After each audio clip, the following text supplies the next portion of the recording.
all day. Radio Generation, the home of urban soul.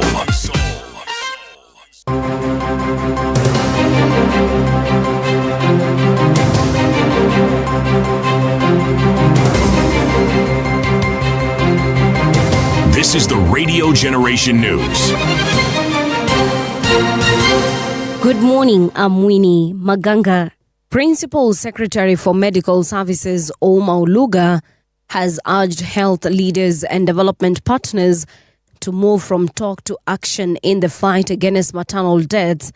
Speaking on Monday during the launch of the National Maternal and Prenatal Death Surveillance and Response Steering Committee, Oluga said Kenya has held many meetings and conferences over the years, but maternal deaths remain high. He also raised concerns over gaps in reporting, saying counties must submit maternal and prenatal death surveillance reports promptly to enable action. The practical question today is, what action will you take? The human intervention. And I know that we've talked about things that don't involve us. We've talked about the items that we need, like the pneumatic bags that we need. We've talked about the policies. We've talked about the finances. The only thing I have not heard is the things that involve us. What action will you take? And the actions that we take is what will prevent mothers and children from dying. And there's a lot of gaps when it comes to those actions. The Ethics and Anti-Corruption Commission EACC has won court cases to recover public land in Mombasa worth 281 million Kenya shillings. The land had been illegally allocated and transferred to private individuals. In a ruling delivered on February 13, 2026, the Environment and Land Court ordered 2 parcels of land along Shimanzi Road be returned to the Kenya Railways Corporation.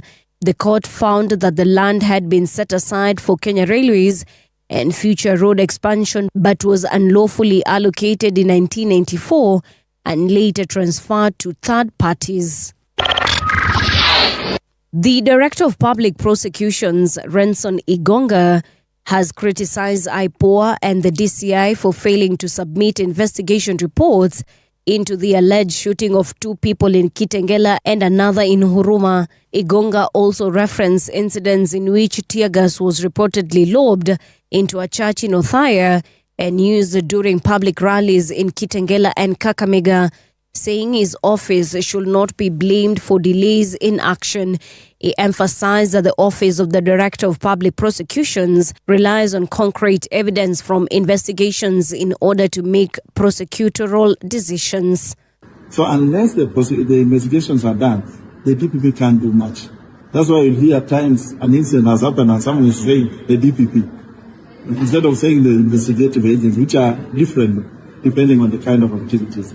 Like what you're saying, lobbing, tear gas and whatever, that's IPOA supposed to investigate. The moment they investigate and bring to our attention, that is the time then the DPP comes in. And we must also understand that it is not enough for an incident to happen and imagine that there will be prosecution. What is important is the investigations. Mexico has deployed thousands of soldiers to beef up security after a wave of violence erupted following the death of a powerful drug lord, the country's security minister has said. Defense Secretary Ricardo Trivia said an extra 2,500 soldiers had been sent to western Mexico on Monday, with the government saying about 9,500 troops have been deployed overall since Sunday. At least 20 states have seen unrest since Nemesio Osuguera, better known as El Mencho, died in custody on Sunday shortly after being captured by Mexican special forces in Jalisco state. And that's the truth on Radio Generation. Good morning, I'm Winnie Maganga.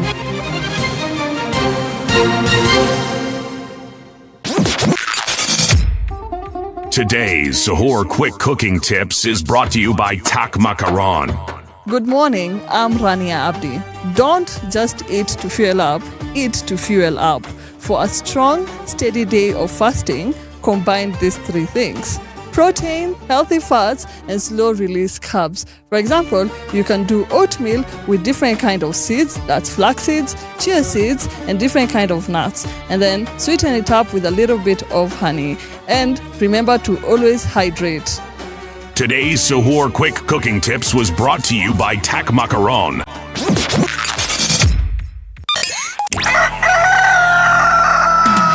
In the beginning, there was morning radio.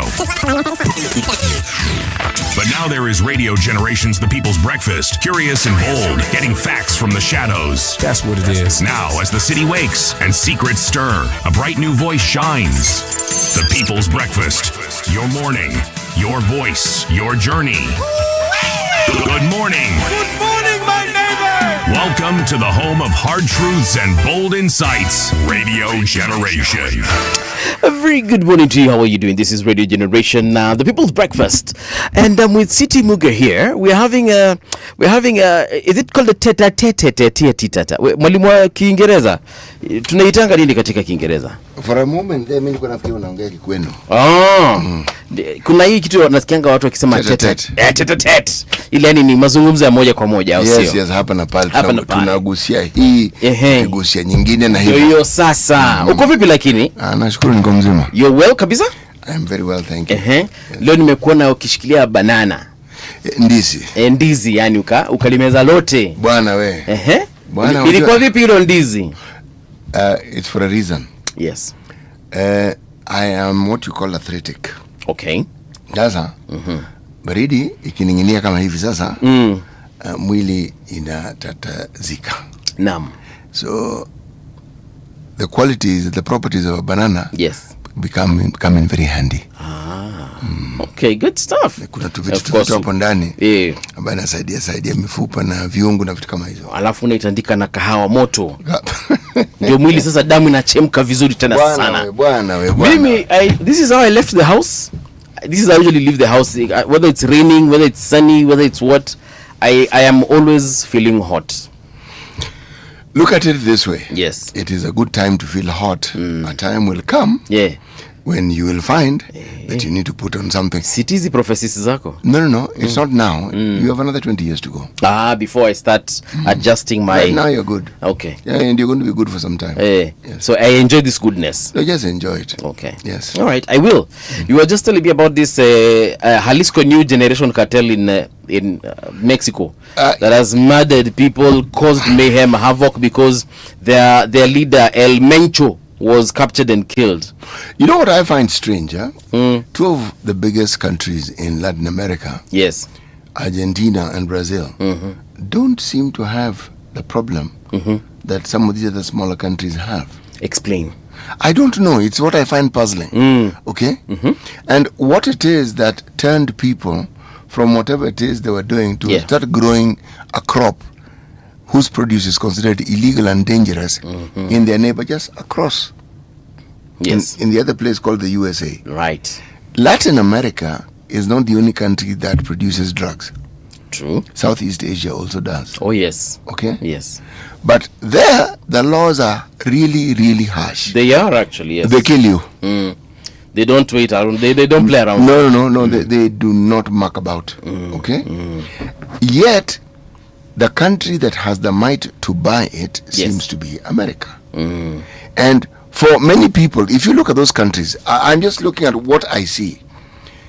They represent some of the greatest disparities in material wealth that people have. Even long before the drug era. Yeah. Those who are wealthy were really wealthy. And many of them had Spanish ancestry. Those who are poor were really poor. So, when people seek to better their lives and they feel they cannot do it in the way that others are doing it, it is not difficult for them to turn to crime. True. Man, the situation in Mexico is really bad. It's not good. Yeah. So I'm just looking at reports saying, like, for example, U.S. tourists stuck in Mexico beach town after drug lords killing sparks wave of violence. Another one, Mexico sends thousands of soldiers to stop violence after death of drug lord. Mexican army kills leader of powerful Jalisco New Generation cartel during a raid. Bay Area ties of El Mencho drug cartel leader killed in any kuna tu shida nyingi tu, and of course a lot of headlines as far as this Mexican cartel problem is concerned. But you know what? I am of the opinion right now Mexico needs to do something, and perhaps this is the time they have. This is the window they have. An opportunity. Yeah, the fact that number one, they've sent soldiers. Bro, hadi kibidi waseme we have become a military state for the next 2 to 3 months until we take care of this situation. I think that would be something welcome by the citizen. I don't know anyway. I don't live there. There's another country. Is it Ecuador? Which country was it? Where the president just decided, you know what? He suspended the constitution. He said, liwe liwalo, mutanipenda, mutanichukia. But at the end of the day, I am going to get rid of the gangs in this country. I think it is Ecuador. And he literally did that. Maka police wakasuspendiwa wote because they were also corrupted by this. They were complicit. Yes, in this drug stroke gang problem. So the police wakaambiwa, nyinyi kutoka leo you're no longer the police. Military came in. I am telling you, people were captured, others were disappeared, and of course when we say disappeared, that means that you died. And we forget you, and that country now has become the most peaceful place on earth. It was considered the murder capital of the world. It is now considered the most peaceful place on earth. Huyo president alisema no nonsense. Na alikuja akasema there is no way every single day we'll be waking up to headlines. Oh, mara people have been killed. Oh, mara people have been abducted. Oh, yani ifika mahali our country we can't even have people coming in. Our own citizens are running away from this country. They are going to live in neighboring countries because that you are not safe in your own house. Aje au jamaa alisema kwende mutanichukia lakini hii kitu nimeimaliza. That's exactly what he did. Perhaps for Mexico, this is their window of opportunity. They need to do something about it, and we wish them all the best as far as that is concerned. February 24th, this is what is significant about this particular day. In 1525, Battle of Pravia, the Holy Roman Emperor Charles V sent troops and defeated the French, resulting in the capture of King Francis I of France. Yeah, and then in 1582, Gregorian calendar was changed, or rather was introduced by Pope Gregory XIII. So Pope Gregory XIII issued a papal bull Integravissimas, introducing the calendar reform. Now on this particular day, let me tell you what happened. They moved this date. This is they moved October 4th. Literally, no, they didn't move October 4th. After October 4th, instead of going to October 5th, we went to October 15th, and that is how the calendar was reimagined, because apparently they wanted to align March 21st, I think it is. Yeah, they wanted to align let me see, I think they wanted to align March 21st, yes, with the equinox, and that is how the Gregorian calendar was introduced. Good for them. It works for them, doesn't it? Yes, it does. And that's all. Well, it actually works for everyone, but yes. And also in 1920, the Nazi Party was founded. The Nazi Party of Germany, of course, led by the Führer at the time. He wasn't a Führer, he was just a party member. He was a politician. He was a politician, Adolf Hitler. Then he became the Führer much later, and then he decided, you know what, we are going to attack not just our neighbors, but the entire world. Welcome to Europe. And they did a fairly good job of it. Yes, they did. This actually, it goes to tell you that you can do anything and everything if you're determined, good or bad. What is actually interesting, yes, is the military might that Germany became. When they went to fight Russians, the Russians didn't win. Yeah, it's the Russian winter that won. Yes, and a lot of Russians died because of hunger. Yes, but the Germans were defeated because of winter. The Russian winter is famous. It is severe. Si huko ndio kuna Siberia. Sasa Siberia mimi nasikia winter ni throughout. Hakuna 24/7. Hakuna siku hakuna winter. Yes, okay? Yes. Sasa unajua ni winter kwa sababu baridi sasa inapita. Kama ilikuwa ni -3, sasa fika -40 namna hii. Yes. Actually, the winter, there's a place called Yakutia. It's actually considered the coldest place on earth. Forget hii sijui Antarctica, sijui Arctic, sako huko watu wanaendanga sijui North Pole, South Pole. it is not as cold as a place called Yakutia. So huko watu watumiagi fridge? No. Actually, they don't. And this is how they get their water, because water doesn't flow in pipes. It can't. It will freeze in pipes. So they do not have the piping in that particular area. So they don't need piping. They don't need. So what they usually do is they don't need plumbing, as we call it, because even the toilets, you can't flush a toilet there. So what you do is you get a block of ice outside. Like unatokanga tu nje, unaona tu ice ndio hii, unaichukua, unaenda unaiweka mahali kwa bucket, ina melt juu ndani ya nyumba. It's a bit warm. They are warming their houses with gas and electricity and other forms of heating. So they warm the water, the ice, it becomes water, and that is what they use to flush the toilets, to take a shower, of which when I say a shower, I don't mean like you open it up and then water showers on you. No, you bath with it. That's how they do it in Yakutia. And what I find interesting, that what wanaishi huko. I saw this family doing their laundry. Wanaiweka nje, within 5 minutes it's frozen. Actually 5 minutes ni mingi, but within a few minutes it's frozen.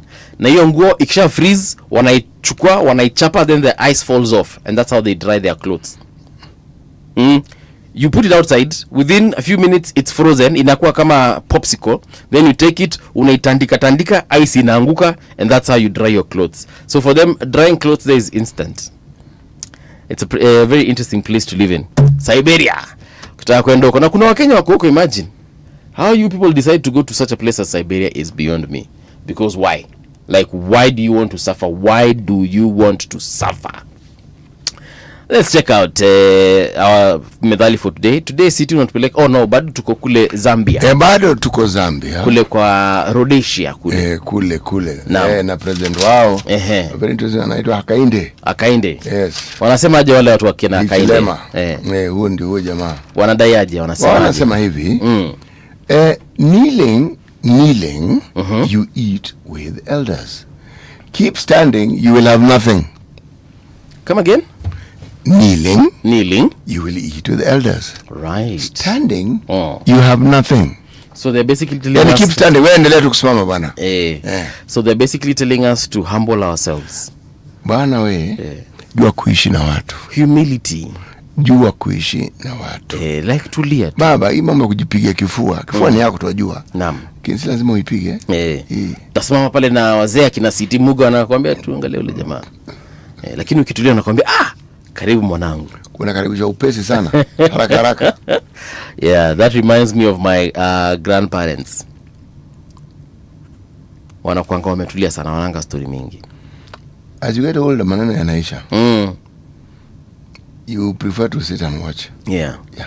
There's this thing about grandparents. Every time grandchildren visit them, an animal has got to die. And what is more interesting, have you seen how they light up? Yes. Like right now I have one surviving grandmother. All my other grandparents have left this earth. And my grandmother, whenever you visit her, an animal has got to die. Yes. If you're alone, of course a chicken will die. If you're more than 5, my friend, mbuzi inaenda. Yes. A goat will just lose its life for your enjoyment. That is African tradition being maintained. Yes. Now my other grandmother who passed away last year, on my dad's side, huyo sasa pia alikuanga, kwanza yake ilikuanga hata ukienda peke yako, mbuzi tu anakufa. Na umeenda man solo tu, mbuzi lazima atakufa. Na mnakula nyinyi wote. So watu walikuwa wanakuona tu hivi umefika wanasema leo tunakula mbuzi. And fair enough, they were blessed with these animals, no matter how many of them they slaughter. Now, the grandmother I'm telling you about in Kitui, huyo sasa, for every day you are there, my friend, usipochunga, utanona. Let me ask you. Yes. Did you ever learn to slaughter a goat? No, I still don't know. I can't. I mean, I watch it being slaughtered. I watch it being slaughtered. I have never done it myself. Okay. Me, I was taught. Okay. My brother and I were taught by our grandfather. All right. And not only kill it, skin it. I can even slaughter a cow and skin it. By yourself? No, cow you can't do on your own. You need others. Yes. Okay. There are people who have to tie it down. You need others. Lazima ilalishwe chini. Bro, lazima. Yeah. Sheep, goat, you can. Yes. Funny enough, today yana mbuzi, not mbuzi, sorry, ng'ombe akichinjwa. Lakini nimemwona mbuzi akichinjwa mara kadhaa. Kuku nimemwona akichinjwa mara kadha wa kadha. Yeah. Well, I've participated. All right. So it's something I am familiar with. Okay. And then there's the issue of dividing the spoils. Uh-huh. Once you slaughter, you know what to do with this, where to put this, where to do the other. It's an interesting but you're taught. I said we were taught. Yes. Like even in our place, whenever we slaughter whoever slaughters this goat or cow, kuna nyama huwa wanapatiwa wakakule. It is like it is the payment they receive. Okay. Thank you so much for that. Let's get into radiogeneration.co.ke. Robert Mugabe's son charged over Johannesburg shooting. We did mention this sometime last week. Let's just see where the case has reached. Zimbabwe's former first family has been drawn into a criminal case in South Africa after Bellarmine Mugabe, the youngest son of late Robert Mugabe, was formally charged with attempted murder following a shooting in Johannesburg.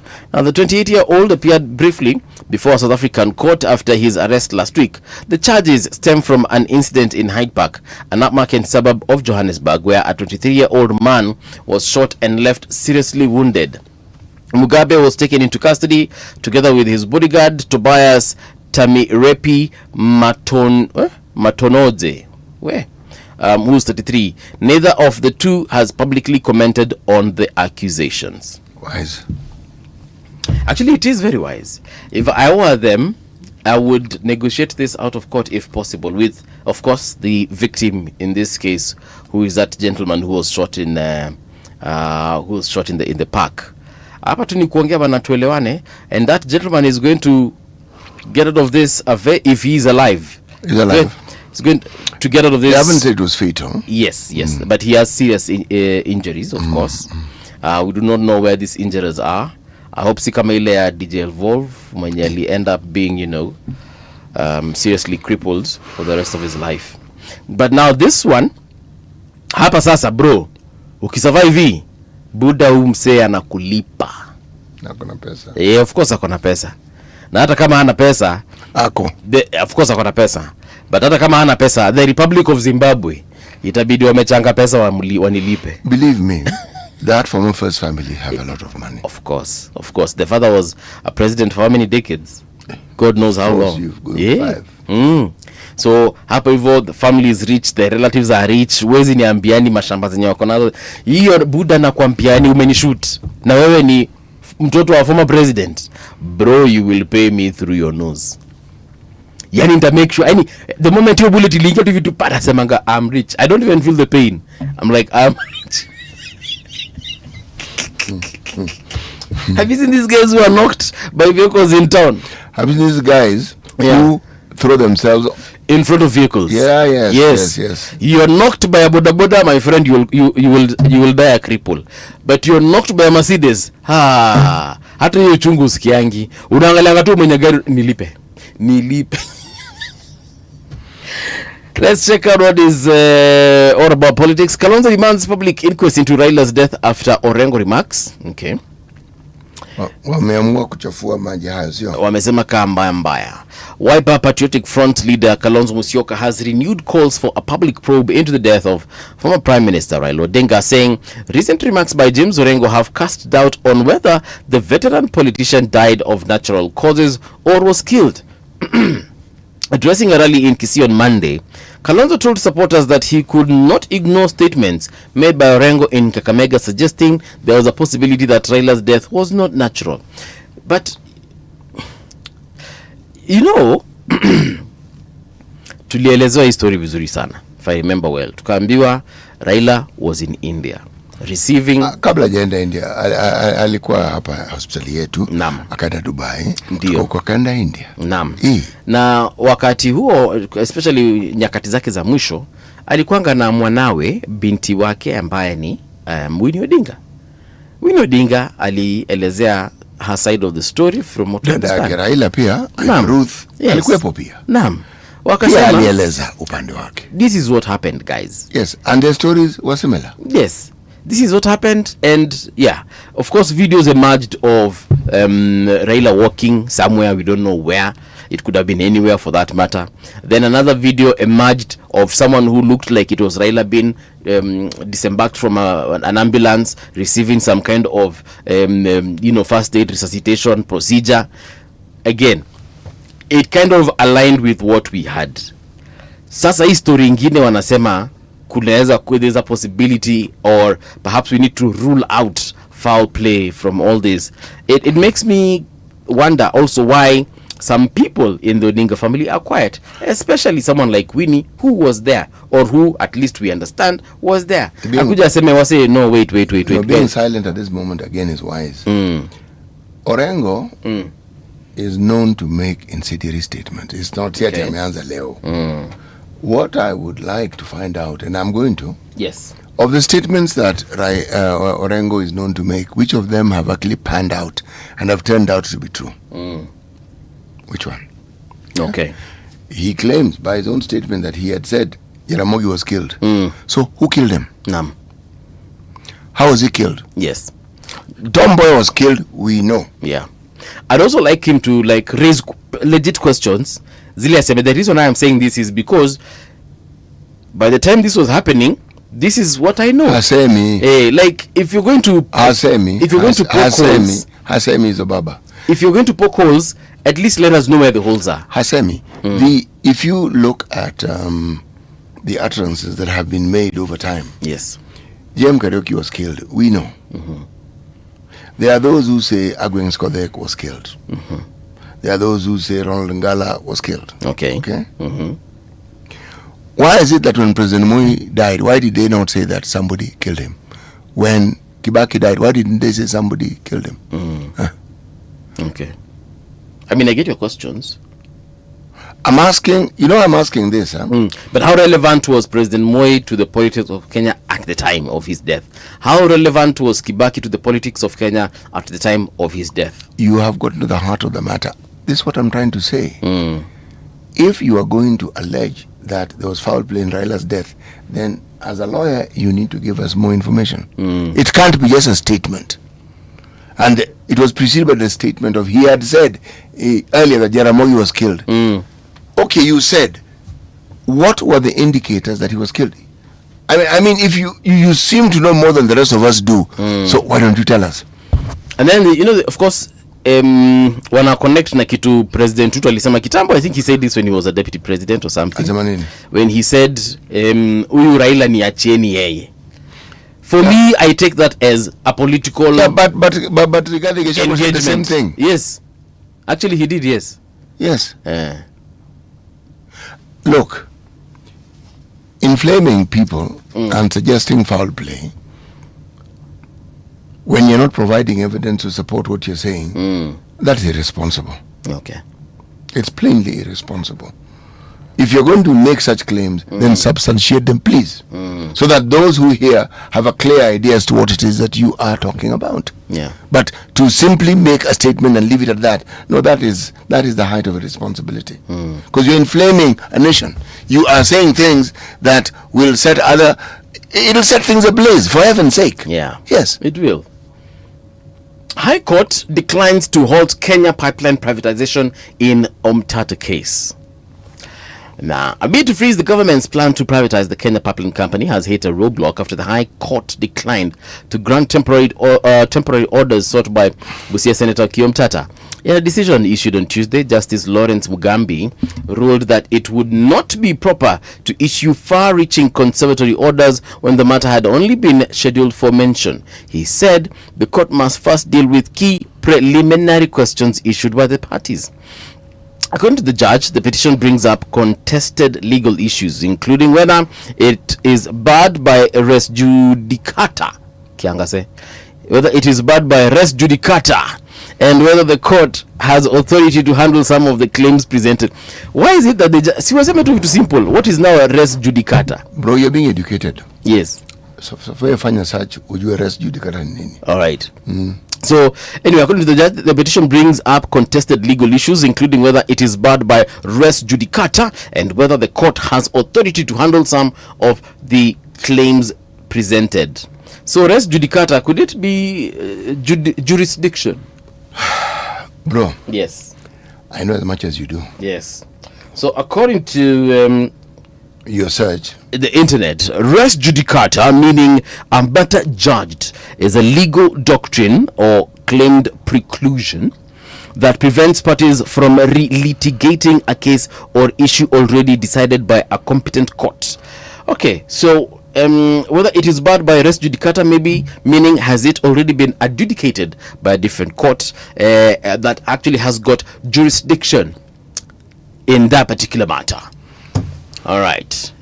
For more information, check out radiogeneration.co.ke. Right now, though, we will check out something called the traffic situation in Nairobi. Could you be stuck somewhere? Let's find out. Traffic. Now, a map of Nairobi County looks good at this particular time. There is Street, fantastic. Status Road, iko sawa. Ngong Road, hamuna stress yoyote.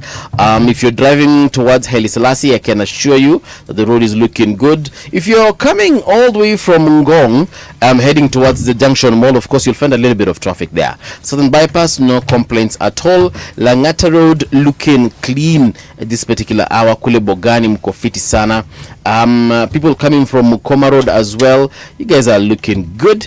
So that means if you're driving all the way from Multimedia University, everything is fine. However, if you're coming from Rongai, you're along Magadi Road, mali kunaitwa Asiana Gardens, ukielekea Exciting Hotel, ukielekea pale Fatima Mission Hospital, that road is completely bumped up. Pole for that. You can probably use Gataka Road, hapo unaweza pata some reprieve. However, if you're patient enough and just continue pale mbele, utapata barabara iko sawa. Watu wanapitia kule Kenya School of Law, huko hamna shida yoyote, kila kitu kinakaa kiko sawa sawa. Tukiangalia Ngong Road, nimesema inasonga vizuri. Then if I move and zoom into a place called Mombasa County, I'm looking at the island of Mombasa.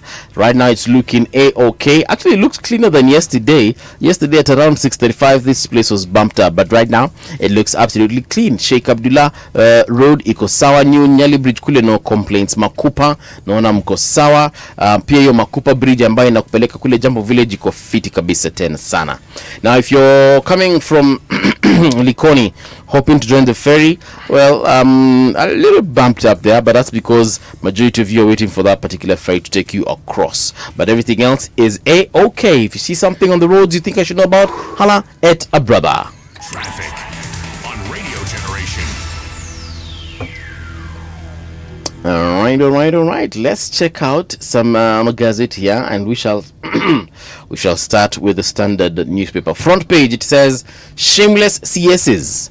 Pale wameka picha ya John Mbadi, Hassan Joho ambaye ndiye mining CS, of course John Mbadi being Treasury CS, Opiyo Wandayi Energy Cabinet Secretary, and Geoffrey Ruku Public Service Cabinet Secretary. So why are they shameless? They're saying that mining CS Hassan Joho and his energy counterpart Opiyo Wandayi in action at ODM rallies over the weekend would have easily been mistaken for ODM youth wingers. That was 2 days after Treasury's John Mbadi hosted Luo elders at the ministry's boardroom and discussed ODM affairs. They aren't alone. Some of these administrators, CSs, consistently flout sections of the Leadership and Integrity Act on political neutrality, exploit a thin line between publicizing government policies and hot politics, and end up turning the spirit of the law into a joke. Now, entire story is on page 6 and 7. Treasury CS John Mbadi says, he said that, look guys, I am a CS, yes, but he also said mimi ni Mjaluo, na akasema kana kwamba roho yake iko mahali Wajaluo iko. So Jaluo mwenzangu, Sema. What do you have to say about this? About what? About these shameless CSs, as they are being called by the Standard newspaper. All right, why don't you go back to the gentleman who kept pronouncing himself and reminding himself and others that he was a Luo? What? Read it again, please. CS Mbadi? No, CS Mbadi hosted folks at his offices at Treasury House, Treasury Building. He hosted Luo elders, to be specific, to discuss, of course, matters of the Luo community. So they are saying that, he shouldn't do this. And if he has to do it anyway, at least not at government offices, perhaps organize. Mnaweza patana kwa hoteli, mnaweza patana kwa private residences zenu. Kuna sehemu nyingi sana mnaweza patana. Kuna public spaces kama vile Uhuru Park and so on and so forth. You can meet there. You can organize yourselves. You can have your tea parties there. And you do not have to do it as a CS at the time, because you know what? You have insisted that you're a Luo, but we are told by others that he's Suba. And yeah, so anyway, unaelewa kinyaje kusema city. So what's your question, sir? No, my question is, what do you think about even the rest of the CSs? For example, mining CS Hassan Joho over the weekend, they were seen at ODM rallies. Opio Wandai, Geoffrey Ruku kwanza alisema. Our laws do not prevent CSs from participating in politics. What the law is implicit about is the use of resources. Right. Okay? And partisan politics. That one they're clear about. Okay? Yes. So, but participating, you see, you have to prove that this thing was partisan, number one. Right. And that they used public resources. Yes. Up until Shida. But it's easy to ascertain that. Why?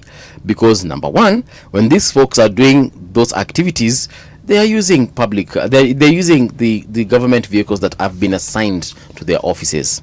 Right? You can confirm that with the GK number plates. You can confirm that also by checking out the number plates of the parastatal vehicles that they have used. Number three, they are also with other people from their offices, for example, principal secretaries under their ministries.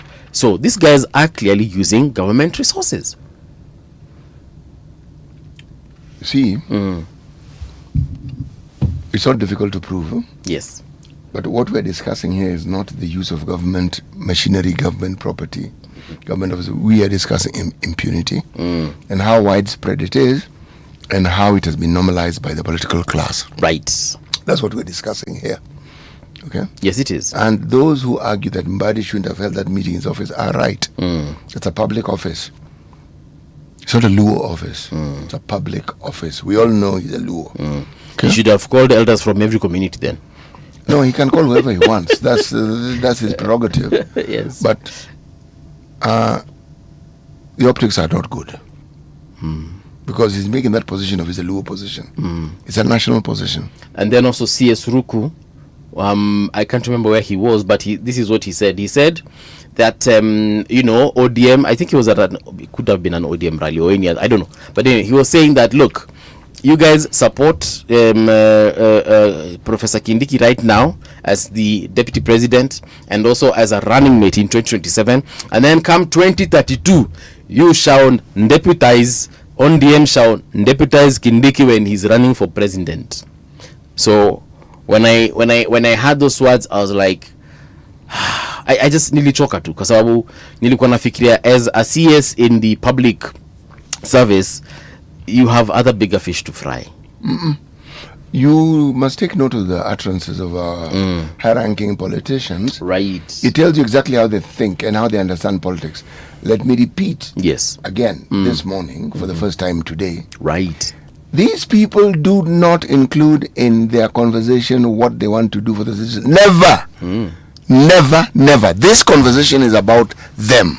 We will take power, then we will give power to so and so, and then when so and so has taken power which we have given him, we will then look for somebody else to give. So he was. This is a status quo being maintained, and the whole lot of them are just talking about the status quo being maintained. The status quo being maintained means the poor will remain poor. Public institutions like schools with all the problems will remain so. Right. If you're talking about a deficit within our budgeting and people not receiving what they should, health being a problem, education being a problem, security being a problem, you're being told the status quo will be maintained. That's what they're telling you. Basically. Yes. So if you are thinking of voting, vote away this whole lot. Bring in a whole new lot of people whom we will judge from point zero. Okay? People whom we say, this guy has never been elected before. Let's see how he performs or how she performs. The funny thing is, we currently have those options right now. There are individuals that are running for president, they are running for governors and every other position that is out there.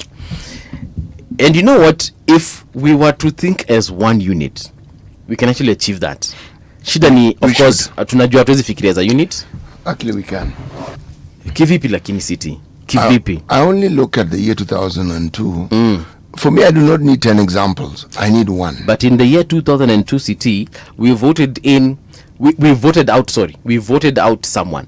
We rejected someone, and this particular person at the time, of course, was President Moi. President Moi had presented to us Uhuru Kenyatta at the time. So we were actually rejecting Kanu. We're rejecting Kanu as a party and Moi. Yes. And we are in a similar position right now. Yes. You may not think so. Now it isn't Moi.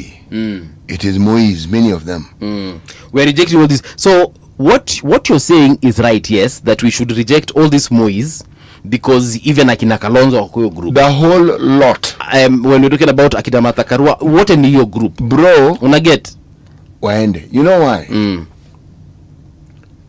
There are people who in the time of office were clearly of the mind that they should benefit the wananchi. One person whom you mentioned, Martha Karua, is one such person.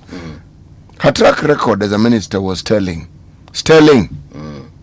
The things she brought about, the changes she brought about. My memory of Martha Karua's prowess was in the Ministry of Water. Okay? These are the fellows that you speak of have nothing to show. Nothing. So we do have all these options that have been presented to us, right? But unfortunately, City, when I even look at some of the examples that I would say, you know what, can we actually give this fellow a chance or this lady a chance? Kenyans, for some strange reason, wanasema ana ile unaget like kana, you know, ukiwaambia stories za Maraga wanasema Maraga is the ideal president, lakini sasa Maraga sasa, and you're like, why wouldn't you vote for this guy? Wajua ana when someone has got themselves into a downward spiraling self-destructive mode, and that's what Kenyans have done, they need to be helped. And I am grateful to the Almighty that we have a president like Ruto, for a very simple reason. Okay. Every time people complain, they must be reminded that they voted for this man. When they complain about Uhuru, they must be reminded they voted for this man. When they complain about the members of parliament, they must be reminded they voted for this man or woman. MCA, same. Paul. Yes. If you want change, then you must do the thing that brings about change. Right. If you make a decision so that in the following year and the following day, following week, you have reason to complain, then do so, but stop complaining because you have brought that on your head. Yes. Don't blame anybody else. No. The problems we have brought on our heads. It is really that simple. It's that simple. Yes. You can see someone's track record, for heaven's sake. What makes you think if you vote that person this other time they will change? So I can tell you how crazy Kenyans are, eh? They will reject people like Morara. They will reject people like Caliph Cairo. They will reject, and I'm not saying that these guys are good. I'm just saying they will reject. So they will reject Kasumuel and many other people. They'll reject people like Boniface Mwangi. They'll reject Boniface Mwangi. They'll reject people like Jimmy Wanjigi. And they will reject people, and the list goes on. And then they embrace the polar opposite, and I won't mention names because I don't want to be sued by anyone. But they will embrace the polar opposite. They will embrace people who've been convicted of murder. People who've been not that you have been you're accused. It's not an accusation. Went to court, the court said umeua. Yes. They will embrace rapists. They will embrace corrupt people. Like mnajua huyu jamaa alivuka na mabilioni zenu. Zilienda kotini baba, and the court decided this man is a thief. Yes. And even convicted the person. DCI wakaleta hiyo evidence yote wakiekelea hapa kwa karatasi. Na huyo ndio mtu mna embrace. Embrace mtu mwenye mnajua huyu for sure alichukua pesa ya hospitali, watu wamekufa, mabilioni imepotea, huyo ndio mtu mna embrace. Yes, so by all means. Yes. all these individuals that you like voting for, dear Kenyans, Yes. go ahead and vote for them. And then shut up. Do not start whining and complaining and pitching a fit, because you will have brought the problems on your head. Come January, parents will start complaining. Oh, sijui capitation. Oh, school fees. Watch if you, they'll start with, oh, our salary. We don't have much of it anymore. Right. It's being taxed. It's being this. Yes. That's complaint one. Then they look and say, Yes. what have we not complained about? Okay. SHA. It is not working. Doctors will go on strike. Yes, Nurses will go on strike. Clinical officers will go on strike. Teachers will go on strike. University lecturers will go on strike. Lakini ule mtu alikuja akawaambia, guys, I have a clean record. I am not, like, literally, guys, like, you can check. I am not saying this out of my behind. And I also have a plan. And I'm telling you, this is the plan. Yeah, yes. Forget that we will build roads and bridges. No. Yeah. No. But when that person, I have a plan to make sure these problems that you have go away. When that person presents himself, you don't even turn up for a rally. You don't turn up for his rally. You do not contribute towards his election campaign. You don't do the things that will actually help this person get to the point whereby at the end of the day he will come and help you. And then you want to complain. For heaven's sake, come on, man, let's have an honest conversation about this. You like the problems you create for yourselves. You are the ones who elect these people, and you know them. You know why? Yes. They are Kenyans. They are our people. They are our cousins. They are our relatives. They are our friends. These are not people we don't know. They are people we know. We know the other day they had a pickup which didn't even have a name. Now they're telling you they have 10 cars. Bas. And this person doesn't have a business that you can point to. There's a certain MP in parliament right now. This guy killed someone. Clean. Police wakamtafuta. I think he disappeared for many days, a week, I think. Then when he reappeared, the case ilienda tu venye ilienda. But the person killed someone. Meaning he shot somebody, the person died. Yes, and alitumia bunduki yake. He didn't use a stone. He didn't use the bodyguard's gun. It's not even the bodyguard who shot this person. It is him personally who fired a bullet and he killed this person is dead and buried. There's a family right now minus a son, minus a father. Na interestingly enough, huyo mtu nasikia kwa nyumbani kwake anapendwa na chances are will be re-elected. It's a crazy world we live in, my friend. That's why I said, continue the craziness, Kenyans. Elect all these people who have shown you with great clarity that they mean ill for you. Yes. Elect them. By all means, elect them. Then we do this again after another 5 years. After election, we complain, share this, education this. Then we start saying, ona minister anatumia gari zetu kutembea nazo huku Nairobi. Yes. When do ulimpatia hiyo power? Yep. Yeah. So please, and let's wait to do this again, shall we? What's killing Kenyans is what Daily Nation is asking. Unhealthy mix inside the disease and system failures driving preventable deaths. So they're saying this 40%.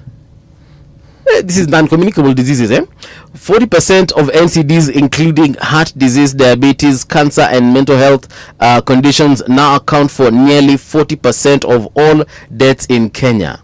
Wow, these are non-communicable diseases. They account for 40% of deaths in Kenya. Then yes, infectious diseases like malaria, TB, and HIV also continue to take a toll on families. Yesterday, I was watching this news item on lecapanavir, hii dawa ya HIV yenye watu watakuwa wanajidunga. Na nikasikiza wanadungwa, yani si ndio sasa city.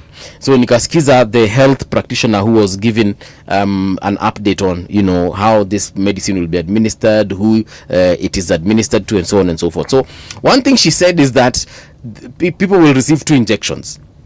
All right? On the first day, like the first dose, you will be given 2 injections. So one you're given today, then another one you're given tomorrow same time. No. Wait. The injections are 2 on day 1. So unadungwa either alikuwa anasema kwa abdomen ama kwa mapaja. So alikuwa anasema, for example, kama ni paja unadungwa paja moja na paja lile lingine. Na kama ni kwa abdomen unadungwa on the right, on the left. That is dose number 1. Then immediately after that injection, you're given some 2 pills. You swallow. Then tomorrow, same time. So if you took it right now, it's 6:49. If you took this medicine at 6:49, tomorrow, the following day, 6:49 a.m., yes, unapatiwa the other 2 pills.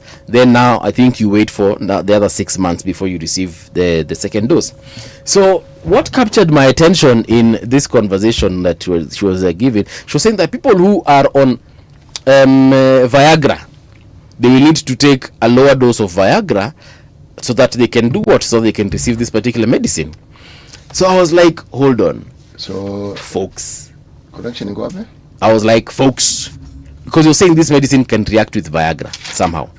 React how?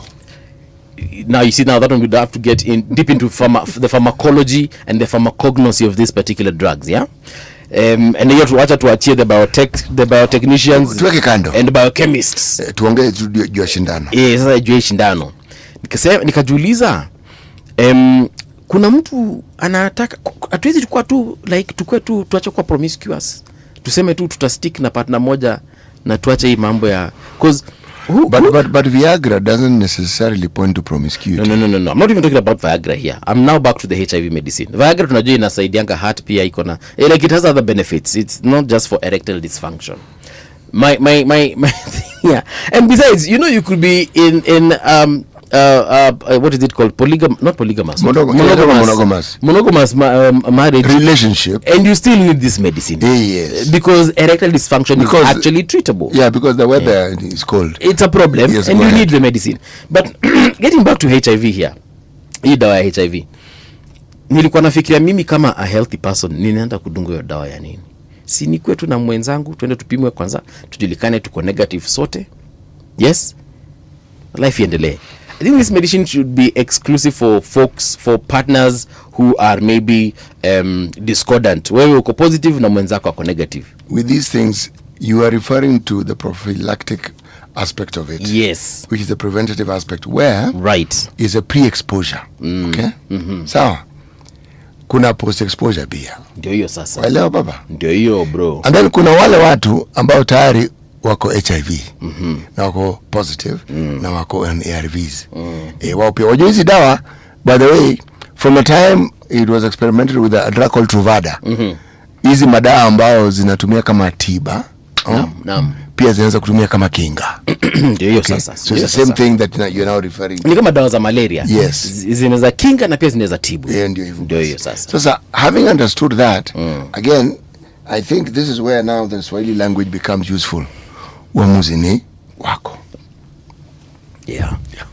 The information is out there. Now you need to decide.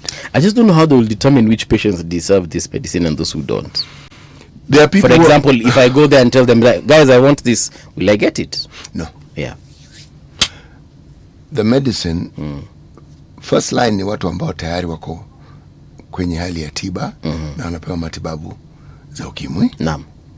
Those who are already on treatment will be the ones who will be first considered. Right. Yes. So their history is known. Everything about them is known. Yes. Opposition steps up pressure on Kenya Kwanza in Gusii tour. That's another headline pale katika Daily Nation. The united opposition leaders swept through Bomet, Kisii and Nyamira counties yesterday, telling President Ruto to read the warning signs that his time in the presidency was up. Party chiefs Rigathi Gachagua, Kalonzo Musyoka, Eugene Wamalwa and Fred Matiang'i asked Rift Valley and Nyanza residents to back their cause. That is a full story on page 4. The good thing is that the so-called united opposition, yes, which we have parodied here continuously, right, now appear to be getting united. And they are doing a thing. Yes, they are. And one is hearing their voices. Yes, they are. I am now waiting to hear what plan they have for the country. But this is good. There is movement. Okay. Yes. There's one movement on the other side, Sifuna and Co. There's Kalonzo and Co. And then there's Ruto and Co. Yes. This is good. We are now fully fledged into campaign season in the country, and let us wait and be entertained. Let us wait to be informed, and then let us wait to make the correct judgment. Someone who's missing in action hapa hivi ni Honorable Martha Karua. Sijui yako pande gani, maybe alikuwa ameshikana mahali. No, Martha Karua, if I were her, do what she's continuing to do. Which is? Sit and wait. Okay. Why sit and wait? Martha has a brand. Okay? When you get in this group, your brand can be diluted. You think so? I know so. Okay. Wait. wait and see. Wait and see. That waiting is useful. It gives you an opportunity to decide what it is that you want to do and where you want to go. Right. Right. But also, waiting to the public might look like indecisiveness. The public is fickle, Chief. Right. Then let me repeat it again. The public is fickle. Today they're on this side, tomorrow they'll be on that side, the day after that they'll be on the other side. It doesn't matter. The 0 hour hasn't arrived yet. This is still an open season for everybody, and there is time. Right. Don't be told there's no time. There is what? Time. Let me look at the Star. As you do that, this hiyo gari ya kina Kalonzo ikienda kule Gusii jana zilichapana, ziligongana nyingi, zika cause kitu inaitwa pile up katika barabara. What happened? Accident ya kawaida. I think the vehicle in front did a sudden stop, then 3 other vehicles behind it just rammed into each other. Appeal for surplus maize from North Rift to feed starving Kenyans. That story is on page 19. And then Wamatangi appears before Senate despite governor's defiance. You can check it out on page 8. Over to you, City. The Star, I'm going to start with the headlines. Editorial. Devolution is bleeding and oversight is failing. The perception and increasingly the reality is that devolution has become a pipeline for unchecked spending. Whoa! Then there's one article here. Rigged system. A few ethnic groups running top government posts. The 2025 annual compliance report found that 47.8% of the 46 ethnic communities have no representation at all. How many? Let me say. 47.8% of the 46 ethnic communities, have no representation at all in Gava. What? That's half. Bro, half. That is half. That is half. Then again, related articles, political parties, mere ethnic entities operating outside their constitutions, meaning all these political parties have constitutions, but if you look carefully, you'll find that what they're doing is outside their own constitution. Yeah, but we already knew that the moment they started doing things such as removing an SG without necessarily following due procedure, making someone a party leader without following due procedure. Actually, it started immediately we had the election 2022. A party like UMA that was a registered part of the coalition of Azimio. We were told here by the registrar of political parties of the process you do when you want to leave. UMA simply moved across and joined UDA. And life went on. Yes, and there was no due process followed. Not really. And also, it seems like there are no consequences. That is not the first time this has happened. In 2007, yes, after the election, before the 2008 problems that we had, right, President Kibaki did the same thing. Yes. We didn't have any structure within which you could say he was abrogating the rules, but he picked people from Fort Kenya, he picked people from this party. That even by the time that we were talking about Nusumkate government, yes, he had already filled the position that he wanted to fill himself, and he had already brought in people from other political parties. So these are habits that must be understood within the context of history. The Kenyan appetite for disregarding the rule of law when it suits you. Yes. Especially for people who are in high offices. Yes. The law is an inconvenience that they can do without. Yeah. It's crazy times we live in, eh? It's crazy times we live in, and there'll be a price to pay. Big shout out to the following folks. Don Sabwa, good morning, Paul. Morning, City. How are you? City, what is wrong with the current security apparatus when goons and tear gassing is witnessed all over? Dungu 247 anasema from fresh jazz to fresh vibes. Good morning, City and Buvi. Greetings from Tigoni. Looking forward to a great show. City, do you enjoy jazz? Yeah, I do. Yeah. I like jazz. John Mutua. Paul, good morning, and RG. Tell City Qatar niko tuned in listening my beloved TV show. Mimi mambo ya wanasiasa no goes on. Hata job ukiwafanyia they don't pay. Ask me. Pair City double espresso coffee please. City double espresso coming right up. Nimepokea. Marit amesema good morning kings and queens. Kitengela iko locked. Hussein Kelvin. Good morning Paul and City. Prime Minister Modi is seen marketing products. They have our president is seen more on any video outside talking about loans. Every visit yake ni kubeg. By the way, unajua kuna vitu zingine by the way nika ukweli kanauma mahali. The fact that how politics is done in this country, how leadership is done in this country, and how leadership is done in other countries. Yeah. We shall talk about it. All right. Folks, do stand by because coming up is the news with Winnie Maganga.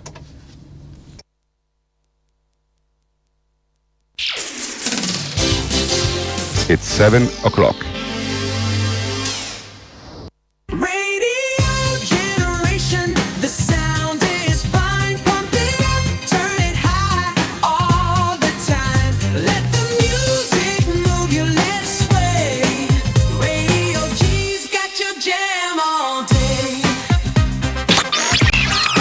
Radio Generation, the home of urban soul.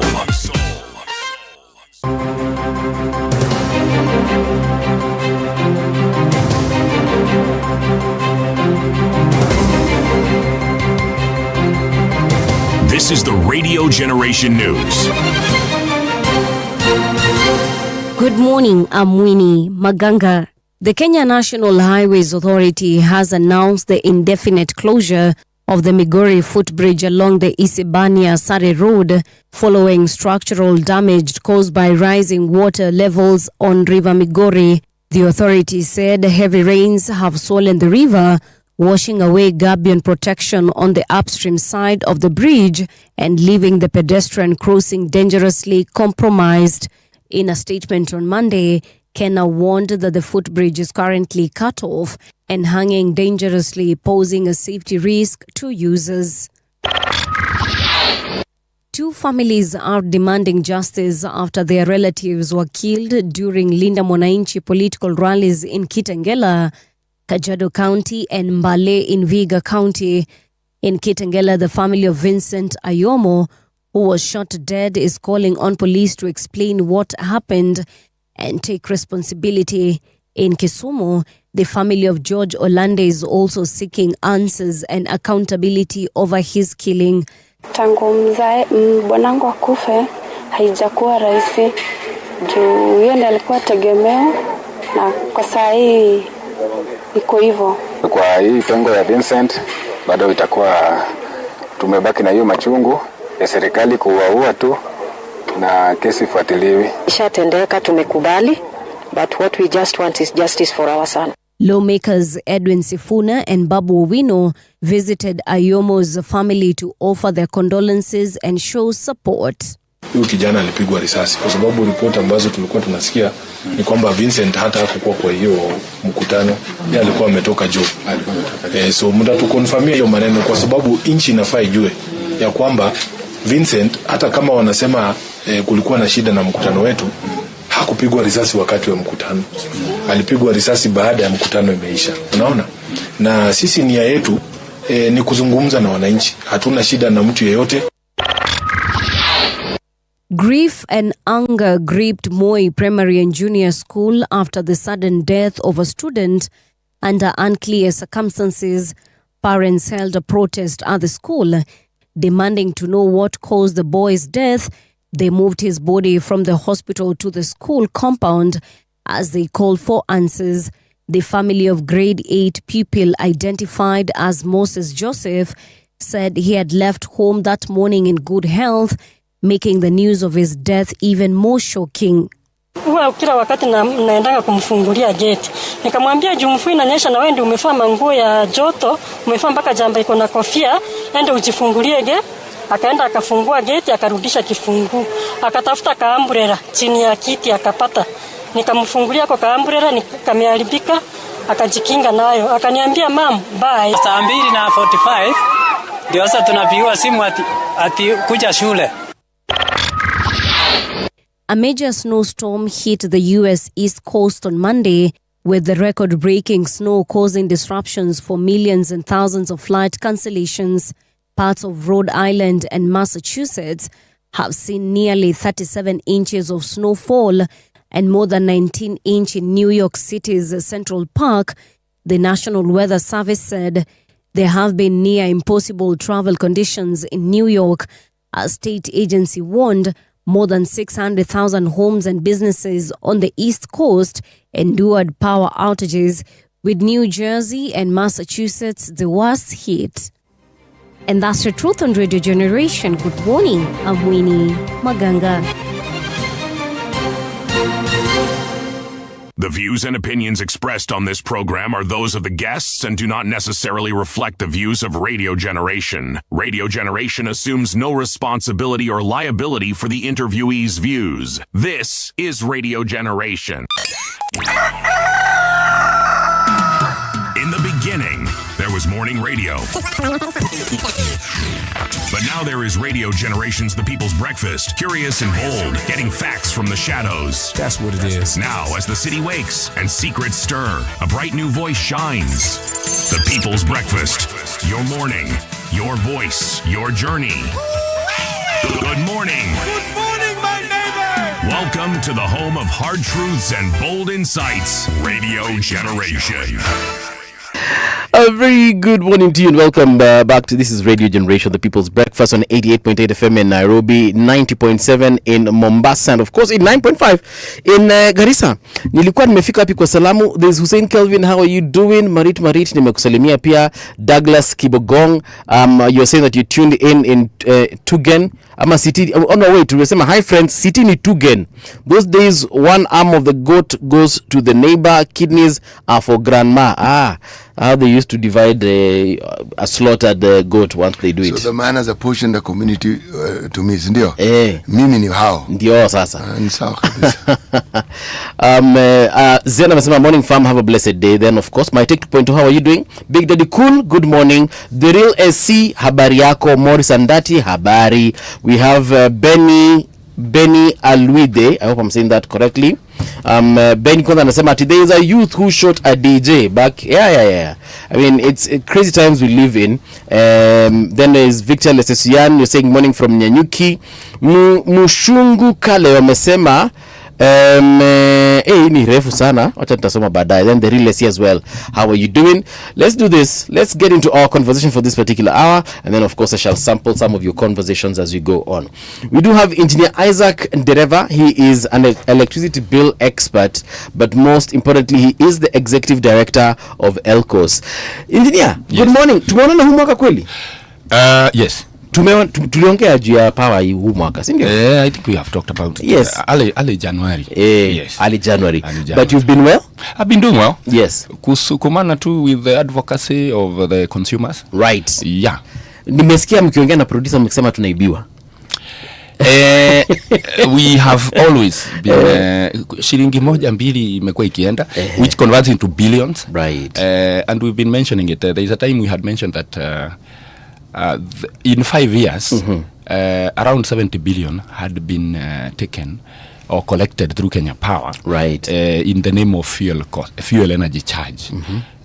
So kuibiwa Kenya ni constant. Yes. I think what we do is to at least make sure that they don't steal too much. Yeah. But stealing, we can always prove that they are stealing.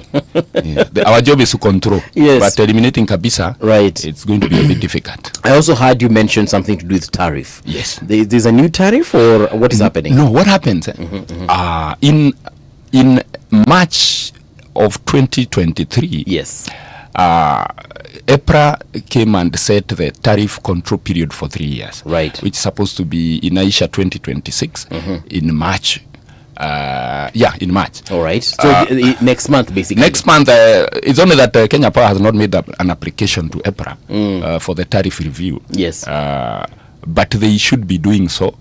But our expectation, as a consumer advocate, is to ensure that they are setting the tariff in line with the new developments. Okay. For example, you might have seen that the CS had gone to commission the Mariakani substation. Yes. It's something that we've been trying to really push for that to be done, because we have always said that around 3 shillings of our bill per kilowatt hour or per unit has been taken by the Mombasa thermal generators, which is Rabai and Kipevu 3. Okay.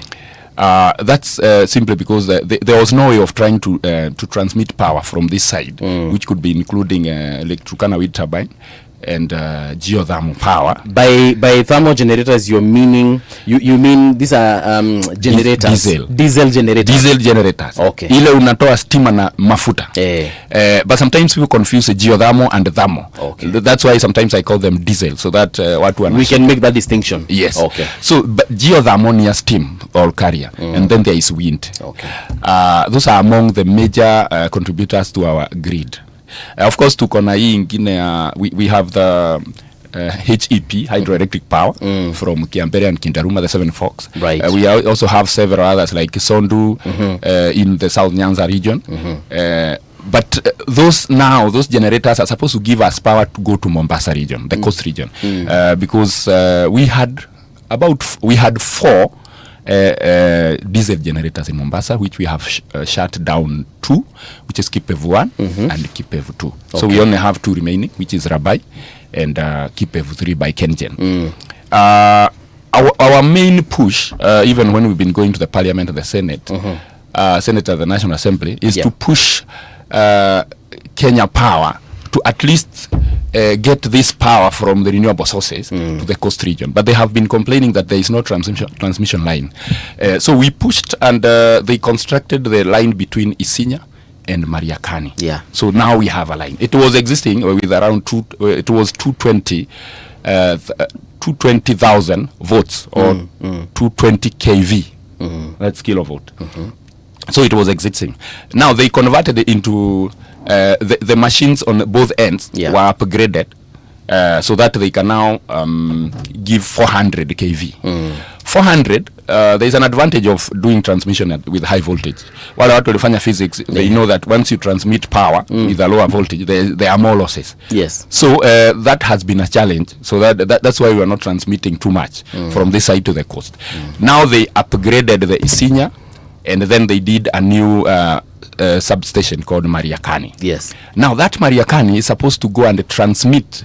It is going to give the old Rabai. There is a thermal or there is a diesel station called Rabai, but then there is a substation called Rabai. Okay. Now I'm talking about now the substation is supposed to collect power from Mariakani. There is another substation to Kwale. There is another one in Kilifi and Malindi. There is it's called Kanamai substation. There is another one they are doing, which is Bomani. Yes. So we are now convinced that we are getting power from this side to the coast. Okay. As a result, the generation using Rabai and Kipevu 3 should reduce. We've been contributing between 3 to 5 shillings for diesel. That should now diminish. I mean, it should be less.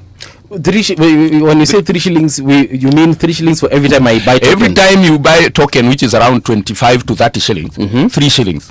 Inaenda kwa Rabai and Kipevu 3. Why? Because we were relying on thermal generators or diesel generators in the coast region. Okay. Now we've been able to transmit that power. So when they are setting the tariff this time, we expect that change to be realized. Okay, Isaac, let's go back to beginnings. Yes. Here is our electricity bill. Yes. All right? Yes. It's supposed to tell us what we have consumed. Yes. And so what it is we owe. Yes. What else is loaded onto this bill? What else features on this bill? There's what I have used, I understand. Yes. What else am I charged for? You are charged 8 things in the bill. All right. Yes. What are these 8 things that I'm charged? 8, there is the token amount. Okay? There is what you have consumed, the token amount. And then you come and pay 7 other components. Okay. One of them is fuel cost charge or fuel energy charge, which comes to around between 3 to 5 shillings. Now, in Nairobi and other areas like even in Muhoroni, that has drastically reduced. So you might find they're only taking about 1 shilling because of that generation, which is on standby. So there's someone in Muhoroni who's buying power differently from you? No. Actually, the fuel or the gas that is used in Muhoroni gas turbine is distributed with all the units sold in the country. So you pay a little bit of each. All right. Each person analipa kitu kidogo. Okay. So that is fuel energy charge. Then there is something called Forex. Forex, you realize that there's a time we were signing in new PPAs and they were signed using the foreign currency in euros and dollars. What are these PPAs? They are called power purchase agreements. Okay. Yes. Those are the contracts where you sign that you'll be buying power from me. So that is called a power purchase agreement. Like the way we have bought power from Ethiopia. From Ethiopia. It's also a PPA. We call it a PPA. All right. So now, when we were signing those contracts, some of them said that they have taken loan in foreign currency. So we have to pay them using the foreign currency, which is dollar. Right. Now, for example, you realize there is a time that the dollar was around 100. Right now it's 130. Yes. The 30 shillings on top, you have to be charged. You have to top up so that we manage to get to pay those people. So that is forex. Okay. Then you come to inflation. Of course, inflation is normally dictated by the central bank. We may not discuss too much because, again, it's not a lot of money. Yeah, remember economics. Yes. You will come to something else called Rural Electrification Authority. It's called, there is some money that is called Rural Electrification Program. On your bill is written REP. That Rural Electrification Program is money that's supposed to go to be collected to subsidize the connectivity to the rural areas. All right. There has been confusion because, again, the amount that is collected, the total billions, which is around 2 to 3 billion, doesn't go to RELEC themselves. RELEC is Rural Electrification and Renewable Energy Corporation. Where does it go to? It goes to the treasury, and they don't release the whole amount. So again, that's another money that is normally taken. But you still realize that when the president is saying that, oh, tunataka kupeleka stima ukambani mwisho huko, it's not that it's his money. It's part of that money collected through Rural Electrification Program. And realize also that money is confused with even the money. You know, the governor has a kitty to do electrification. The he does? Yes, the MCA has. Remember, it's a government, bro. It's a government. You know, the county government is the one that pays. You know, I've been seeing my cousin go crazy. My cousin, because he's in Kitui. Yes. I've been seeing him go crazy all the time asking why our MCA or MP has not enabled electrification. No. It's actually legit. It is the governor with his government are supposed to ensure there is a bit of electrification in towns or streets and ensure they pay that bill. For example, if you look at how much bill is owed to Kenya Power by Kiambu County Government, it's a lot. And sometimes nikitembea huko, I see a lot of traffic lights lighting up around even 1 p.m. And then you wonder, pesa yote na hata wajalipa hiyo ingine. But anyway, that's aside. So this money called Rural Electrification Program is the government collects through the National Treasury. Then the governor akona pesa yake. Then the MP akona pesa ya CDF anaweza fanya. And you still find that the MCA kuna vitu anafanya kama lighting up kwa streets. This particular Rural Electrification Program, it is normally 5% of your bill. The basic tariff, usiwe umeweka taxes, if you are paying the token amount as 15 shillings, 5% of that goes there, which is around 2 to 3 billion or thereabout. So you can imagine in a whole year, hiyo pesa ni ngapi. Now, from Rural Electrification Program, you will come to another one called Water Resource Management Authority, or Water Resource Authority nowadays they are calling it. Water Resource Authority is an interesting one because that money we normally pay a few cents, which comes to around I would call it around 18 to 20 million Kenya shillings. But I had them propose that they now want to change that to 1 shilling from they were collecting 0.02 shillings per kilowatt hour of energy generated using water. Yes. And that they were proposing that they want to be charging 1 shilling. And that's a very big change. You know what they do with that money? It's collected so that they can maintain the hydroelectric dams. Yes. Meaning what? When you say maintain the hydroelectric dams? Let me tell you. For example, TARDA, that is Tana River Development Authority, is the one that owns Masinga. The others downstream are owned by KenGen, and so they maintain it.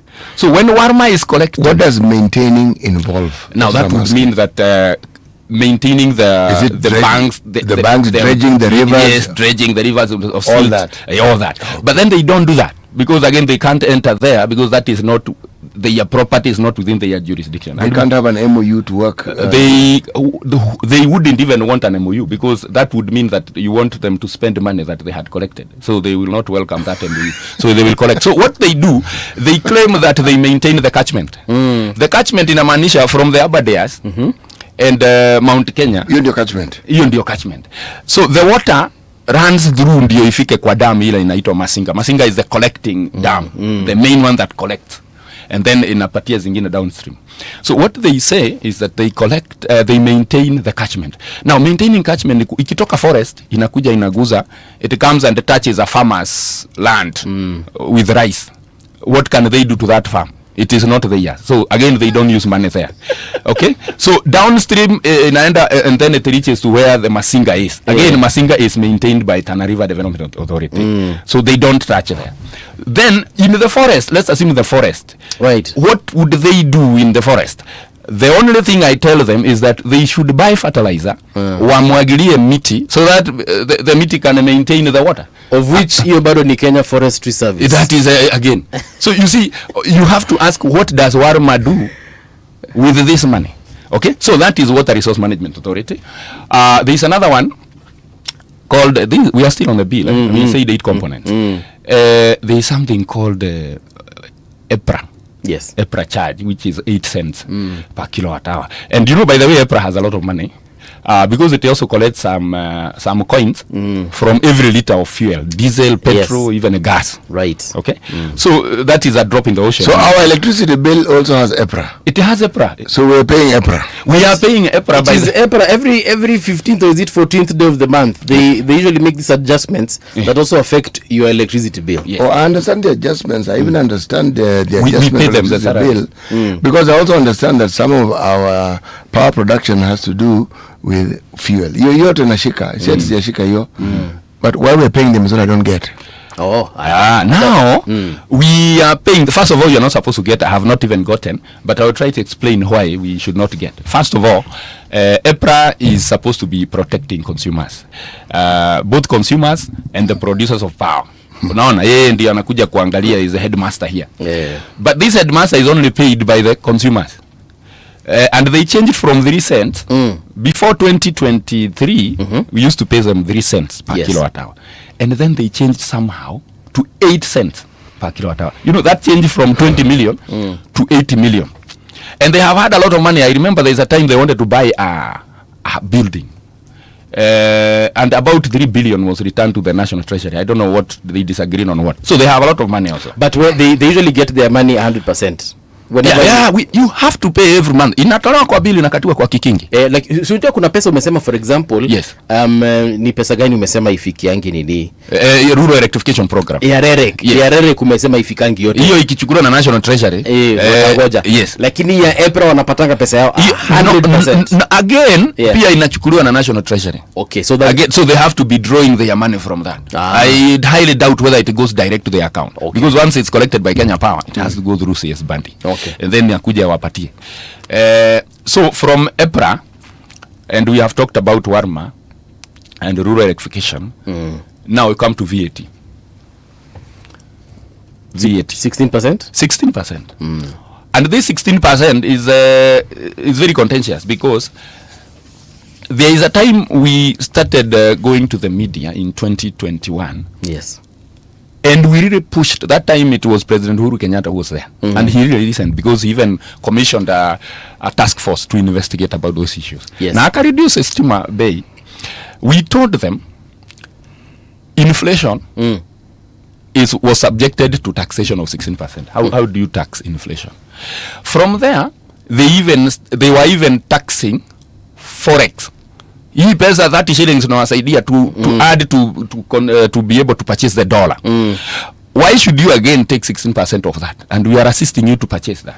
So again, they dropped that in 2022 January. Yes. Wakasema, of course there is a point there. They stopped taxing or collecting VAT on forex and inflation. Okay. Now the other one we were pushing. I'm sorry. Who initially came up with this bright idea to tax this too? It is us. To tax the inflation and to tax the forex. Ilianza kitambo with when they were setting the tariff during the Kibaki times or those days. It came from those days. Yeah. So, but they couldn't imagine that a Kenyan would think that is not fair. And they actually thought, that looks like actually we are not doing it right. Okay. They found sense, wakaondoa. Now there is one that we have not agreed with them. We have always said when the diesel to the plants, to the generating plants is being bought, VAT is inclusive in the price. Yes.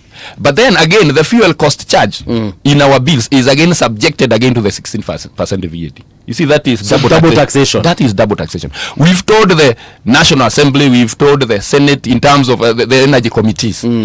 But much as we have even told, by the way, you know, we have a new chairman of the energy committee in the Senate. Okay. I don't know, it's good because he's among the youngest people in our government, and that is Oburu Odinga. Yeah. He is the chairman of the energy committee in the Senate. And there's a time he had picked that line that actually these people are talking sense. Now that he's a chairman, I don't know whether he will be able to gather enough courage. Have you been able to reach him, for example, now that he's a new chairman?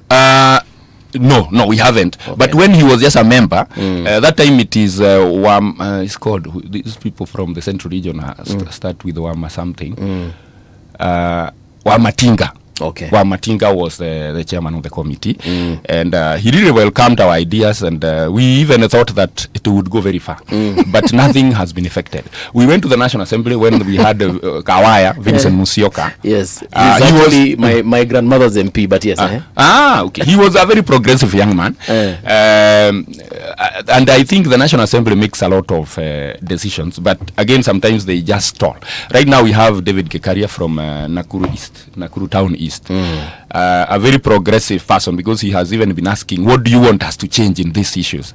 And I remember during the Kawaya time, we were able to push some discussion to the parliament, where Honorable Jane Kagiri, the women representative of Laikipia, and there was a lot of discussion, and there are many things that were agreed. But that report says ililaliwa na Kenya Power tena.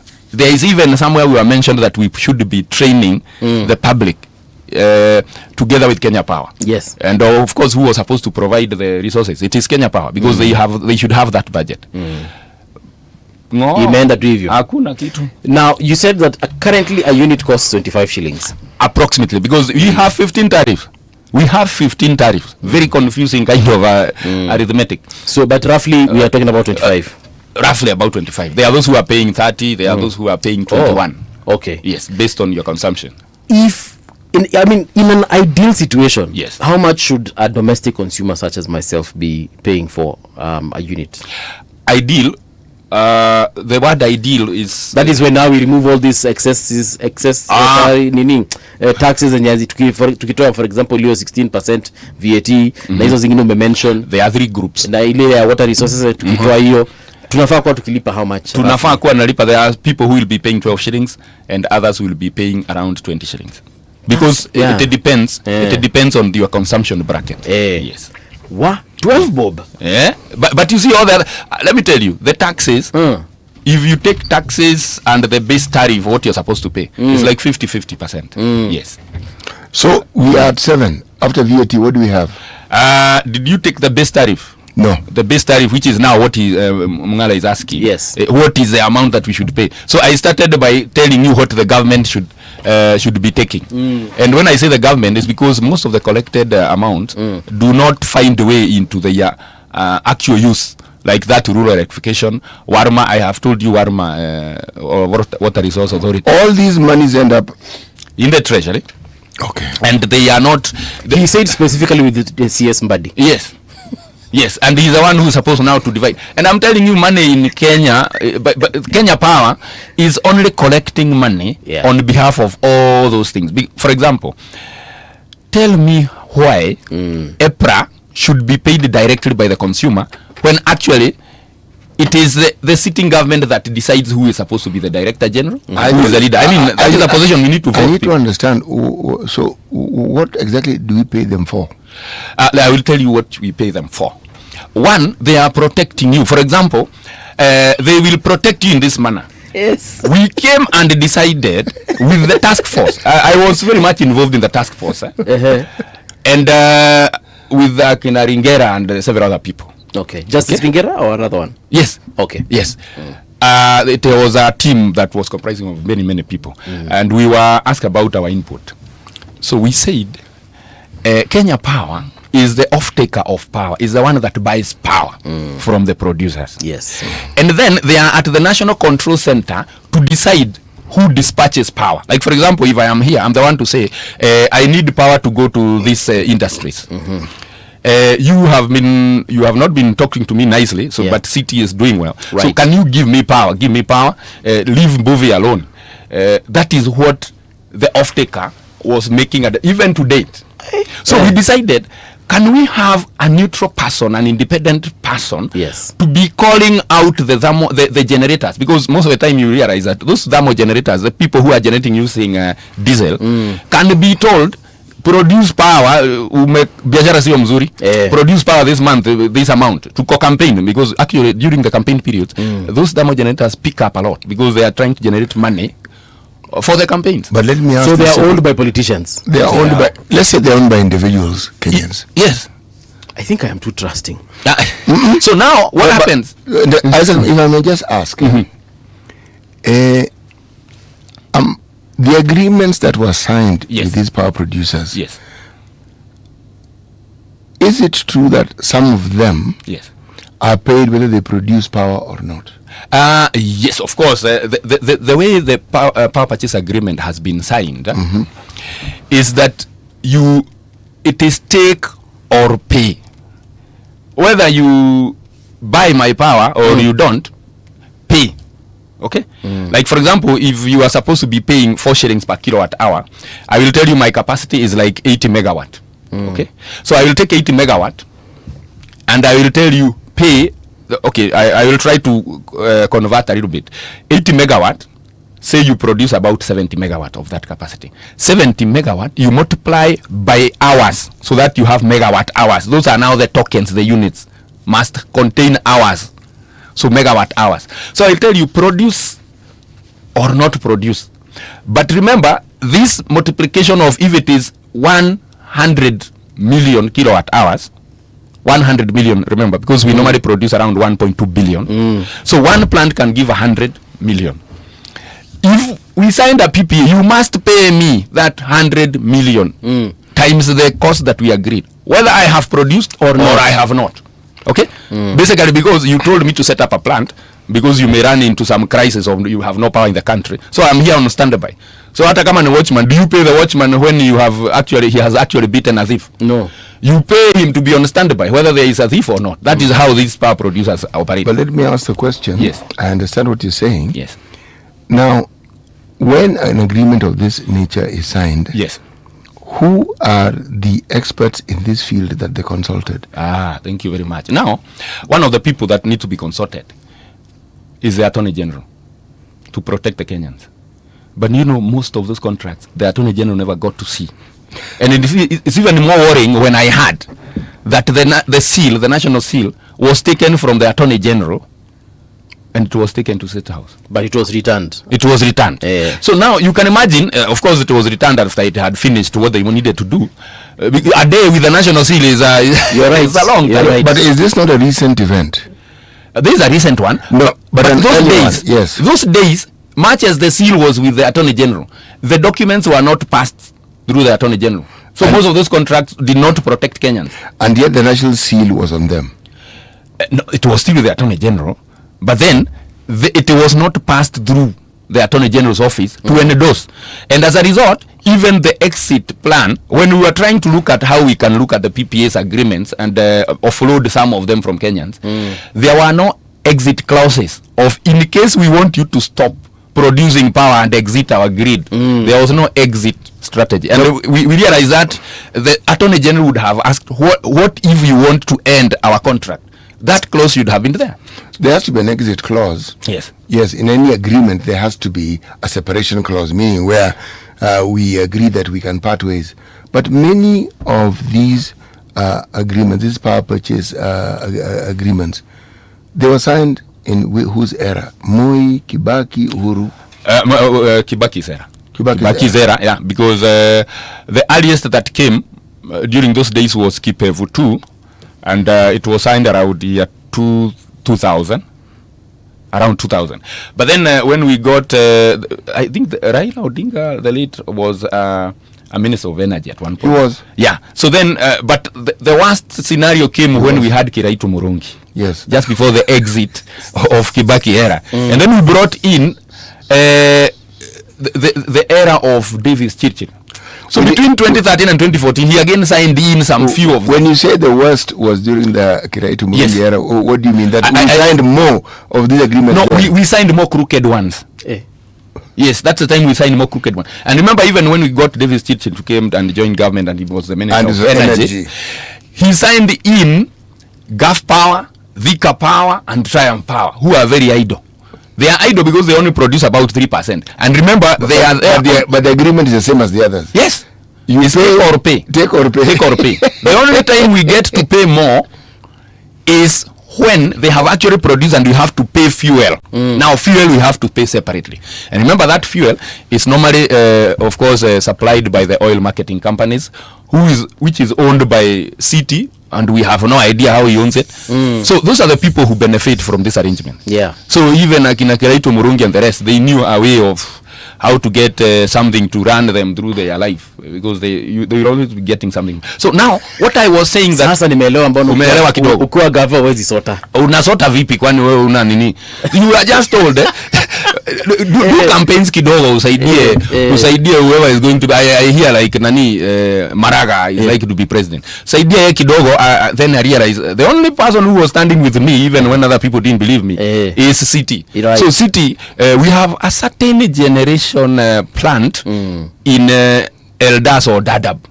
Pelekanga diesel huko. Unamuza na mkubwa sasa, nikipeleka diesel nitapeleka na pesa ngapi? Anakuuliza wewe, hiyo ni swali ya kuniuliza. Umekosa kulipwa. That's how you see some of them are 350 shillings per liter of diesel. It doesn't make sense. Yes. And I'm not saying something that I cannot defend. It is something that is gazetted every month. Utakuta zingine ni 300 shillings per liter. Sasa wewe si utaendelea kusupport yeye? Then ifike wakati ingine usikie you need to supply a fuel of around 3 billion to buy power this month. Hiyo contract wewe bona ukue CS, si ufanye hiyo kazi ukiwa umenyamaza, nobody will ever know what you're doing. And that is how they supply. And that cost is normally exorbitant. And that cost is inclusive of VAT. And then on our bills we are charged another VAT. You know? But now EPRA, you are asking why we pay EPRA. EPRA are supposed to come in and see that nyinyi mnafinyilia Kenyans, the cost of fuel cannot be this much. Okay. Now, EPRA are the same people who said that since the National Control Center is operated by Kenya Power, and they are biased on who they tell to dispatch, we need a neutral person. And so they said Ketraco are the people who will be manning the National Control Center because they are independent. Yes. That move was welcome. We had the current MD of Kenya Power was the MD of Ketraco that time. Okay. And he was really pushing for that control center ikuwe ni Ketraco. Right. But somehow they thought wewe huyu jamaa anasukuma sana iende huko. And we bring him to be the MD of Kenya Power. Yes. When he came to the Kenya Power side, then he stopped that move. So now it is still with Kenya Power. Let me tell you one thing. EPRA has written a letter to Ketraco telling them, you now take this control center. Ever since they did that, there's nobody who is even trying to, they are not even following up. Why have the National Control Center shifted from Kenya Power to Ketraco? They have not done that. They have issued that. It's a so much toothless dog such that you give a letter, but then you don't follow up. You have no power to say, this is what I said, and you have to follow up and make sure that it is done like so. So sahi bado Kenya Power ndio wananunua power. They are the ones to tell people, wewe nitanunua kwako, huyu hajanifurahisha this time. And then they say, wewe Giordamo, can you shut off all carrier, punguza kidogo, we need Rabai to bring a little bit more power. Uchumi sio mzuri kwao. That is what Kenya Power does. Ati uchumi sio mzuri kwao, sisi ndio tunaumia. Ama kuna kitu tuliongea watudunge mmisho hii, bora tuwapatie wa produce kidogo. Then they pass. And by the way, remember I have said they are paid whether they produce or not. Yes. The issue is how much fuel has been consumed. Okay? And so he said, who is this who checks whether that fuel is actual for the consumers? You know, it is EPRA. It is the same EPRA we said had actually witnessed and supervised a theft of 70 billion in 5 years. if we are able, because there is a formula that normally calculate, unajua unaweza niuliza wewe ulijuaje ama kuna, there is a formula that has been gazetted on how to calculate how, if wame produce 5 kilowatt hours, there is a fuel they are supposed to consume, and there is a cost of fuel. If you calculate it like that, you will get a figure, maybe 100 million. But then you realize what was actually gotten from the bills is like 1 billion instead of 100 million. And it's 10 times the amount. That is what they've been doing. And by the way, they reduced ever since we mentioned that. But they only reduced the theft from around 3 billion to 2 billion. They are now on 500,000. 500 million. Yeah. And this cost is usually, how often do we pay for it? Is it a weekly, monthly? It's a monthly during our bills.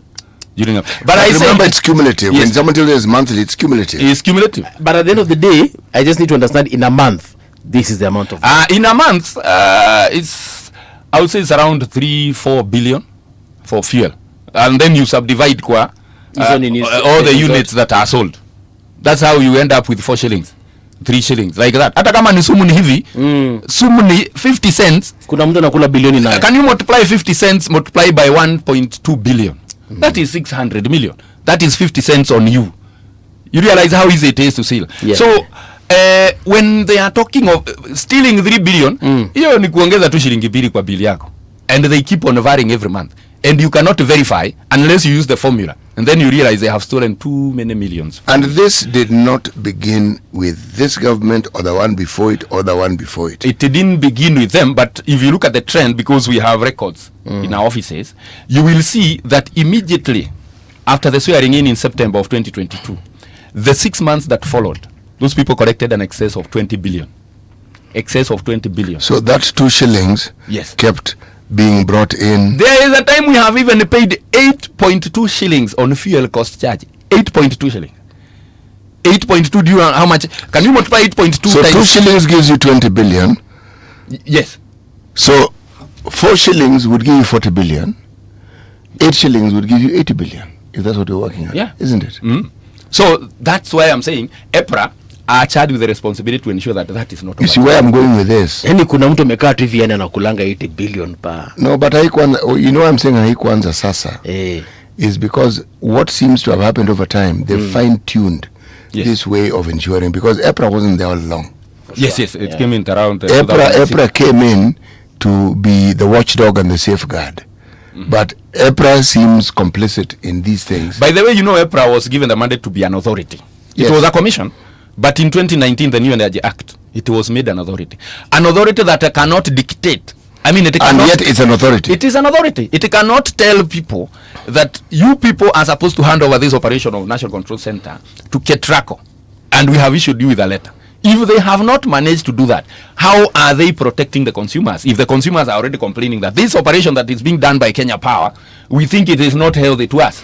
You see, because they are dispatching more diesel-powered generators more than necessary. You see, why I asked this question is because in an earlier time, before all these things came up and the safeguards came up and the bills that later came into acts that changed certain things within the electricity sector in the Moi era, there are people who worked within the sector of energy who are very wealthy people. And again, we were not as informed as we are now, but you wondered what it is that they did that made them so wealthy, because they didn't have factories that produced matches. They were not milk producers.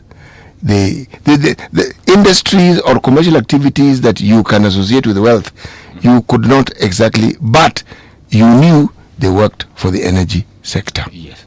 So that is, energy sector has a lot of money. And let me tell you something that is a pity, that Opio Wandai, who is a CS, have no idea of what happens there. If he knows, if he has an idea, then he is part of those people. But I think sometimes that is why they give you a job like that.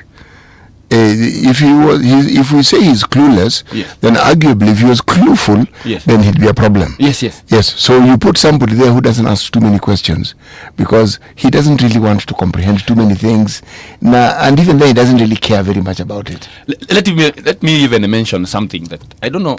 Buvi, who would you expect to be the CS or the PS for energy? what would be the qualification? The CS for energy? PS for energy. Principal Secretary? Yes, Principal Secretary. What would be the minimum qualification you would think? To be honest, this is just me. If I was to appoint one, yes, I'll probably appoint someone who understands electricity. Probably he's an electrical engineer, yes, has worked in the energy sector, so he understands the inner workings of that. And of course, someone who's been in government long enough to understand, he's been working in that industry within government, yes, to understand the inner workings basically of the industry. That is how I would appoint them. Then you would be doing very badly. Okay. Because in Kenya, yes, our PS is a nurse. For energy. For energy. Yes. So I would be doing very badly because I have not appointed. Because you wouldn't go with what Kenyans want.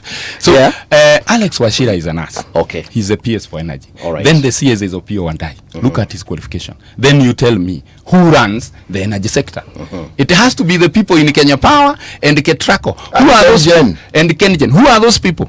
Who are the MDs of Ketraco? Who is the MD of Kenya Power? Yes. Who is the Director General of EPRA? Who is the MD of Kengen? If you will get anybody else other than from Rift Valley, you would not be, you don't have any idea. So those are the people running the energy sector. And then the people who have been put on top of them have no idea of what happened. Yeah. So I'm trying to say that yes, it has been crafted in a way that these things will be ran from State House. The current, with one language. The current PS for energy, I think this is Alex Wachira. Yes, yes. Wanasema he is a former, let me just read this. He is a former investment banker with experience at FIDA Investment Bank, Diane Blair and Genghis Capital. Yes. Wachira works alongside Cabinet Secretary Opio Wandai to lead Kenya's energy sector, focusing on projects like clean energy, the mambo mengine. Yeah, but it doesn't mention that he was a nurse though. No, it is not that he was a nurse. He has a BSN. Oh, but Bachelor of Nursing. Okay. Yes, look at his qualification.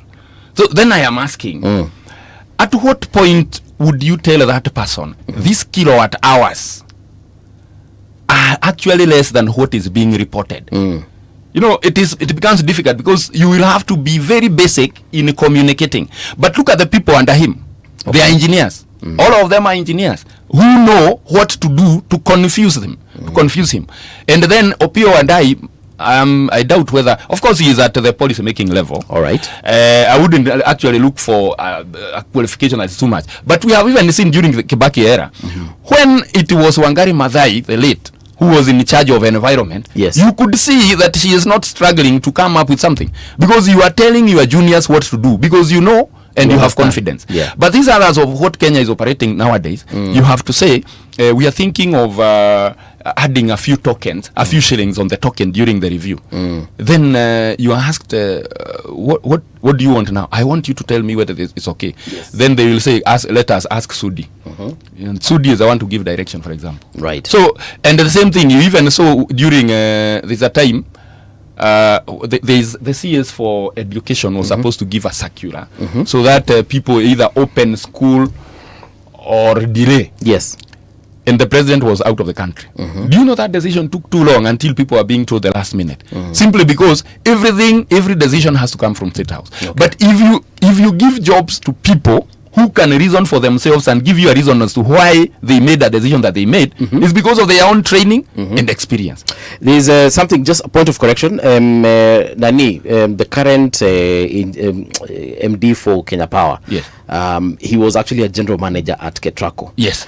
But there's a question about merit order. Yes. Yeah. You talk about Siror. Yes. Yes. But Siror is an engineer. Yes, he's an engineer. He's a doctor engineer. Siror. Yes. Yeah. He's actually a career servant. He has worked a lot. No, it's because he had mentioned that he is a former MD, but he's a former general manager at Ketraco, not managing director. Yes, correct. Now, about the merit order of power dispatch. Yes. How does that happen? At the National Control Center in, I think it is in Ruaraka. Yes. People decided that in the central region or in the South Nyanza region, there is a deficit in this megawatt based on the demand. Then they will say, based on who is the cheapest, I am talking about the thermal generators, because thermal generators or diesel. Geothermal, we have no issue. It has to keep on running throughout as much as it can. hydroelectric, it has to keep on running. That you don't have to keep on saying dispatch this or that. The issue comes to when it is the diesel generators that are supposed to produce. So they are the ones to call that now we don't have power in the southern Nyanza region. Yes. So we have Muhoroni gas turbine, which was a 60 megawatt. Right now we have done some connectivity. Actually, Ketraco is doing well, I would say, because all the infrastructure is in place. But now the issue is, much as the infrastructure is in place, who is supposed to use that infrastructure? It is Kenya Power, because they are the people who are calling out the dispatch. Yes. So they normally say that now we have a deficit in the southern Nyanza region. So can you inject more power from the Suswa substation, and then you have to look at the deficit in the Suswa substation, and then you say, can you light up the generator in Triumph Power or Thika Power so that we inject more into that substation, so that you're able to dispatch that side. But remember, it's a decision to be made by an individual who starts first. Remember, the merit order is whoever is very efficient in dispatch is the first one to be called to dispatch. But unfortunately, again, who is watching on behalf of Kenyans to ensure that they are dispatching in according to that order? Because who actually is in charge? Is it Ketraco? Is it Kenya Power? It is Kenya Power who are supervising themselves in the dispatch. Yes. And that's why it had been mentioned that Ketraco are the people who are supposed to be neutral to dispatch. And Ketraco, I would say, to a large extent, Ketraco have done their job. But now, for example, they did a line between Isinya and Mariakani. Yes. But after they do the infrastructure, they now leave it to Kenya Power. You do what you want with those lines. And then you realize Kenya Power will say, we don't want to dispatch more power from the Nairobi side. Can we generate using Rabai diesel plant in Mombasa? So that whoever supplies fuel there can supply more. Okay. And remember, those fuel, I said, even the way it is being procured, it's still a problem because... But there's something I want to correct you on, Isaac. Yes. You mentioned that people who are in that energy sector, if you are looking at those who run KenGen, KPLC, Ketraco, and if you are looking at even the ministry, that they predominantly come from one region. It is not true. Why is it not true? Well, if you look at, let's take the Ministry of Energy. Yes. Let's break it down. The minister, we know he comes from. I say the people who run. The minister is a policy level. And I am going to break it down right there, and I'm going to go to the PS, and then I'm going to go down to the agencies. Yes. Who is the PS? Of energy. Yes. Yes. By the way, he has a master's program as well. He has a degree in nursing, but he has a master's in energy. No. Oh, yeah. Leadership from a Christian university. Okay. Okay. Why is this man laughing? No, I'm also laughing at an SMS here, but please continue. If you look at the directors, the people who run it, these people don't come from that region at all. For example? Well, I will actually read it out for you, so that you can actually see it. The directors who are in that Ministry of Energy are as follows. The director for the principal secretary is Wachira. Director of Renewable Energy is Dan Marangu. Project manager engineering of Kiva Isaac Kiva. Yes. There's an engineer. Okay. There's liaison officer is called Peter Bora, and then there's Faith Odongo. Okay. And if we look at EPRA now, Daniel Kipto Baragoi comes from Bargoria. Sio Baragoi. Bargoria. Yes. Kipto Bargoria. Baragoi ni location. Hajatoka huko. Nilikuwa nimeenda huko mimi. Bargoria. KPLC MD Joseph Siror. Yes. Rerek CEO Dr. Rose Mkalama. So I am saying that the people. Yes. Why you are misinformed in that front is because we said what sectors actually run energy in Kenya. I will tell you, REREC doesn't run. In fact, even their money from treasury, they don't get. Who runs it then? The people who run the energy sector are EPRA, Kenya Power, and Ketraco. Anybody else is just a spectator there. PS spectator. PS spectator. Even the CS. Are you telling me that these entities are autonomous and can run their own business without the say so of the PS? No, what he's saying is that there's impunity and there's corruption. The people who have been brought there will never understand when we talk of fuel cost charge. is being inflated by 50 cents, where that money goes. You see. So let me understand what you're saying, engineer, is that what you're saying is that, number one, these people are incompetent. Yes. And you're also saying they have absolutely no idea what happens. They don't have knowledge actually, of what they are doing. No, actually, I have to disagree. Are you telling me someone like Engineer Seror, who has spent is a career worker, does not understand these things? No. Actually, what I'm saying is, Seror is an expert in his field, 100%, extra genius. Bargoria is a genius in that field. And when you come to Ketraco, we have Kibias right now. He's a genius in that field. They will know the nitty-gritties of what happens in the kitchen. Who is the senior? It is Alex Washira and CS Wandai. Now, what will they know about what cooks down there? That's why I'm saying it's being run by those people, because the seniors have no idea. Umesema EPRA, Kenya Power, Ketraco. Yes. Hao ndio watu ambao wanarun. Hao ndio wanarun dunia. So hao ndio wanajua mahali shimo zote ziko. Yes. Hao ndio wanajua mahali impunity, corruption yote iko. Yes. Na hao ndio unasema ndio wanaweza either kustop, kucontrol ama kuperpetuate. Yes. And they can only talk in one language in a boardroom. So then, that's what I'm saying. Yes. When you come to say that a certain amount of diesel money has been taken, has been collected by Kenya Power, it has been collected in excess of what actually the thermal plants require. Where does that money go? Yeah. It is only those three people who will know. Okay. It's only those three people. And because they are the ones who balances the Mahesabu, and they are the budget holders. Yes. I mean, what would be the business of the CS and the PS? Yeah. Hakuna shida. And by the way, have you noted that even a CS, before he gets to understand what happens there, anapigwa transfer, anapelekwa kwa sports, anakaka kidogo, anapelekwa. You only get transferred when you start knowing what those people down there are doing. Ukijua kidogo, then you are transferred. Yes. Otherwise, the PSs and the CSs, I mean the PSs and the MDs, those are more permanent than the CS. Yeah. Then what would you say that sasa kama Opio Wandai amekuja, amepata Sirola hapo, amepata Kipto hapo, and then akikaka kitambo elewe, then they bring someone else. Those people will continue doing what they are used to doing. But let me ask you this very simple question. You know, sometimes it is stated as though these individuals are doing something which they themselves are the ones who have begun. Yes. Bana, what we are discussing here has been done long before these people ever rose to these positions. Yes. The problems that we are having right now are not problems that were created today or by these people. They are continuing a trend, if I'm to believe what you're saying, that has existed. Yes. Okay? Kenya Power, long before even we had a place like Kengen, there are very few entities that the government had an interest in where you were never really sure what was going on.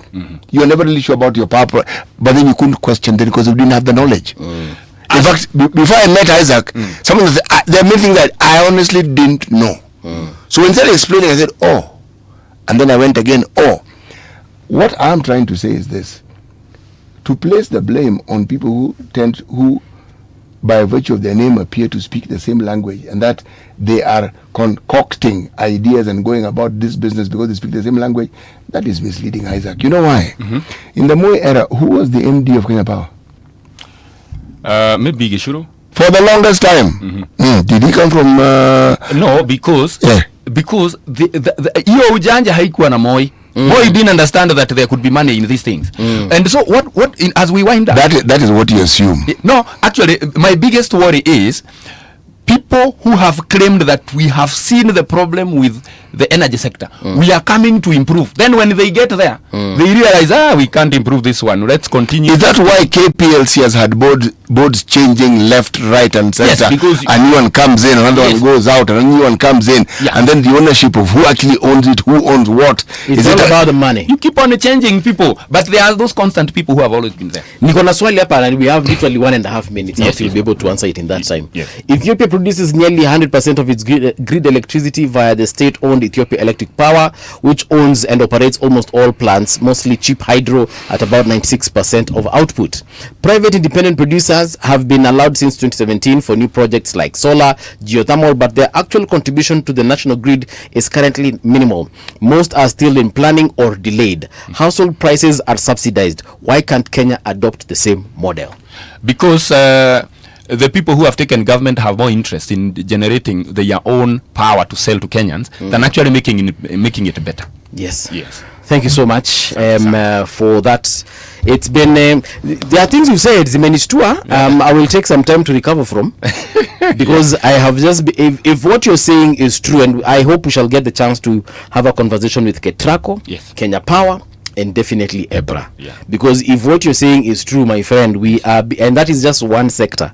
Kama wanatubia that much money, then it's a problem. It has always been like that. Yes, I'm thinking of that money, the way it can buy medicine, it can buy food for all out on Akufo Northeastern. That money can build cancer centers for the Kenyans who are currently dying from non-communicable diseases. It's just crazy. It's a lot of money. But thank you so much, Engineer Isaac, for that one. We are taking this particular break. We get into the news. Then when we do return, we shall be hosting Morara Kebaso of Inject Party.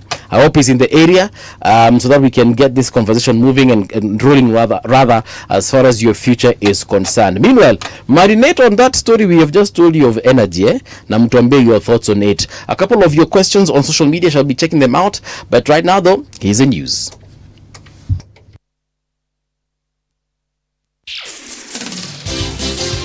It's 8 o'clock.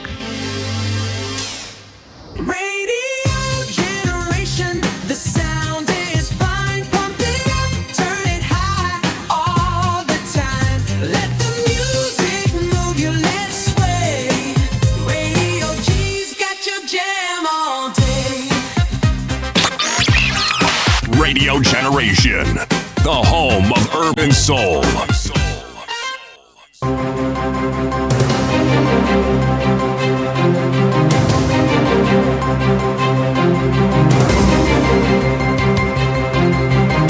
This is the Radio Generation News. Good morning, I'm Winnie Maganga. More than 600 Kenyans stranded in Cambodia have moved to the High Court in Nairobi, asking the government to urgently bring them back home. Through their lawyer Dunstan Omari, they say they are stuck in Cambodia without money to pay for return tickets. They also fear they could be arrested or detained if they fail to leave the country by Saturday. These Kenyans who are left to leave this country with only one-way ticket. A serious question. Even students who go to study out of the country, they must produce a return ticket. Number two, after these people left here, they had been given a visa, a work permit visa. When they reached, they were given a tourist visa. When they reached in Cambodia, they were given a work permit. Some of these people, the story they are telling us is harrowing. A High Court judge in Nyeri has dismissed claims by a convicted killer who tried to blame the devil for the murder of a 6-year-old girl. Justice Kizito Magare said criminal responsibility lies with the offender, not supernatural forces. Before sentencing Nicholas Macharia to death, Macharia was found guilty of killing the child on May 24th last year in the Witemere area of Nyeri Township. The court heard that he was known to the girl's family. After the murder, he buried her body inside his house and continued living there without raising suspicion. The Ministry of Health has launched a national committee to help reduce preventable deaths among mothers and newborns. The new team will review every reported maternal and newborn deaths, investigate what happened, and recommend practical steps to prevent similar cases. Speaking during the launch in Nairobi, Health Cabinet Secretary Eden Duale said the committee will play a key role in saving lives and improving maternal and newborn health across the country. A non-newborn should die from preventable causes.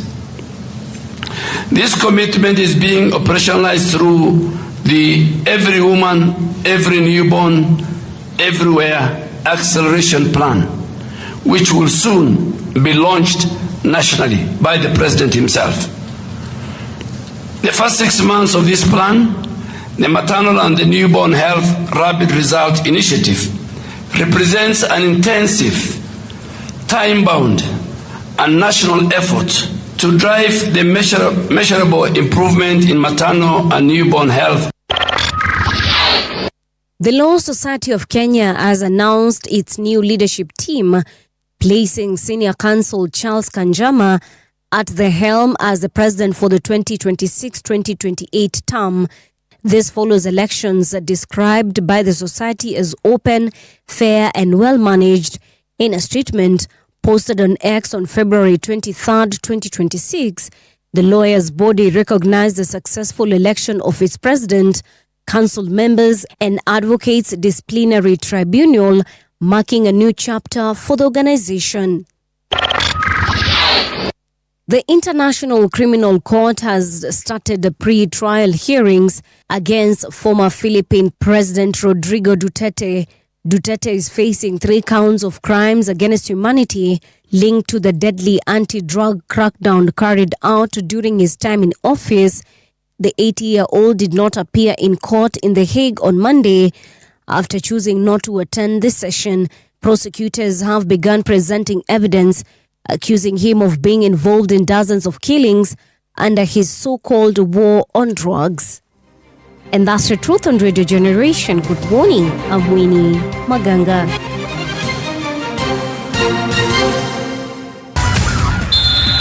Sports on Radio Generation. Good morning, I'm Samuel Otieno. Benfica's Gianluca Prestiani has received a provisional 1-match suspension after Real Madrid's Vinicius Jr. reported alleged racist abuse during last week's Champions League meeting. It means the Argentine winger is set to miss the second leg of the tie in Madrid tomorrow. UEFA has imposed the ban on provisional basis, pending the result of a full investigation by the Ethics and Disciplinary Inspector. The European governing body said further punishment could be handed out once that investigation is completed. Boxing greats Manny Pacquiao and Floyd Mayweather have agreed a professional rematch in September. Pacquiao and Mayweather will fight at the Sphere in Las Vegas on Saturday 19th of September this year. Former world champion Mayweather announced he would come out of retirement for a 4th time last week. It will be the American's first professional fight since beating mixed martial arts fighter Conor McGregor with a 10th round technical knockout in 2017. And that's your sports update on Radio Generation. Good morning, I'm Samuel Otieno. Sports on Radio Generation. The views and opinions expressed on this program are those of the guests and do not necessarily reflect the views of Radio Generation. Radio Generation assumes no responsibility or liability for the interviewee's views. This is Radio Generation.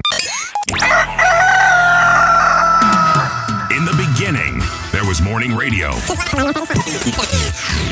But now there is Radio Generation's The People's Breakfast. Curious and bold, getting facts from the shadows. That's what it is. Now, as the city wakes and secrets stir, a bright new voice shines. The People's Breakfast. Your morning, your voice, your journey. Good morning. Good morning, my neighbor. Welcome to the home of hard truths and bold insights. Radio Generation. Welcome back indeed. This is Radio Generation. The time right now is exactly 7 minutes past 8 o'clock. How are you doing? My name is Morara Mbuvi. I'm with CT in the studio. CT, habari asubuhi once again. Salama kabisa. And we've had a very interesting conversation as far as power is concerned. Bro, nimejua vitu mingi sana. Nilikuwa dhani najua but nimekuja kurealize sijui. But the good thing about what he has told us, it gives us an opportunity to verify. So we shall definitely see how we can host the folks at Ketraco, someone maybe from Kenya Power. If EPRA is available, why not?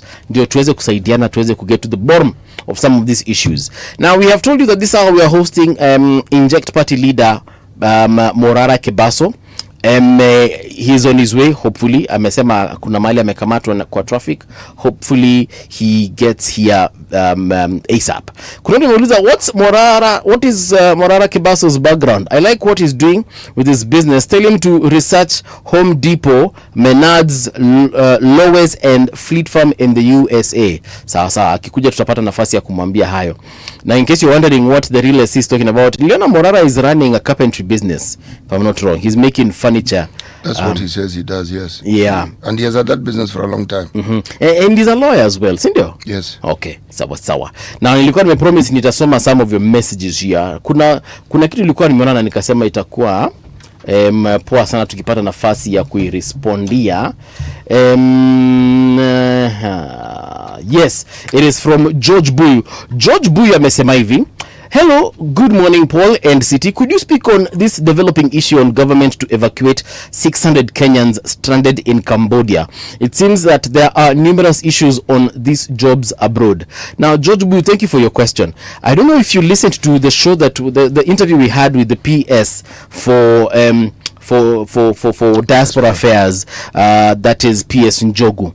We did ask her to comment on this Cambodia issue, and she said that the government severally has actually come, and not just for the Cambodia issue alone. She mentioned on the issue, the situation in Myanmar, na akasema serikali ilienda iko na ikapatana na hao wa Kenya na ikawaambia, look here fellow Kenyans, tuendeni nyumbani. Some of them said that they don't want to leave yet because they want to see if things will change.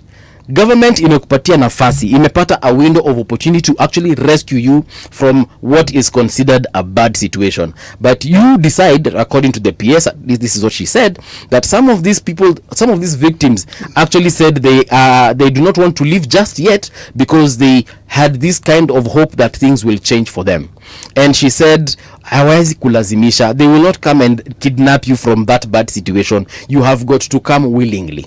They will not swoop in like the Navy SEALs and take you in the cover of darkness and get you out. So they said they negotiated with the governments involved, with the authorities involved, na akasema niaje, ndege inatoka saa 7.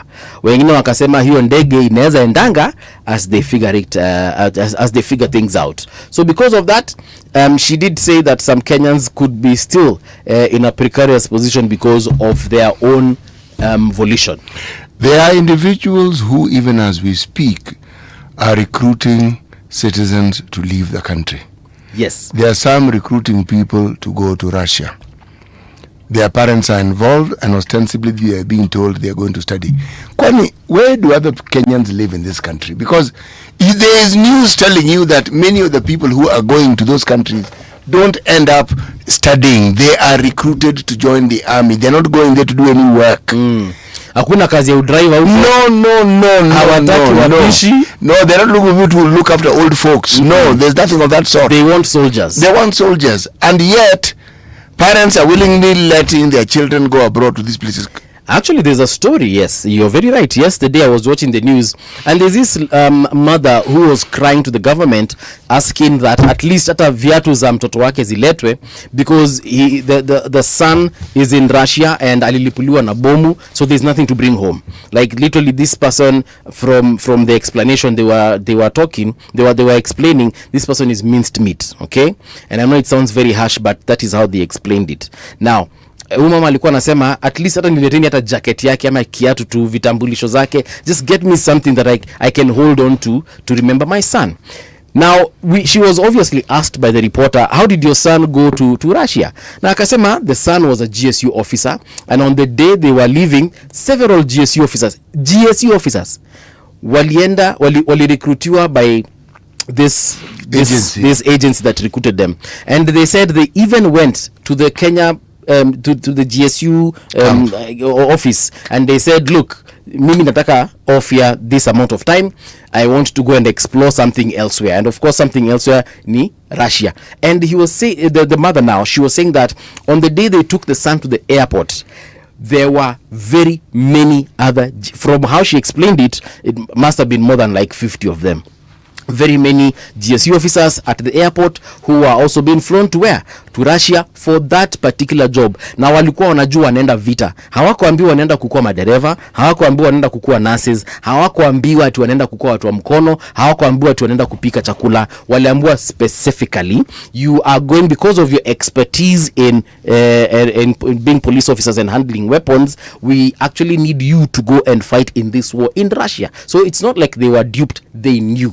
When they got there, some of them even sent money back, as much as 1 million Kenya shillings. One parent actually said the first month like this, 1 million iliingia kwa account. They ali confess na akasema, me, my son sent me 1 million bob. Another one even received a video from the son telling him that in case I die, because hukuwezi jua venye kuko, you could be alive now, 10 seconds from now you're not. akamwambia in case something happens, go to the embassy of Russia in Kenya, give them these details, provide them, na akatuma some documents, give them these documents, you will be paid what is owed to me. So it's not like they don't know anymore. Hii story ati sijui some Kenyans are being duped, hiyo sasa nimeanza kuona ni uongo. No, si uongo. They are being duped. See what like in city? No, it is not all. Kuna wenye wanajua like that GSC officer knew I am going to fight. Like this issue of education, some actually go to school, but a good number are also duped. It's not as though there's no school they go to. Some go to schools, partial fees is paid, and you were told it's a scholarship. And then you're stranded and you don't know what to do. And these are children who never lived outside this country. So they have absolutely no idea what to do, whatever it is that they've gone to. Yes. Boniface Mwangi, actually, even it's currently on his page, you can check it out on all his social media pages. He has posted another video of a parent who and this one is wako mahali hapa, I think ni sehemu za Lang'ata, it could be Kibra there about or Mathare, I'm not sure, but anasema mtoto wake alitoka hapa na akapatana na some foreigners. She was saying foreigners, she didn't know which country they came from, but we know clearly it's now Russia. So she met some wazungu, wakamwambia ni aje, there is this opportunity in Russia, because this young man apparently had traveled around the world looking for an opportunity, and then he got this opportunity in Russia. Na akaambia mama yake clean heart, mom, mimi nenda vita Russia kupigana na nani? Kupigana na Ukraine. Na mama yake akampatia blessings, because sasa unakaa hapa nyumbani unafanya nini? Hakuna kitu. I don't think they knew how bad it would be. So akamwambia ni aje, mimi naenda, na akafika. Same story, sent money back. Actually, according to this lady, she received a couple of hundreds of thousands, more than $500,000 as the first salary of this particular young man, of her son. Na akafika na akaenda vita. So even her, she's saying now that the son is dead, because it was confirmed by another Kenya, actually like some 3 Kenyans they went with to Russia. Akamkonfirmia, alimpigia simu this other young person, akamwambia, mom, your son so and so has been killed in the line of duty here in Russia. Now I just wanted to let you know, ujue venye utafuatilia, because me from here in Russia there's nothing much I can do. The most I can do is just inform you that your son is done what? Kaput. So watu wanajua. Fine, there might be 1 or 2, 3, maybe some 10 people who've been duped, but out of 100, you cannot tell me that all 100 had been duped. Paul, it is a mix. There are many people in this country who served the military for 9 years and left. There are people who even served longer than that and left. There are those who are in the disciplined services. For a con to work, there must be some element of truth to it. Otherwise, it will not work. Because there are people who will report back and say, this is what I have seen, this is what has happened. Yeah. And so Larry Mado actually also posted a video of a Tanzanian who's actually encouraging his fellow citizens to apply. He was telling them, look guys, I got here, I got a signing bonus of I don't know how many thousands, and then now every month I'm getting I don't know how much money. And he was like, guys, msidanganywe bana, njooni huku, kuko sawa kabisa. Interesting times we live in. Anyway, it's a time when we have that conversation about keeping government in check ahead of 2027. And with us in studio is Inject Party leader Morara Kebaso. Morara, good morning. Yes, good morning. How are you? Kabisa. Nice to see you, and welcome to Radio Generation. Nice to see you too. This is a beautiful radio. Thank you. It's my first time here. Yes. Hopefully not the last. No, I always watch the conversation, so definitely not the last. Yes. Inject Party inaendelea namna gani? Inject Party right now, we've proceeded now to file for final registration. We had our provisional registration, so now we filed for final registration, because what we needed to do was pay a check of 500,000 and also proof of offices in 24 counties, right? Which now we've complied, so we are waiting. You are currently in 24. Yeah. Are you in 24 or more than 24? More than 24. We have 26. Okay. So we've been opening them. Probably what we need to do now is the official launches, but we wanted to do those official launches after we have our final certificate, not our provisional certificate. Yeah. We were with the ORPP here, John Cox, and he was telling us about these amounts. Initially, before he actually told us, someone else had told us that they had opened their party with, that amount of money. Mara nasikia kuna 100,000 ya kutangaza, then 500 sasa ndio ya hiyo license ingine, and I was like, we kufungua party huku ni pesa mingi. The total amount can actually come to, if you're registering a party from start to the end, the total you need can come easily to around 6 million shillings. Yeah. Because there are other processes in here that cost a lot of money that people never talk about. For example, yes, you are supposed to have lease agreement for 24 offices. So it means you're going to go somewhere to a town, you're going to lease an office. That's a cost. Yes. Now, an office, for it to be regarded as a proper office under the Register of Political Parties regulations, you have to have stationery. Yes. You have to have a desk, a chair, and somebody has to be present. That somebody is somebody, maybe a volunteer, but you're going to give them a small allowance for them to be able to afford being there. Yes. So affording maybe a computer, files, a desk. Stationary basically. So ukiangalia hiyo office furniture plus stationary, alafu angalia times 24, umeona hapo you've spent money. Probably you're running to 1 million or 2. Then now the bigger cost is in registration of members. Because when you get your provisional certificate, you're supposed to register at least 1,000 members in all of the 24 counties. Yes. Now, Kenyans, they rarely register, just freely. Yes. It's not so easy as just telling them online that go and register. Sometimes you have to have volunteers. Those volunteers have to have lunch, they have to have water, they have to go down there, waandikishe watu mmoja. And sometimes those people, while you are unawaandikisha into the political party, wanakuambia wapi kitu. They are used to politicians giving them money. So wakati wewe unawaambia political party, washasikia word political, wanajua na utoi kitu, they wonder why. Wanaona ni kama umepewa kitu yao na utaki kuwapatia.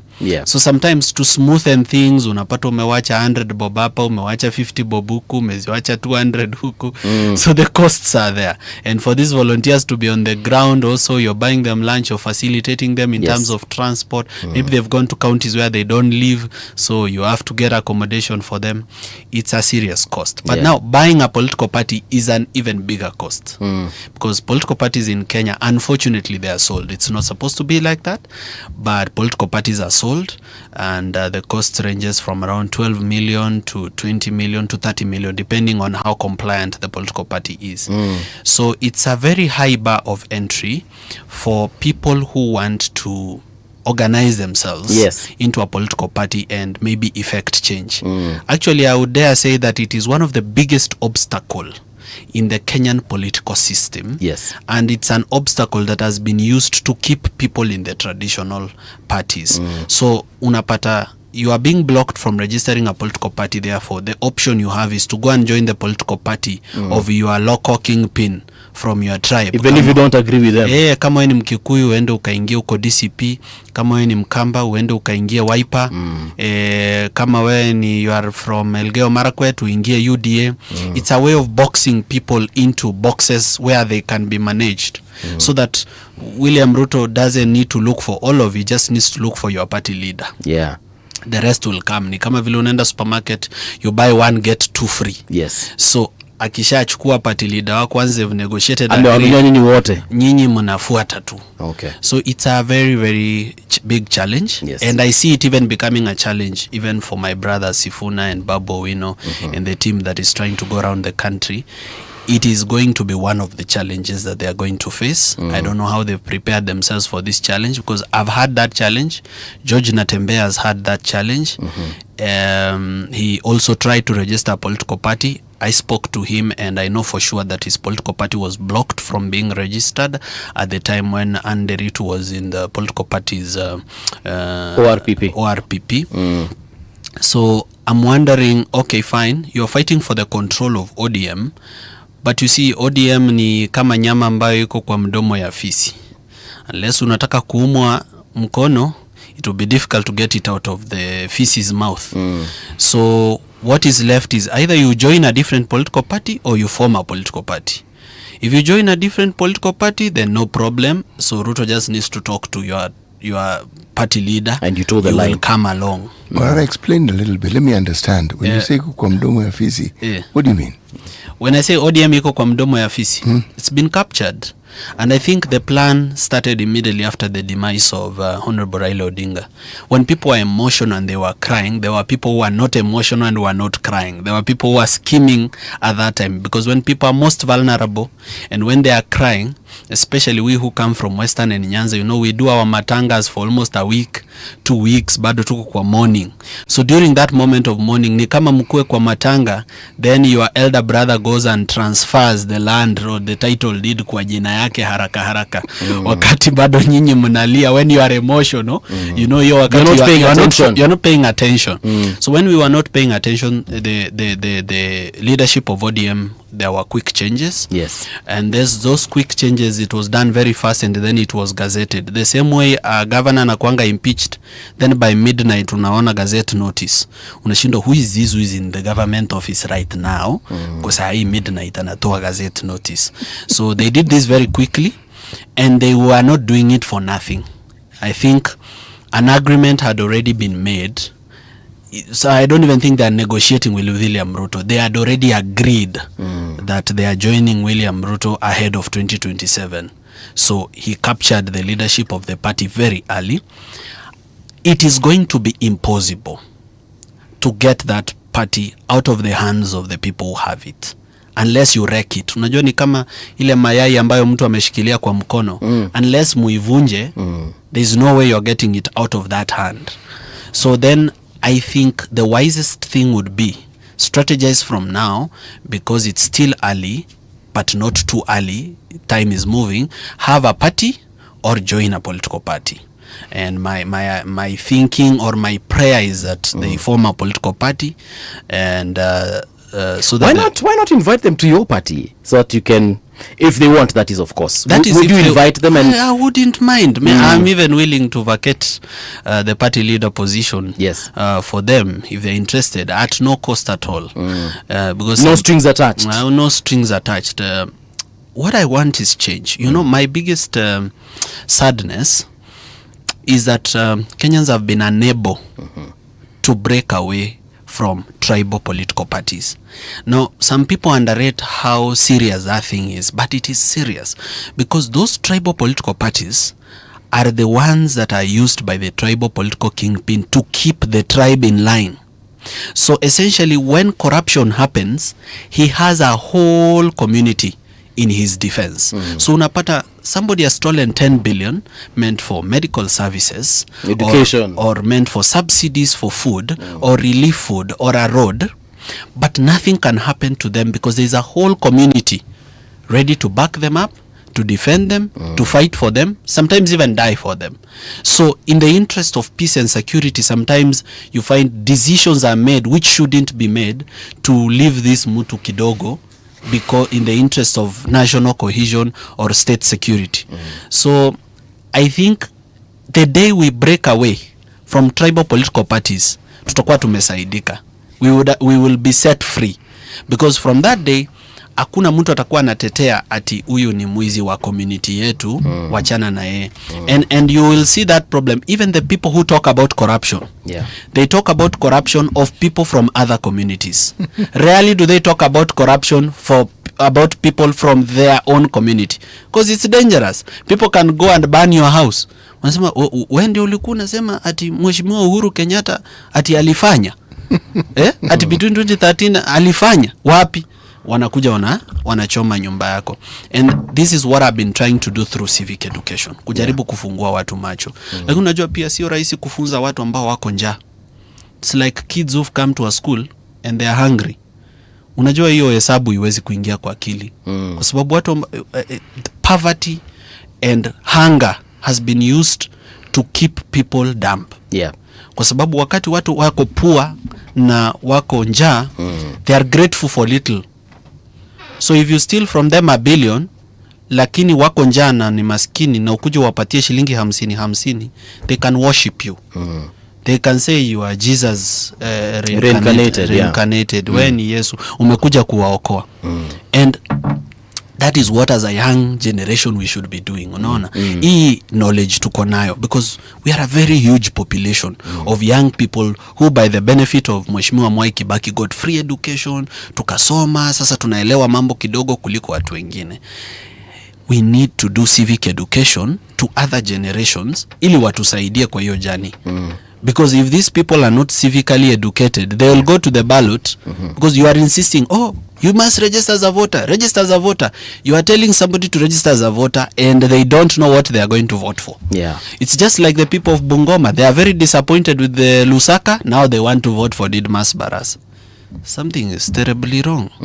Yeah, they need help. they need help, not from some bad person. Yes, they need help from themselves. Okay. So I think the only key to this thing is civic education and campaign financing reforms.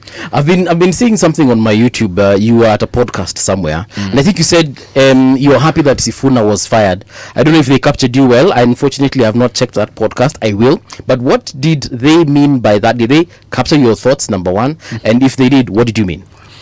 I'm happy that he was removed from ODM. Okay. I'm unhappy that he insisted to stay. He was removed as a sec-gen. As the Secretary General. But you see, sometimes the best thing that can happen to you is to leave your job. Because if you leave your job, you will think of other ways of generating income. And if you think of other ways of generating income, you might get a better job or start your own business. True. But is that true of politics? Yeah. Not necessarily. There is something in our political sphere called the sympathy consideration, which can translate into a vote. When people feel you are an underdog, it puts you at an advantage. We have seen it over and over. There are individuals who managed to leave political parties. The person who did it the most in our time was Raila Odinga, and seemed to thrive. But he took it further. He even seemed to lose an election and thrives even after every loss. Something which is actually quite unusual. But for most people, it is important for you to be kicked out. When you're kicked out, that gives you the oomph. It gives you the springboard from which now you can propel yourself. City. So what if you are kicked out and you choose to stay? When you are no longer Secretary General, it doesn't mean you're no longer a member of the party. Yes. It is that simple. Let's talk of ODM and look at times when they've tried to have these NDCs. The famous one was at KICC. When Men in Black. Men in Black. But what preceded it, there was a guy called Ababu Namwambu. And there was a guy called, he's still called, they're both still called by the same names, Hassan Joho. It was said They were at called that time. the Sky Team. Yes, they were trying to bring about change and they were whatever it is they were trying to do. However, that particular gathering was scuttled. I had never seen a table being airborne by simply being given a kick. On that particular occasion, I actually did. So I realized that the physics I had learned, there are bits of that physics which I had never quite understood, but siku nilishika vizuri sana. It didn't go very far, okay? If I take the issue of ODM slightly further back and how it is that Raila Odinga formed it, I have to go back to SDP, LDP, and then I've got to go to NDP, but I've got to go even further to Ford Kenya. Okay? The history we've had with people departing from political parties, some have been disastrous. Jaramogi Oginga Odinga left KANU. To form KADU. No. No, KPU. Oh, Kenya People's Union, yes. It didn't work out well for him. And there are those who argued that historically he should have stayed. Okay? Had he stayed, they would have had to kick him out, if that was the intention. If I look at the current dispensation that we have with someone like Sifuna, see, ODM is already a brand. It is known. And when I listen to the things they say, they talk about ODM. So ODM is being marketed by two factions. There's the Uburu faction saying ODM. There's a Sifuna faction saying ODM. We saw this thing happening in ODM at a time when we had even ODM Kenya, which later became Wiper. So the situation that we're seeing here is not entirely new to our politics. The only thing that is significant is this.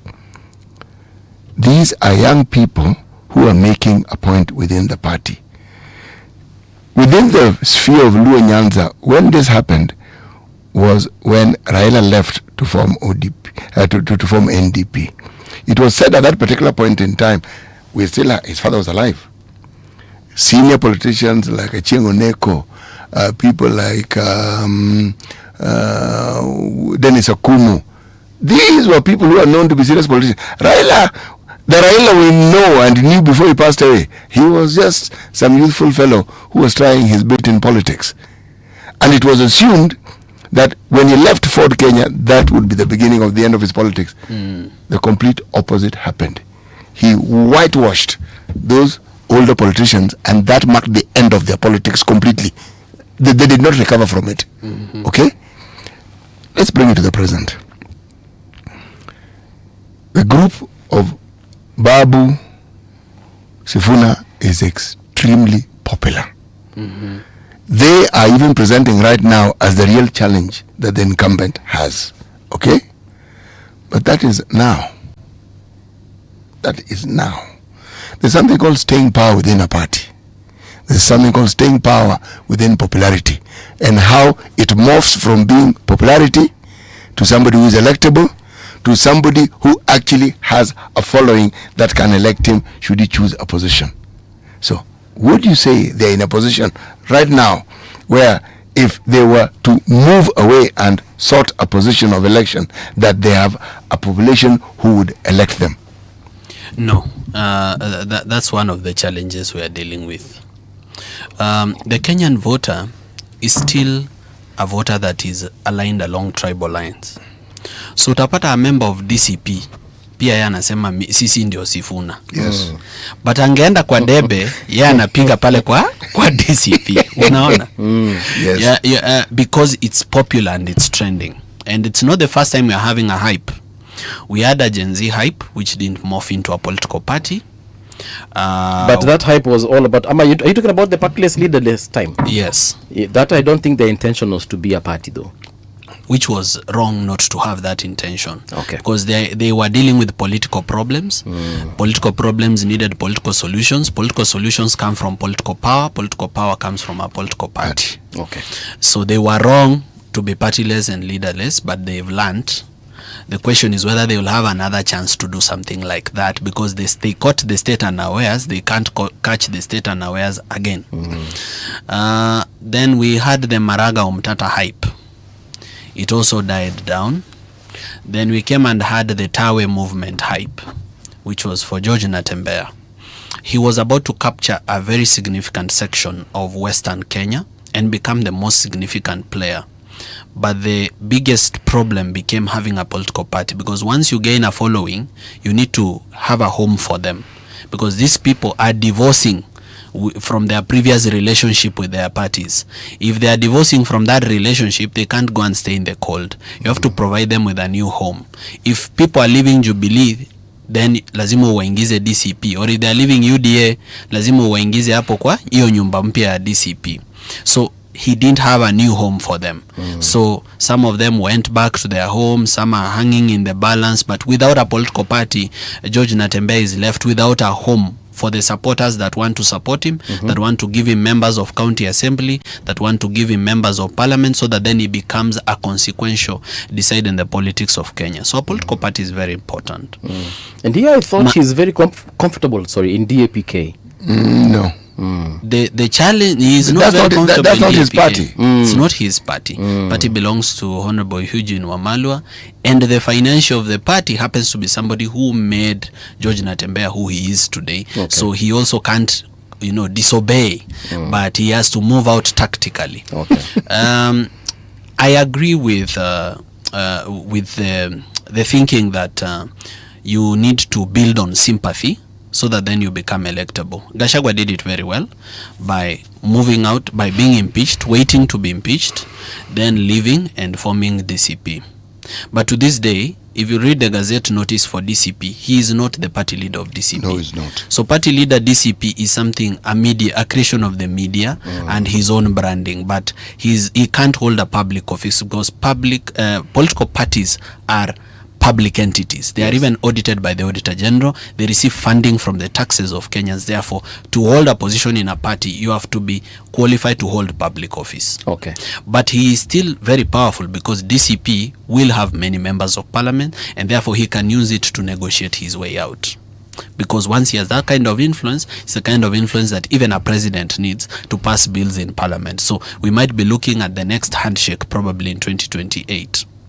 But now, coming back to our popular team, which is Babu and Sifuna, they can stay in ODM. The question is, what's the end game? Because as you stay and fight, there needs to be a goal. There has to be a war to be won or a battle to win.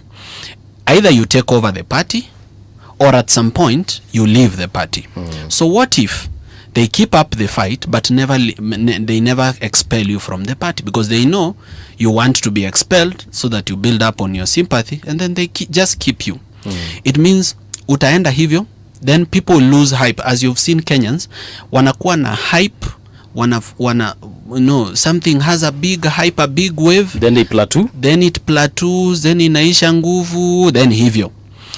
I was expecting that right now when the tide is high, it's the best time to ride that tide to power. Kalonzo Musyoka one day while we were serving tea in his house told me, from time to time there are tides that come in the lives of men, tides of fortune, and if people ride those tides, they ride them to fortune and success. So when a tide has come, ride it. Ni kama wakati biashara yako iko na good cash flow, that is the best time to invest, to reinvest into the business, because you don't expect that it will always every day have a good cash flow. So right now they are high and flying. They should know other people are also high and flying at some time, but they rode that wave to power. They should ride that wave to power. If they leave ODM, do they have a constituency that can then elect them? That is the biggest problem we are dealing with in Kenya. Tukisolve tu hiyo shida, hapa tutaishi, wacha Singapore. This place will be better than Singapore if we solve just that one problem. Tutakuwa Monaco. Yaani Babu na Sifuna wakitoka ODM saa hizi, will they have a constituency ready to elect them? Who are these people? Kwa sababu ukikuja kwa meza lazima uulizwe watu wako ni kina nani na wako wapi. Huwezi sema ni vijana. Because we used to think during the Gen Z movement that the youth is a voting block. Yes. Until we saw the by-elections in Mbeere North, in Malava. We waited for the youth in the line to come and vote. Hatukuwaona. We waited until polls closed. Then UDA won everything. So can we trust the youth to be a voting block that can be a decider in politics? We have our doubts because we had high expectations. Those expectations have been punctured. Our tires are deflating on what our expectations on the youth should be. Many don't have ideas, the ones I meet. Wale napatana nao, wengi hawananga kitambulisho. Na wenye wako nayo, hawajarejesta kupiga kura. Na wenye wamerejesta kupiga kura, wanasema line ni mrefu, wataenda baadaye. So that's a challenge we are dealing with, of indolence. And you see, in law, when I was in law school, my lecturer, Dr. Linda Musumba, used to teach us that equity does not come to the aid of the indolent. The law cannot come to help you if you are sitting on your hands. You have to be active and proactive. So it's a time for the youth and for youth voices like myself to keep encouraging vijana wa age yangu kwamba if you don't come out and make a political decision, this politics is going to affect your life. It will affect how you get jobs. It will affect the ease with which you can start a business. It will affect the cost at which you buy things. So you have to come out and make a decision pale kwa debe that can help you. So that hata hawa Babu na Sifuna wakiweza kutoka pale na watengeneze chama, I am ready and 100% to support them if that can happen. There is something you've said. Wakuwe na voting block which is not based on tribe. Because tukienda sasa tribe tena tumerudi kwa ile shida. Because then Sifuna is now seen as a Luya. Then we start asking, yeye ni Mubukusu ama ni Mumaragoli? Kama ni Mubukusu, amekuja kuchukua voting block ya Wetangula. Kama ni Mumaragoli, amekuja kuchukua voting block ya Mudavadi. Mudavadi nini? Anataka, we go back there where the origin of the problem. There's something you said about, and it's still on this voting block issue. So if they do not have the youth as their voting block, who do they have? Si hapo ndo mali shida iko. Let me ask you this question. The only person there who is at an advantage. Unaona kwa hiyo timu mzima, mtu pekee mwenye naona ako at an advantage. Yes. Who, you know, as a sniper you have to have a clean shot. Sasa mtu mwenye naona has a clean shot but is not making the shot ni Babu Owino, because he is the only one who is coming from a region where there is a vacancy. If the Kenyan voter is still a tribal voter, then Babu Owino is the only one who has a tribe he can lead that is looking for somebody to lead them. So he is the one who is supposed to make the shot but has not made the shot. But also I understand from elders and people from that tribe that the tribe doesn't necessarily decide on leadership that way. There is a process. Apparently kuna kitu inaitwa jogi yenye ita decide nani atakuwa leader, na ukijipeleka hapo ujilazimishe kama leader, you will be rejected. Let me tell you, people need to learn something from William Ruto. William Ruto never waits for sijui mabroka sijui wagani wakae wasikize, sijui some elders sijui wakae wamwambie nini. He goes direct to the voter, anapata support ya voter, alafu nyinyi wengine mukama along. Okay. After ashapata support ya voter. I want to take you back. If Rigathi Gachagua ran for Mathira MP without a UDA ticket in 2022 election, would he have won? The answer is no. That nation, the Kikuyu nation, had already made a decision that they are supporting William Ruto. William Ruto was just giving them a representative. Na waekea deputy mmoja wenu who will take care of your interests. But note that this person was the one to bring him that vote. He already had it. Let's go back to Rift Valley. It was almost automatic that Gideon Moi was supposed to take over as a kingpin of Rift Valley. So from whence cometh William Ruto? From whence? He just organized himself, went down to the people, started a party called URP, convinced members of parliament, even including old people like Kosgei, to join, and they joined, and he moved. So while the indolent were sitting on their hands, William Ruto had already gone with the voting bloc. So I can advise all young people, if you wait for endorsement, you will wait till eternity. These people are not willing, and I assure you, in fact, one of the questions they'll ask you is, are you a Luo or an Indian? That's the first thing they'll ask Babu Owino. Sema wewe ni Mjaluo kweli ama ni Muhindi? Then the second thing they will ask him is, umeoa? Na kwa nini umeoa msichana ya huko na tuko na wasichana hapa? That's the second question they'll ask you. Say wewe huko na wasichana wetu kwamba wanaweza kuolewa ukaenda kuoa msichana ya kule. Third question, uko na boma hapa? Umejenga wapi? Mahali tutakuwa tunaleta malalamishi. So and then they'll ask, what's your political experience? Wewe wacha. Hiyo experience yako ni kidogo. Member of parliament, tambili. Huyu ashakuwa minister. This one has been a minister. Huyu amekuwa member of parliament 3 terms. Hata amekuwa CS wa treasury. So you see, if the youth will follow that direction, hiyo ya kwenda ati kungoja tusaidiwe, it will never come. Go there, rush in. The kingdom suffered violence, and the violence taketh it by force.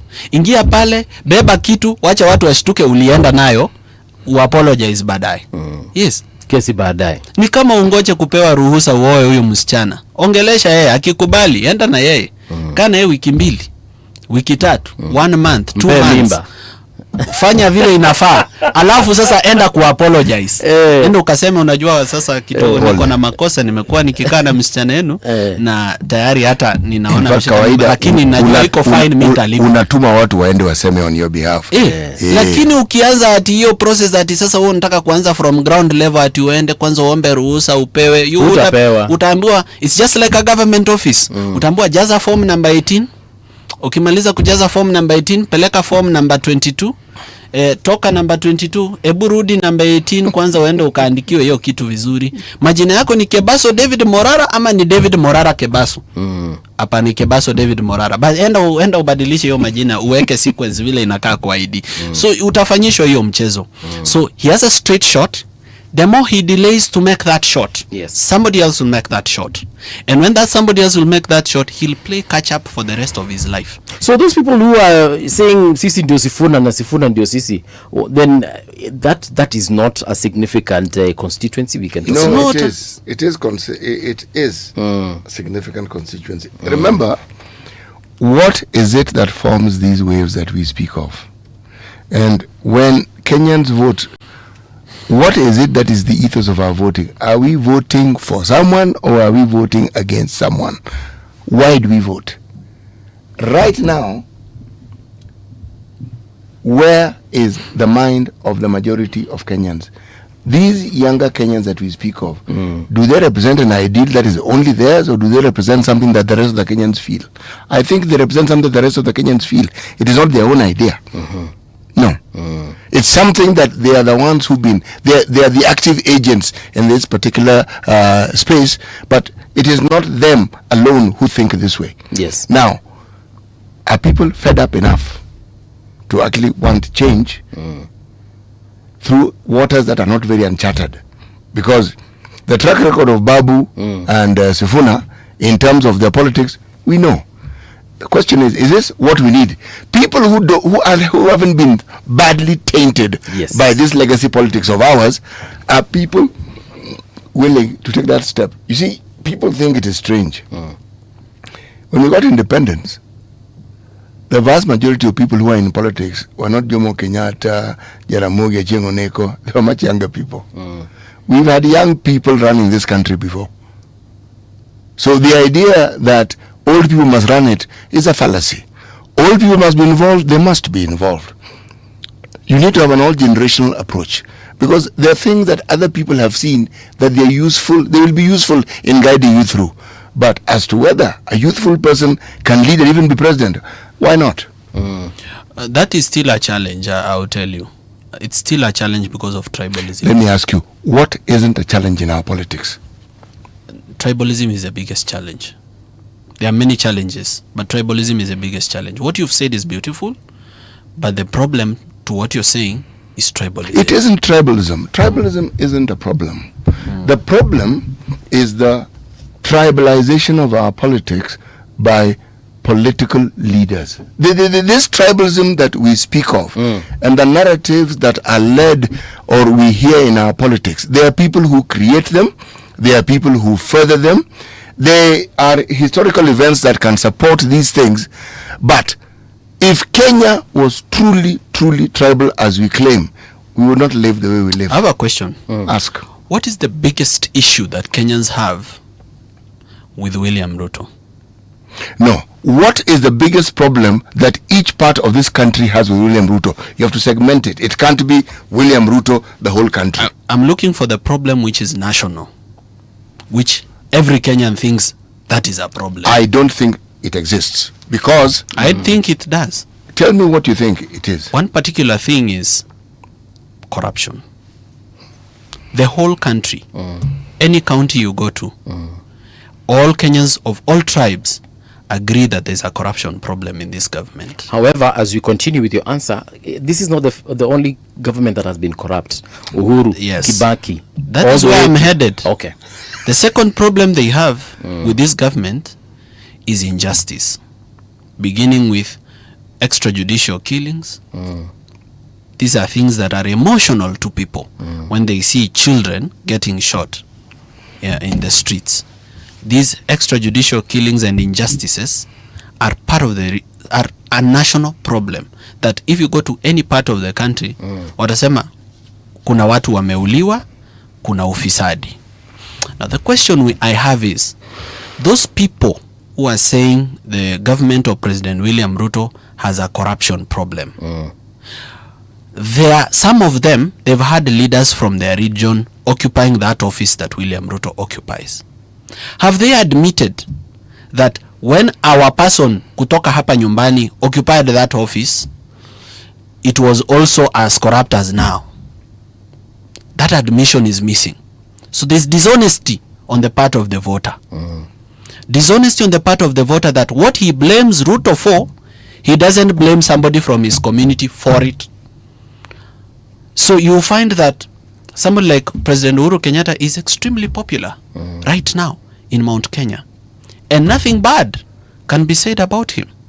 But when he left this country, he left it in the ditch. By then, the dollar was at 160. Between 2013 to madeni tuna complain na William Ruto na kopa madeni.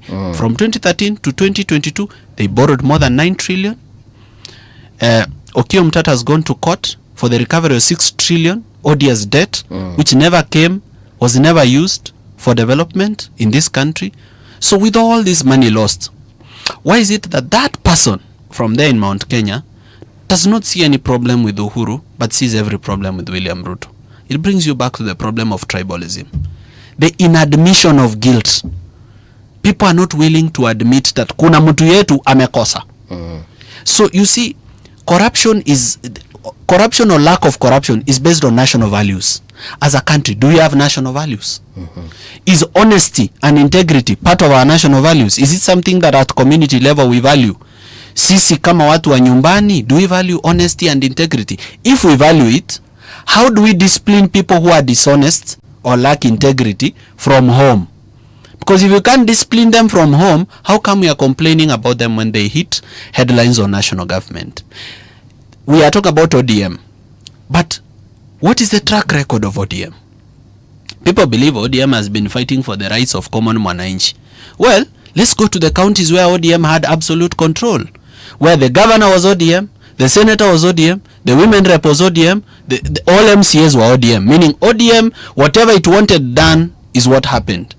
Look at those counties. They were forward to the ground. They were looted to the ground. So then the question then becomes is, if ODM occupied power someday, would it have been any different with William Ruto? So you see, it's easy to blame the person that is in power, but if we are not admitting guilt from our own communities that we've been part of protecting and supporting corrupt people as long as they come from our communities, then we are wrong. Because we are behaving like communities that do cattle rustling. Yani mahali kama warrior kutoka kwa community yetu ameenda akaiba ng'ombe kwa ile community yenu, hiyo ni sawa. That is a very brave warrior, huyo ako sawa. Bora asiibe huko kwetu, bora aenda ibie wale wengine. But you see, this economy belongs to all of us. So if there's theft of public funds, it's not just going to affect the people from the tribe of the president. It's going to affect everybody. So is somebody from Bomet or Nandi or Elgeyo Marakwet willing to accept that there's been corruption, and very serious corruption, in William Ruto's government and injustice? What is it they run to whenever you ask that question? It's tribalism. Wanasema hata wao walikaa kwa kiti na shida ilikuwa ni hiyo hiyo. So until we admit, until we disassociate, until we divorce with the defense of mwizi wetu, there's nothing that's going to change here. We are blaming the man for nothing. It's a good example you've given. My reference, and you're 100% right, my reference point is the dominant narratives that we have. The tribalism issue is a dominant narrative, and it has support with facts. Other dominant narratives when it comes to our politics has to do with presidents we've had. For instance, there's a dominant narrative that Moi did nothing. It is not true. It is absolutely not true.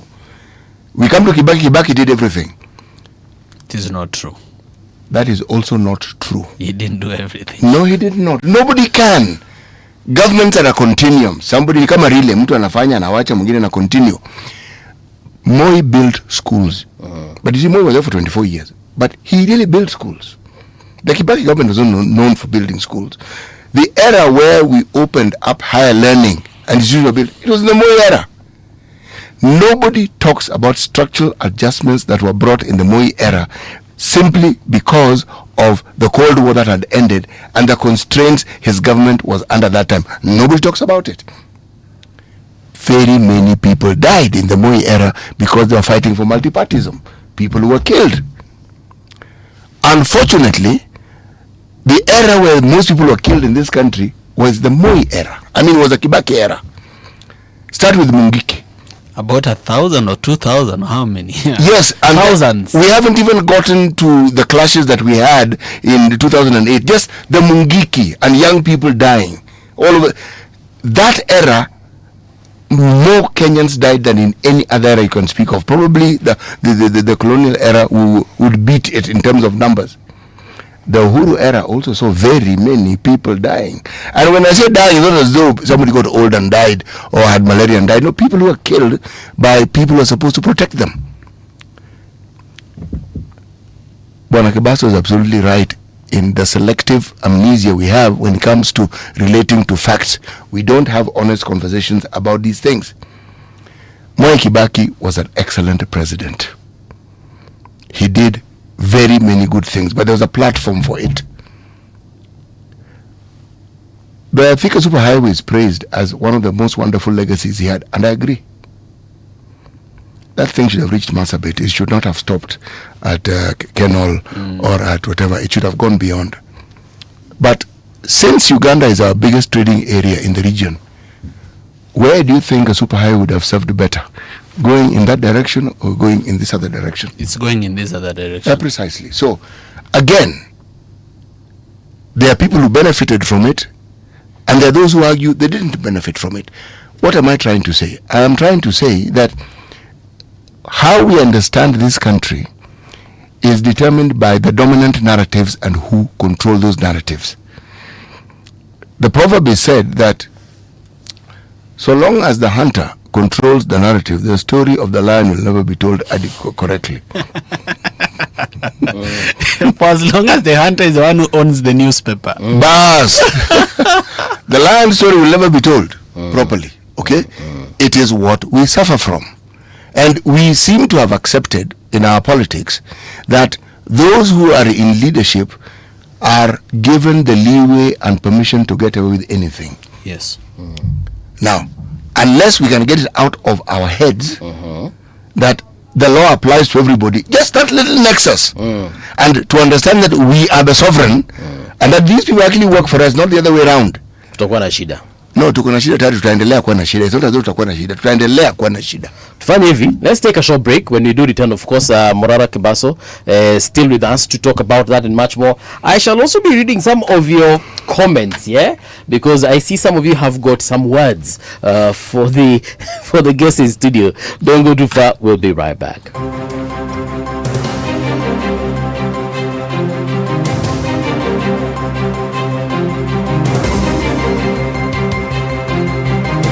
This is the Radio Generation News. Good morning, I'm Winnie Maganga. Police have arrested 2 armed suspects and recovered a loaded AK-47 rifle in an operation targeting criminal gangs in the coast region. The suspects, identified as Collins Oching alias Voke and Timothy Omondi Mgoe, are believed to be behind a robbery and abduction incident involving a businessman in Kisauni sub-county on February 17, 2026. During the incident, the businessman was reportedly attacked by masked men, robbed a large sum of money and other valuables, and later dumped in the Mombasa cement area. Electricity billing expert and executive director of ELCOS, Isaac Ndereva, has raised concerns over Kenya's electricity tariffs, questioning fuel charges, forex adjustments, and VAT application. He argues that multiple levies inflate consumer bills and says reforms could significantly lower the cost per unit for households. Speaking on Radio Generation today, he said billions have been collected over the years under the fuel cost charge. And we have talked about Warma and rural electrification. Now we come to VAT. 16%? 16%. And this 16% is very contentious, because there is a time we started going to the media in 2021. Yes. And we really pushed. That time it was President Uhuru Kenyatta was there. And he really listened, because he even commissioned a task force to investigate about those issues. Yes. Now, I reduce Estima Bay. We told them inflation was subjected to taxation of 16%. How do you tax inflation? From there, they were even taxing forex. Principal Secretary for Medical Services Oma Oluga has urged health leaders and development partners to move from talk to action in the fight against maternal deaths. Speaking on Monday during the launch of the National Maternal and Prenatal Death Surveillance and Response Steering Committee, Oluga said Kenya has held many meetings and conferences over the years, but maternal deaths remain high.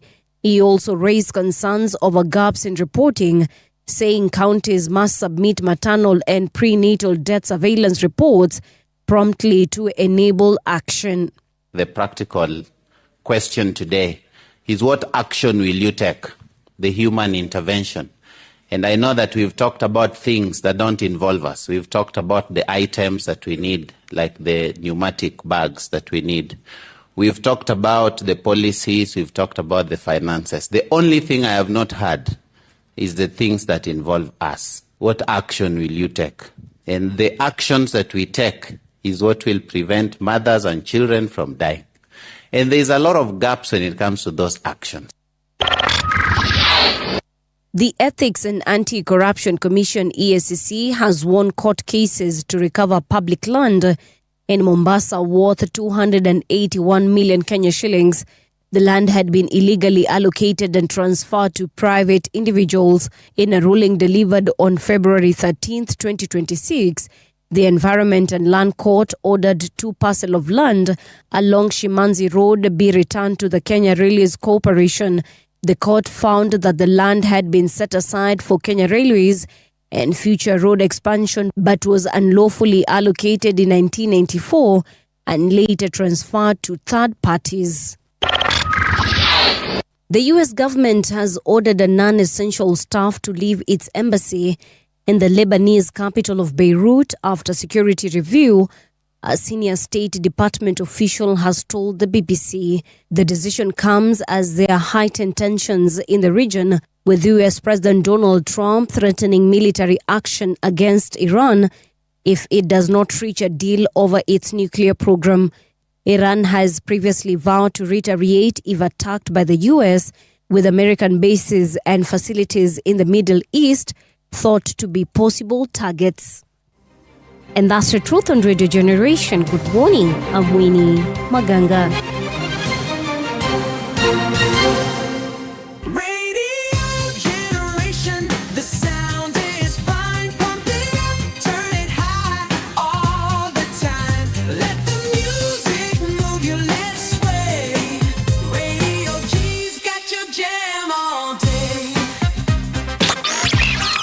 Radio Generation, the home of urban soul. The views and opinions expressed on this program are those of the guests and do not necessarily reflect the views of Radio Generation. Radio Generation assumes no responsibility or liability for the interviewee's views. This is Radio Generation. In the beginning, there was morning radio. But now there is Radio Generation's The People's Breakfast, curious and bold, getting facts from the shadows. That's what it is. Now, as the city wakes and secrets stir, a bright new voice shines. The People's Breakfast, your morning, your voice, your journey. Good morning. Good morning, my neighbor. Welcome to the home of hard truths and bold insights, Radio Generation. A very good morning to you. Welcome back to Radio Generation. The time right now is 6 minutes past 9 o'clock. How are you doing? We do have Morara Kebaso. He is the party leader of Inject Party. And we are having conversations around, the political future of this country. Before we engage him, once again, let me just check out what you guys are saying. Kuna mtu hapa amesema na hizi comment zenye ni mingi. Sasa ni gani nitachukua, nitaacha gani? There's more Majok amesema, I love how Morara rather is dissecting issues. The only truthful man. This is the ideal leader we want. Then my take 2.1 anasema Victor Lesusiana na respond to something Victor said there. When Ruto differs with ODM, he moved out. Mudavadi did the same. Balala did the same, and others. Those are people who deserve respect. They are principled. Machungu Kaleba anasema the main problem in Kenya is not presidency, it is the MPs we elect. Moi was absolute dictator but was checked by the likes of Koigi. A saintly president will depend on the charlatans we elect as MPs. And Abdikadir anasema Morara Kebaso is a true patriot, fearlessly exposing corruption and standing for justice. Kenya needs more voices like his. And then we do have this is Dan Karaoke. Dan Kuria, the coach, anasema blaming the man for nothing, double speak. I don't understand that comment, malimetoka. Alafu kuna nani mwingine? Kuna jamaa alikuwa ameuliza how they can help fund Morara Kebaso. Sijui kama message bado iko hapa hivi, but niko na maswali kuhusu here it is. Mohamed Murunga amesema the focus and eloquence of this young man gives us hope. Please ask Morara how I, as a member of the public, can assist to lessen the financial burden. So, welcome back, Morara. Mambo kwanza tuanze na hiyo financial burden. Yes. I have learned the painful way. Thank you so much for offering to help, but no thank you. What happened? Not now. Not now. Okay. Kwanza watu wanahitaji civic education. Yes. Waelewe why they give, what they are giving for, and what they should expect after they give. Kwa sababu there are so many people trying to swindle Kenyans, so you get lost in the noise. You become one of those people trying to swindle Kenyans when you ask for help from Kenyans. For instance, wakati nilikuwa nimeanza Vampire Diaries, I asked for support for fuel. People supported me kunitumia M-Pesa wapi. I was able to travel to 32 counties, 29,000 kilometers in total. Lakini now, when the propaganda machinery of the state came for me, I did not survive it. Okay. Because it was so heavy on me. And they managed to paint me as somebody who was, trying to swindle Kenyans or trying to get wealthy off it. So since then, niko cautious kidogo na mambo ya finances. I'm not asking, please don't support for now. But thank you very much. But thank you very much for offering. For now, I just want to do it on my own. God has already blessed me with kidogo, so ile naeza fanya ndo nataka nifanya. I don't want to do too much. How are you currently financing your like so juzi ulikuwa umeenda some place Northeastern? Was it Garissa? Yeah, I spent like for a whole week I spent like 300 to 400,000. Okay. For that week when I was in the Northeastern. I began in Ndereva County in Kipini, karibu na bahari. I came to a place called Garissa. Then I went to Hola. I slept in Hola. From Hola I went to Garissa through the Lapset corridor. Then from Garissa I came back to a place called Fafi. From Fafi I went to Ijara. From Ijara I went near the Somali border, a place called Sangailu and Gediluni, where there was Gediluni dispensary. Yes. Yenye iliporwa pesa hapo 6 million shillings. Then I came back to Garissa, slept in Garissa for around 2 days. I went to Modogashe. Hii Modogashe mnasikianga. Kule karibu na Potulu. Barabara iko kweli? Iko, it's being built. I came back to Garissa. From Garissa I travel, unajua per day I used to cover around 300 to 400 kilometers of rough road. Uko Lami huko hakuna ba. But niliona uko na machine heavy. By the grace of God I'm grateful. Sasa from Garissa I went to Dadaab. From Dadaab I went to Darfur. Yes. From Dadaab is near the Liboi Somali border. Then I went to Darfur. From Darfur I went to a place called Sabuli. Then I went to Habaswein. Then I went to Wajir. I slept in Wajir for 2 days. From Wajir I didn't go to Mandera because the security advised me not to, because it was nearing Ramadan and around that time the attacks increase. So I didn't use the road from Wajir through Elwak to Mandera, though I've used it before. I just used from Wajir to Eldas. I went to Moyale near the Ethiopian border. From Moyale I went to Marsabit. From Marsabit I came to Meru. I was able to audit 35 projects, different types of projects that were meant for these people, and I was able to show them, look, this is, for instance, I'll give you a few. One was Gediluni dispensary. We lost 6 million shillings. Another one was the maternity wing. The maternity wing for Bura East District Hospital. We lost 9 million bob. Never took off the ground. Another one is an abattoir in Garissa, which was supposed to export meat. That one actually is an old one kwa sababu ilianza under the economic stimulus program ya Mwai Kibaki. It consumed 300 million, then it stalled. So right now they are building another one next to that one. They are not finishing the one that's stalled. They are building another one next to that one. So the state of the abattoir in Garissa is very bad. Mi naona hata watu pale wanaweza pata magonjwa kwa sababu ya mahali nyama inachinjiwa. Then I went to Wajir, there was a camel meat facility that was being funded by the European Union under something called Instruments for Devolution Support, IDEAS program. It consumed about 69 million shillings. It was never completed. Unfortunately, for the first time, I found one of Maraga's projects. That's Wajir High Court, which consumed also about 300 million. Haikuwahi endelea. Ilifika wapi? Iko tu. You know, what happens is this. People budget 300 million for a project. Then they spend 20 or 30 million to build the structure, the building. Now, once people see the building, they know the project is being done or has been done. Then they abandon it. The rest of the money that is meant for completion and equipping is lost. And staffing. Yeah. So, hiyo pesa ingine inapotea. So, out of 300 million, unapata kama 40 million, imejengwa structure, you can see it. Structure ndio imejengwa kabisa. But now what is supposed to be inside the structure is not there. What's supposed to make it work? Hakuna. For example, if you go to Webuye East, there's a milk factory there that was built by the Bungoma County government, worth about 300 million. The structure, the building for the milk factory is there.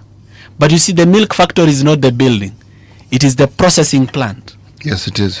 The cooler where you receive the milk and cool it, the pasteurization machines, the pouch packing machines, those things hakuna ndani, ni hall tu. So the hall now is used by women groups. Kama chama ya wamama inataka kupatana, mnatoa shilingi 300, mnapatana ndani ya hiyo milk factory. Na nani anapatiwa 300?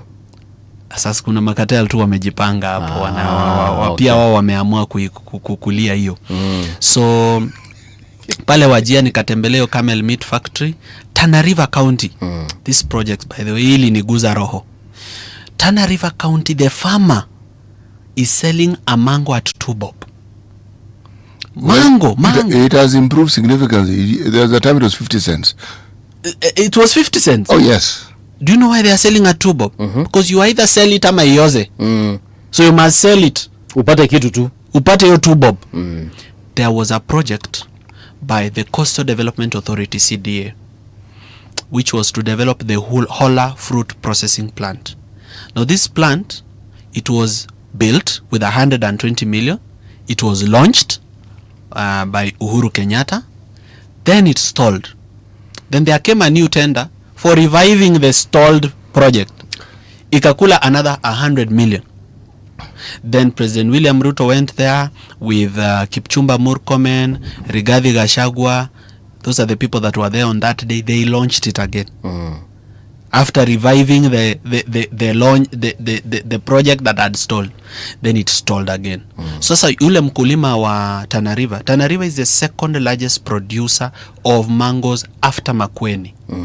Tana River County. Yes, it is. Sasa hiyo Tana River, unaona hiyo 700 kilometers of river. Yes. Yote along the river line ni mangoes. Na huyo mkulima sasa hawezi kupeleka hiyo mango pale for processing. So it's brokers who come buy at 2 shillings and take to now private companies like Kevian. Ndio watutengenezea afya drink na these other drinks that we drink. Okay. So I believe hiyo project peke yake hiyo, that one ingeundwa na ikue, we'd be having around 100,000 wealthy people or 200,000 wealthy people pale. So I'm very disappointed with that particular one because that was a extremely useful project. I want to understand something. When it's told, what happened? Did they bring the equipment, whatever it is that was to make the factory run? Did they bring it? Was it there? Was it installed? They brought part of the equipment. Say no more. I'll take you to another one. Before I went to Northeastern, I was in Bungoma. And then I was in Kakamega. In Bungoma, I met a project called the Chwele Chicken Slaughterhouse. Ilikula karibu 100 million. Chwele Chicken Slaughterhouse was supposed to slaughter 5,000 chicken per day for local and export. Were they 5,000 chicken for it to slaughter per day? Siku ya kulaunch kulikuwa na kuku na zilichinjwa ukweli. siku ya launching. Hata video iko kwa YouTube. Okay, ilikuwa na equipment, kila kitu ambayo ilikuwa inahitajika. Iko na Was it ready? Was it you envision a certain factory? Did that factory which was envisioned to do for that particular one? Yes. Iko na almost kila kitu. Okay. Inakosa vitu 2-3 zenye mimi nili notice. Okay. Lakini those things have been damaged now over time. The transformer has been damaged, the generator has been damaged, the wastewater treatment plant has been damaged. Hizo vitu mingi zimeharibika. But hizo ziko, it's just that they've never been used, so they zimeharibika. And that was the first term of Governor Lusaka during his first term. Then second term ikakuja ikakuwa Wangamati. So Wangamati didn't revive it. What he did is he leased it to some private developer. The private developer never used it. Okay? Then the people re-elected Governor Lusaka. Sasa iko tu.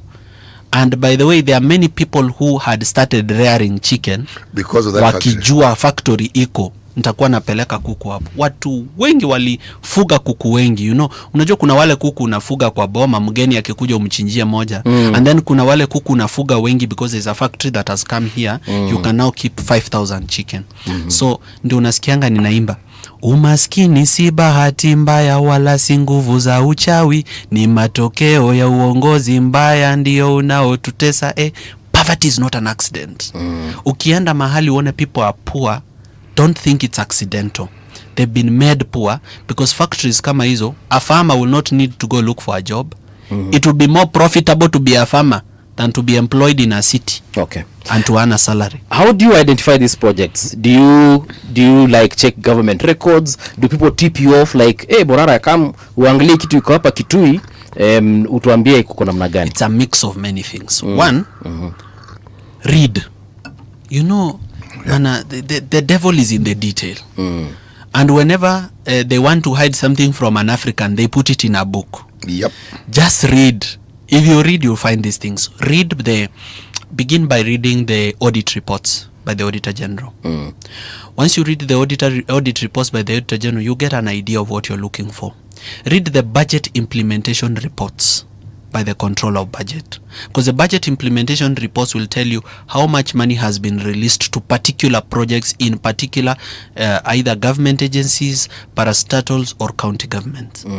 Once you read those two reports, go and read the Hansard of different county assemblies, what MCAs are saying, what motions they are moving, what complaints, points of information that they are raising. It's a good source of information.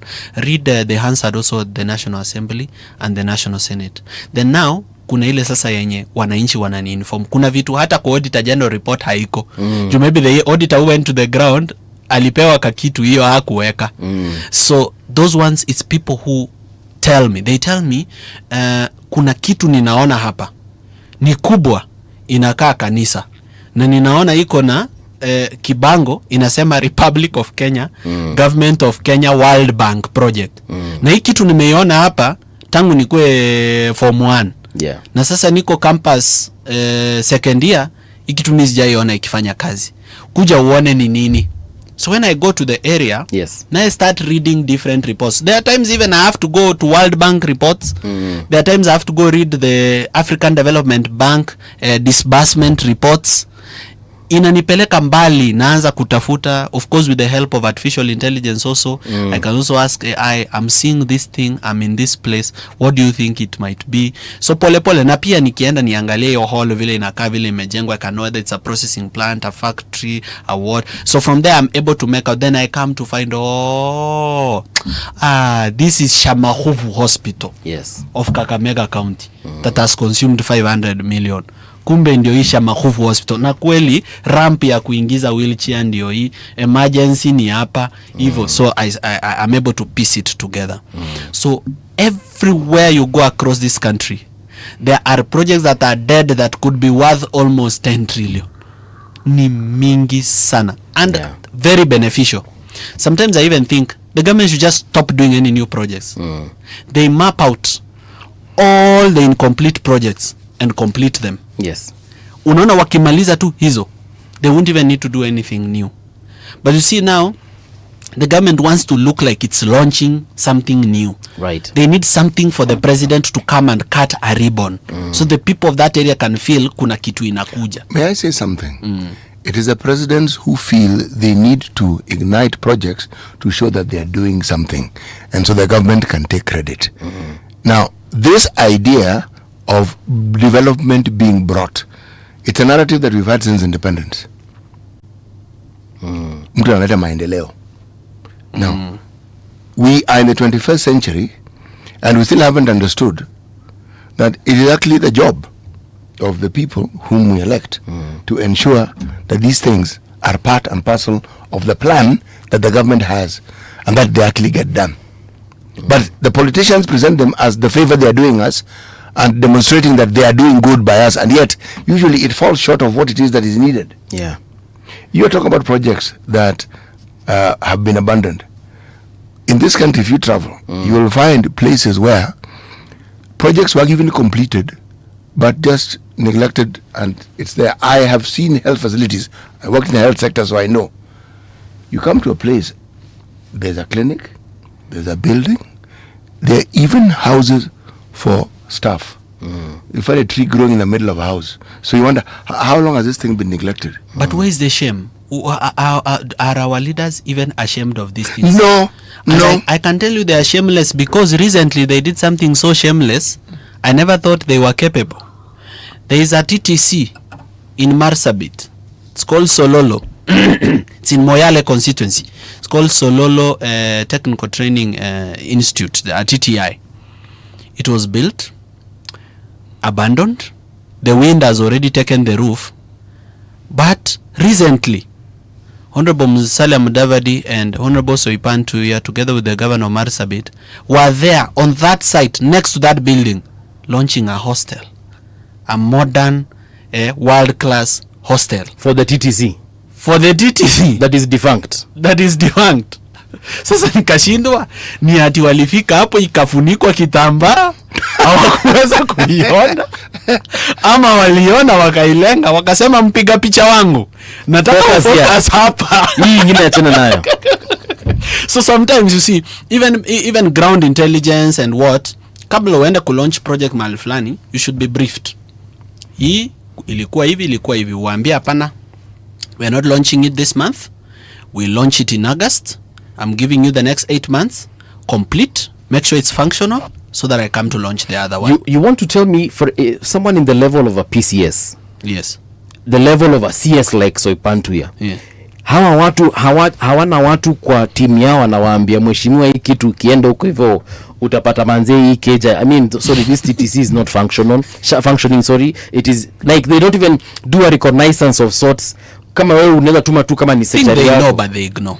Umwambie Bondo angalie kitu inakaje before ni kuje kulaunch. They know how come they know who will be the MC at the funeral, who will be what, they know everything. Politicians sana huwa wanafanya ground reconnaissance kabla wa land kwa ground. It's just that they choose to ignore. Then how would you explain them launching something that is incomplete? It begins with the voter. Huyo voter wa hapo Moyale yeye akona shida kwa sababu unajua yeye anaona building ameelewa hiyo building ilikuwa inafaa imsaidie namna gani na ni nini anapoteza kwa hiyo building kukua haiko hivyo. We have told you the wind has already taken the roof. So kwanza hatuna roof hapo. Then it was incomplete. Stairs hazina rails, it's a collapsing building, it has a gap in the middle. Yes. So very soon it's splitting into half kwa sababu iko na crack kubwa imetoka kutoka juu mpaka chini kwa foundation. So very soon this part is going to fall and this part is going to fall. So huyo Mkenya wa hapo Sololo, yeye unajua labda anafurahia kuona mwanasiasa na labda wanasiasa wakikuja wanasema hii watu wamepiga makofi vizuri sana. Bwana mheshimiwa mbunge, mimi nakuachia 100,000 ya hii wa mama. We wapange wape kakitu si ndio wa mama. Kwa Kikwetu wanaimbanga Mogambi twale koligia ndero twa monyora. Yani meaning kiongozi tulikuwa tunatafuta leo ndio tumempata. So you see, until you educate the voter to know what they expect, what they want, and why they should want it, that voter will always be fooled yes. by a politician who is much smarter. Our politicians are not dumb. Some of our politicians went to Harvard. We know. Yeah. Oxford our and politicians all. are very smart, extremely. Some went to Ivy League schools. They were top of their class. So if you see them fooling people, it's intentional. That's why somebody can go to Tangaren, where is Misikuna Itiri Brigadier Road, and tell the people, mimi nataka niwaambie watu wangu, barabara lami ikijengwa hapa, gari zitakuwa zinakimbia mbio, zitagonga watu, zitaua watu. Na watu wasimpige mawe, waseme enyewe mheshimiwa, na hapo umeongea yako point. Unajua tujaifikiria hivi. And so the road is not constructed. Itaua watu. Vehicles will be too fast, they'll kill people. Ama stima itachoma. Si mnakumbuka ile stima ilichoma nyumba ya Sonso? Stima itachoma watu. Na ni pesa ya Rural Electrification Program wamekula. Ama pesa ya Kenya Rural Roads Authority wamekula. So people continue staying in the dark because they will burn from that electricity. Sasa unaona vijana informed kama mimi. Na tuko wengi.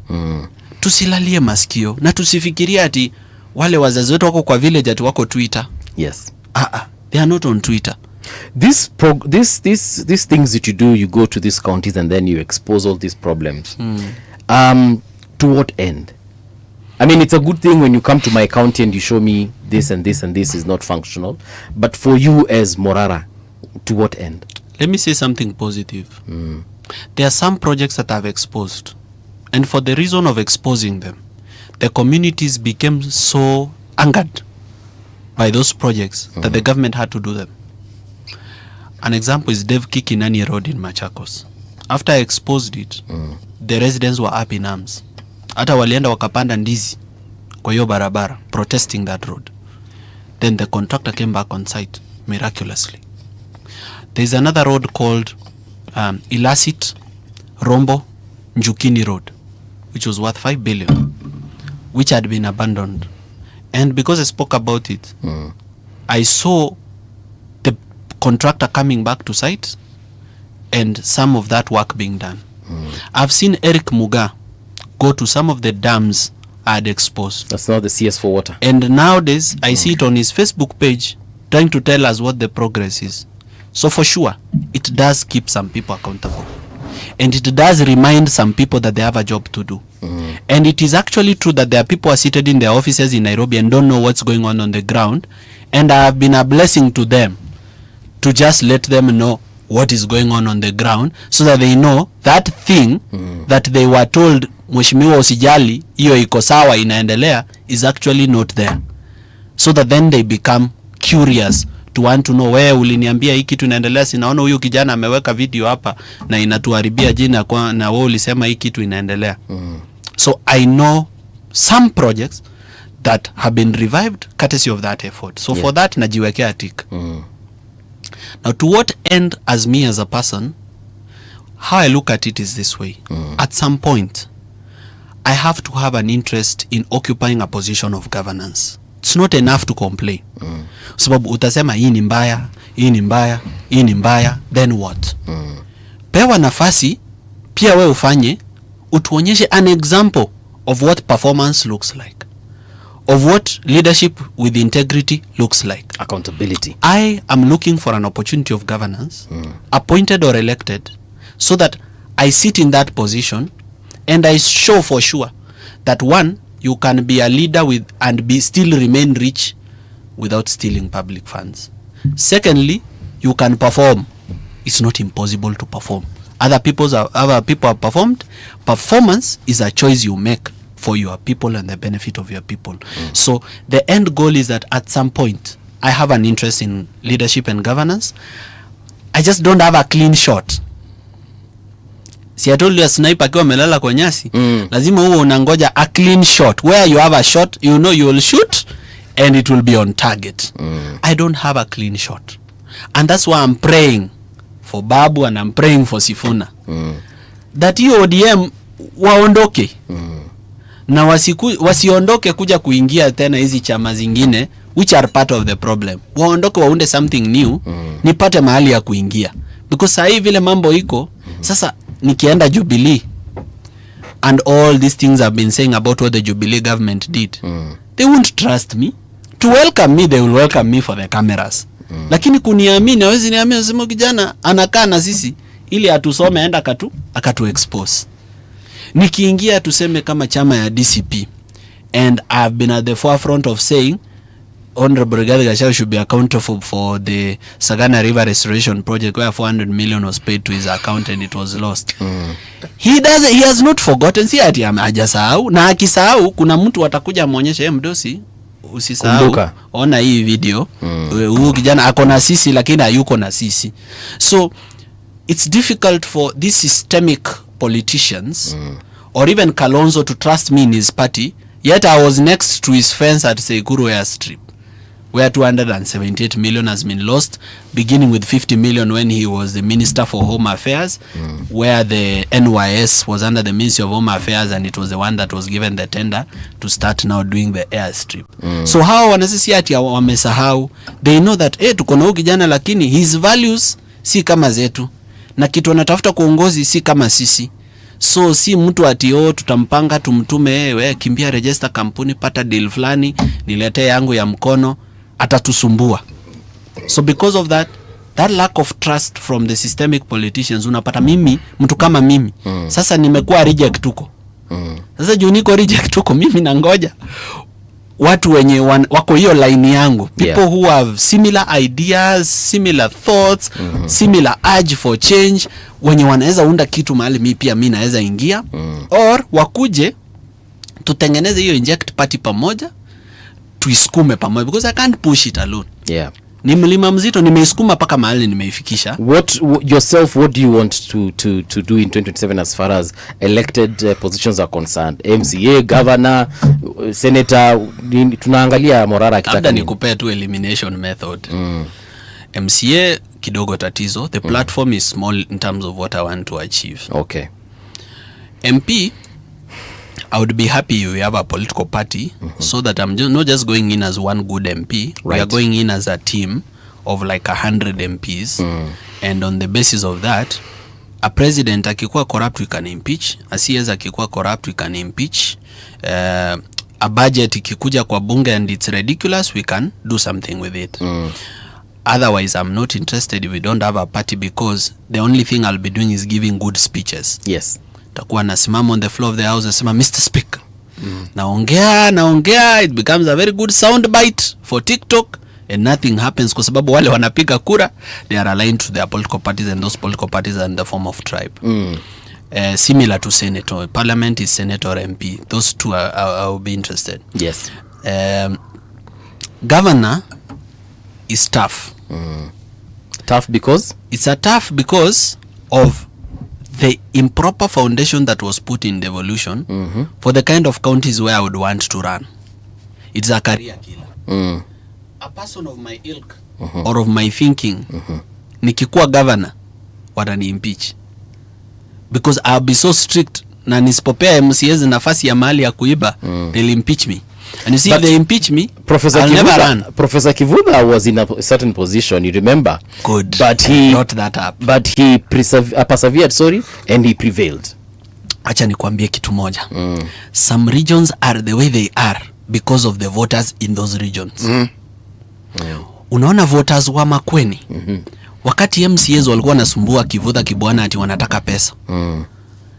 Kivutha Kibwana, the county almost got dissolved. Yes, I remember. He actually asked for it to be dissolved. Voters wakamwambia, Mheshimiwa usijali, unaona next election kuja na chama yako, tunakutolea wa MCAs wote.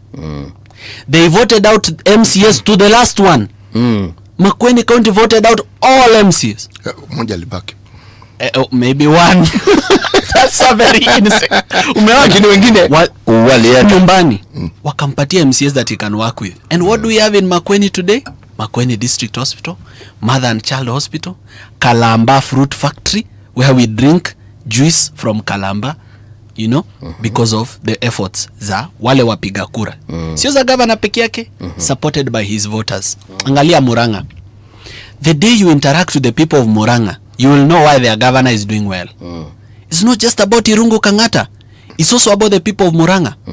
Watu wa Muranga unajua unaweza pita bila wao kukuitisha pesa. Unaanza tu kiharu, unaenda hivi, nobody stopping you. Hakuna mtu anasema mhesh, huwezi tuacha hivyo buda. Vijana hapo tuko ngapi? Jipangeni wase.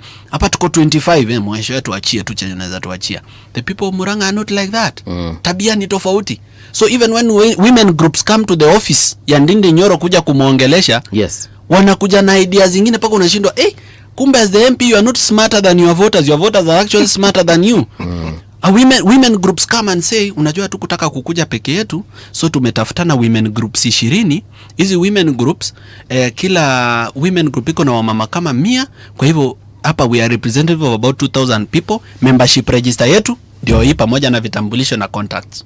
Sasa mheshimiwa, kitu tunataka, we've been able to raise in our women groups 150,000 in every women group. Tunataka utuongelelee kwa Women Enterprise Fund, utuandikie barua, tuongezwe hata kama ni 200,000 per women group, tuende tukafanye project fulani. Hao wanataka sijui ku apples, hao sijui wanataka kwenda kupanda maua, hao sijui wanataka kwenda kufanya nini. Yani they make the work of an MP so easy. Yes. Kusaidia hao watu yani ni rahisi sana. Hata kwa tea factory. Wakikuja mkutano ya end year. Wanakuja kama tayari wanajua how the tea factory performed. Financials, watu wanasoma bana. People read the financials of their local tea factory kabla wakuje AGM. Sasa hiyo shida iko kule kwetu. Kule kwetu kunafaa tu kuanza kwanza na civic education. Right. Kwa sababu kule kwetu huwezi ongea kwa mkutano kama hujatoa pesa kwanza. Pesa yako inakutangulia kwa mkutano. To smoothen things ndio ukikuja watu wasikatae kukusikiza. Then ukikuja, people don't tell you about development. Right. People tell you about nonsensical things. Kwa mfano, the most emotional thing kwetu yenye ukikosa kuchanga watakuchukia ni matanga. So and so alikufa na hukuleta pesa ya matanga. Pesa ya kununua sanduku, pesa. It's good to support during funerals. But how come you forgotten that you are farmers and there are problems with fertilizer, that you have cows and that you don't have a milk cooler, you have to take your milk to Ndanai all the way in Bomet County, iende kakuliwe huko. A broker is buying milk from you at 35 bob, yet a liter of milk is going for 120. Half a liter is going for 60 bob retail price. Kwa nini nyinyi mnauza 35 kwa kitu ya 120? Si basi mjipange, mwe na bulk milk mnaweka kwa kula, Brookside wakuja wanunue basi na 50 ama 60, because with your bulk milk you're able to market it at a better price. So watu wa kwetu hawata kuitisha hiyo, and that problem has been replicated to our leaders. Even when the president comes there, you expect the member of parliament to hold the microphone and say, Mheshimiwa Rais, umefanya vizuri, barabara ya kutoka Nyansiongo kuelekea paka Matutu iko na shida, hata kuna mama alikuwa pale hakuweza kufikishwa hospitali kwa sababu akajifungulia kwa njia. Tunaomba mheshimiwa, kwa ile pesa ya Kenya Rural Roads Authority, hiyo barabara nimejaribu kufuatilia lakini watu hawanisaidii. Wewe piga simu hapo mimi ni saidike tukue na hiyo barabara. They don't do that. Wanakuja, the president has come to some school and they say, mheshimiwa, sasa wewe unajua watoto sasa uwezi waacha bila chapati. Uwezi waacha bila soda. Sasa hiyo shida iko Western. Hiyo shida inaanza Kisii, inaenda hivyo mpaka Luo Nyanza, inavuka hivyo mpaka Western. That problem along that belt is a big issue. Yeah. So I'm telling you, change does not just begin with the leaders you have. It begins with the voters you have. So that is why Morara's main work inakuanga civic education. Target yangu hata si viongozi. Target yangu ni voter. The citizen, yes. Abadilishe akili ndo tupate mtu wa maana hapa mbele, mwenye anaweza ongoza vizuri, who can even be kept accountable, kwa sababu even what the voter expects from the leader matters a lot on what the leader prioritizes. Kama watu kitu kubwa kabisa unaweza wapatia ni tent ya matanga, why give them more? I mean, you've seen the things that governors are doing. Umbrellas for market women, gumboots, ile okolea ya Kawera Mwangaza, majembe, gumboots. If that is what a governor wants to do for you, and you are so happy and you're willing to give your vote again and again for the gumboot or for the umbrella, then that's what you're worth. That's your worth. You remember recently governors said that they're not going to engage Senate until they have some kind of negotiation. What are your thoughts on it? My thoughts is that I enjoy watching the proceedings of the Senate Public Accounts Committee for entertainment purposes. only. I watch the Senate. I'm so happy. People are very eloquent. I've never had English like that before. Very entertaining to no end. They just come there, governors come there, they are embarrassed. Webona governor, what are you telling us? 200 million was spent on what? On sodas. This is ridiculous. Fellow senators, are you listening to this governor? 200 million lost on sodas. Then, entertainment. Inaisha. Hakuna barua kwenda kwa EACC. There's no forwarding letter to EACC. There's no forwarding letter to DPP. We don't hear 3 months later something has happened. We don't hear Asset Recovery Authority has recovered, has shut down some account and some money has been recovered. So we are just watching on TV. We are entertained. We say, mbona vile wamefanya Kimani wa Matangi? Mbona vile wamefanya governor fulani? Mbona vile wameleta mbio huyo governor wa Mandera? That's very nice. But to no end. This thing should have an end. Okay. An end. Inafaa kitu kama ile. Once a governor has been found to have misappropriated public funds, immediately forwarding letter na inawekwa public, hata media nyinyi mnaipata, tumeandikia EACC, so that mtu asisema haikuandikwa ati private and confidential. The Senate of the Republic of Kenya has written to the Ethics and Anti-Corruption Commission recommending 1, 2, 3, 4, 5, 6, 7 on the matter of Wajir County Government. Watu wataingia line. Ni sasa, if we are doing it for comedy, for TV, sasa are we TV hosts or senators? Sasa whether the governors go there or don't go there, it was entertaining while it lasted. Yeah. But if the Auditor General raises issues, which is what those in Parliament discuss, once Parliament has written the report, where does that report go to? That is the question. Because the Auditor General's client, okay, the end consumer of the Auditor General's report is Parliament. That's how our constitution is architectured. In fact, most audit reports that are even on the website of the Auditor General, they are not received by Parliament. Lakini ukienda kwa Parliament library, unapata the ones that have been received by Clerk of National Assembly and Senate. So, mtu mwenye anapeleke wangu report ya Auditor General, the end consumer of the report is Parliament. So the question then constitutionally is, what should Parliament do with that report? And the thing is this, Parliament has committees that can inquire, committees that have the power of an high court, because when you have the power of a high court, you can commit an inquiry. So Parliament has resources, billions of shillings given to them by taxpayers to do an inquiry into any matter. If Parliament was serious, they do a forensic inquiry, they make a detailed report and conclusion, they forward it to EACC or even directly to DPP. DPP just recommends charges, ni kushikwa tu na kupelekwa kotini, judge aenda akakuhukumu na huko. But you see, if Parliament gets the report, entertains us on TV, then sits on the report, sasa alafu si hiyo committee ya kina Sifuna iko na powers za high court. It has the powers of a high court. And the same with the National Assembly. It's not just them. All committees of Parliament have the power of a high court. So there's weakening democracy here. And of course, governors have been alleging that they were asked for bribes. But that's not false. It's true. Even Honorable Onyonka admitted it. He actually was on that seat when he admitted it. He was seated here. Yes, he was. He admitted it that unajua mimi nikipewa mimi siwezi kata. So if it's true that senators are receiving some kind of incentive, some kafiwele, mheshimiwa bana, sasa unaenda kuona watu wako shika mafuta kidogo, then how are they supposed to do their work? Do you know now why Raila, before he passed on, was saying CDF itolewe? Because Raila, before he passed on, alikuwa anasema hii CDF should be unconstitutional, hii kitu itoke. Why? Because mbunge sasa si lazima afanye kazi yake ambayo ni keep government accountable. Kazi yake sasa ni kupaka shule rangi, kujenga police posts na CDF, kupeana bursary forms. Imagine kupewa form is an event now. Ati we will have a bursary issuance of forms. Form kitu mtu anaweza wekewa kwa website a download.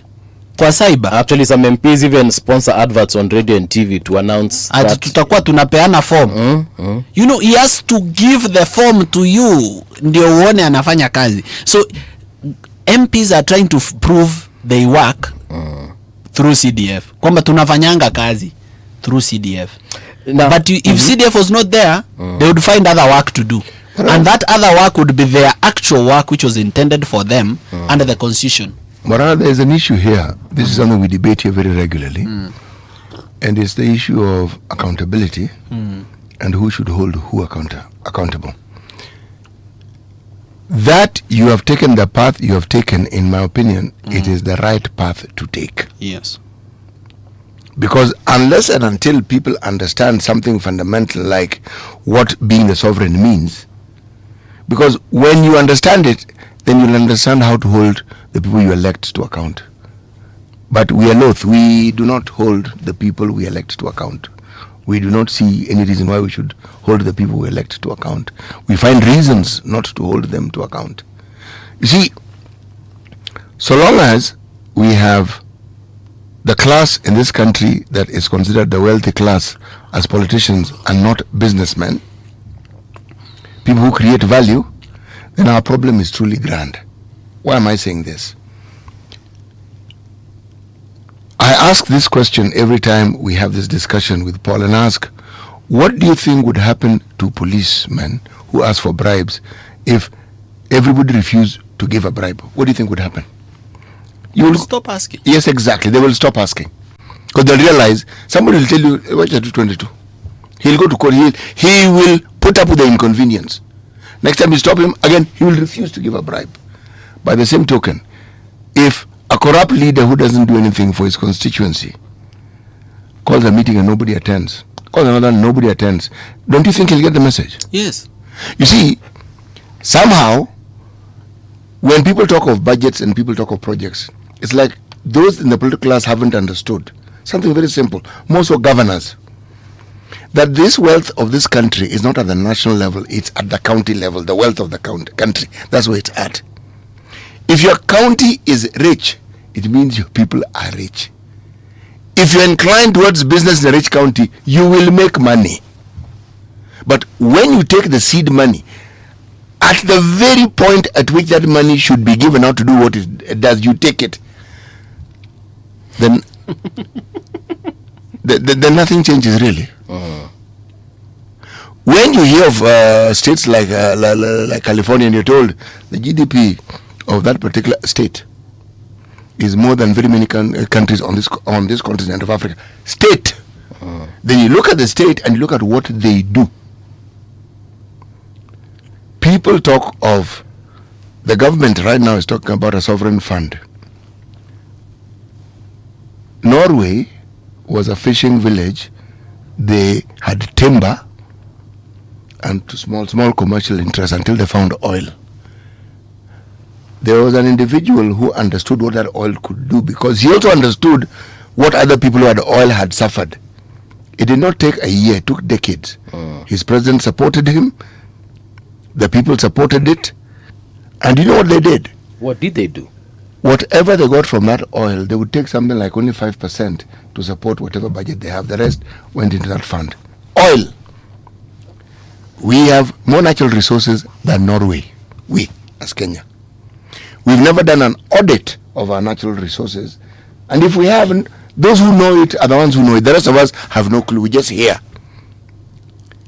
If indeed you're talking of a sovereign fund, the sovereign fund should come from the resources that we have nationally. And we have plenty of those.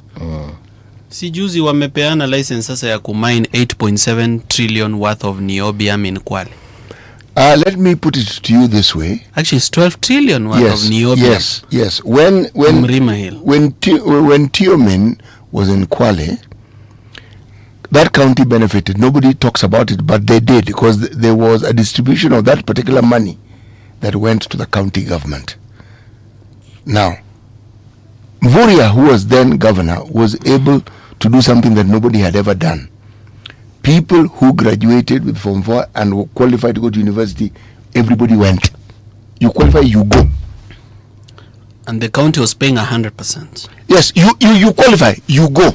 Now, you see, we have examples of people who've understood that people's resources should be used on the people.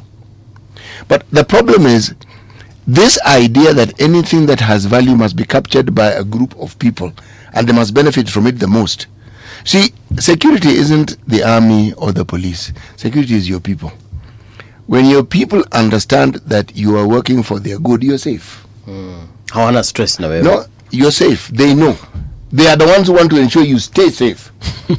But when you have a leadership that does not seem to understand that their power, forget what we say, delegated power, that their safety and security is in these very, very people who elected you, and they think that it is, if I'm using a Kenyan term, it is otherwise, okay?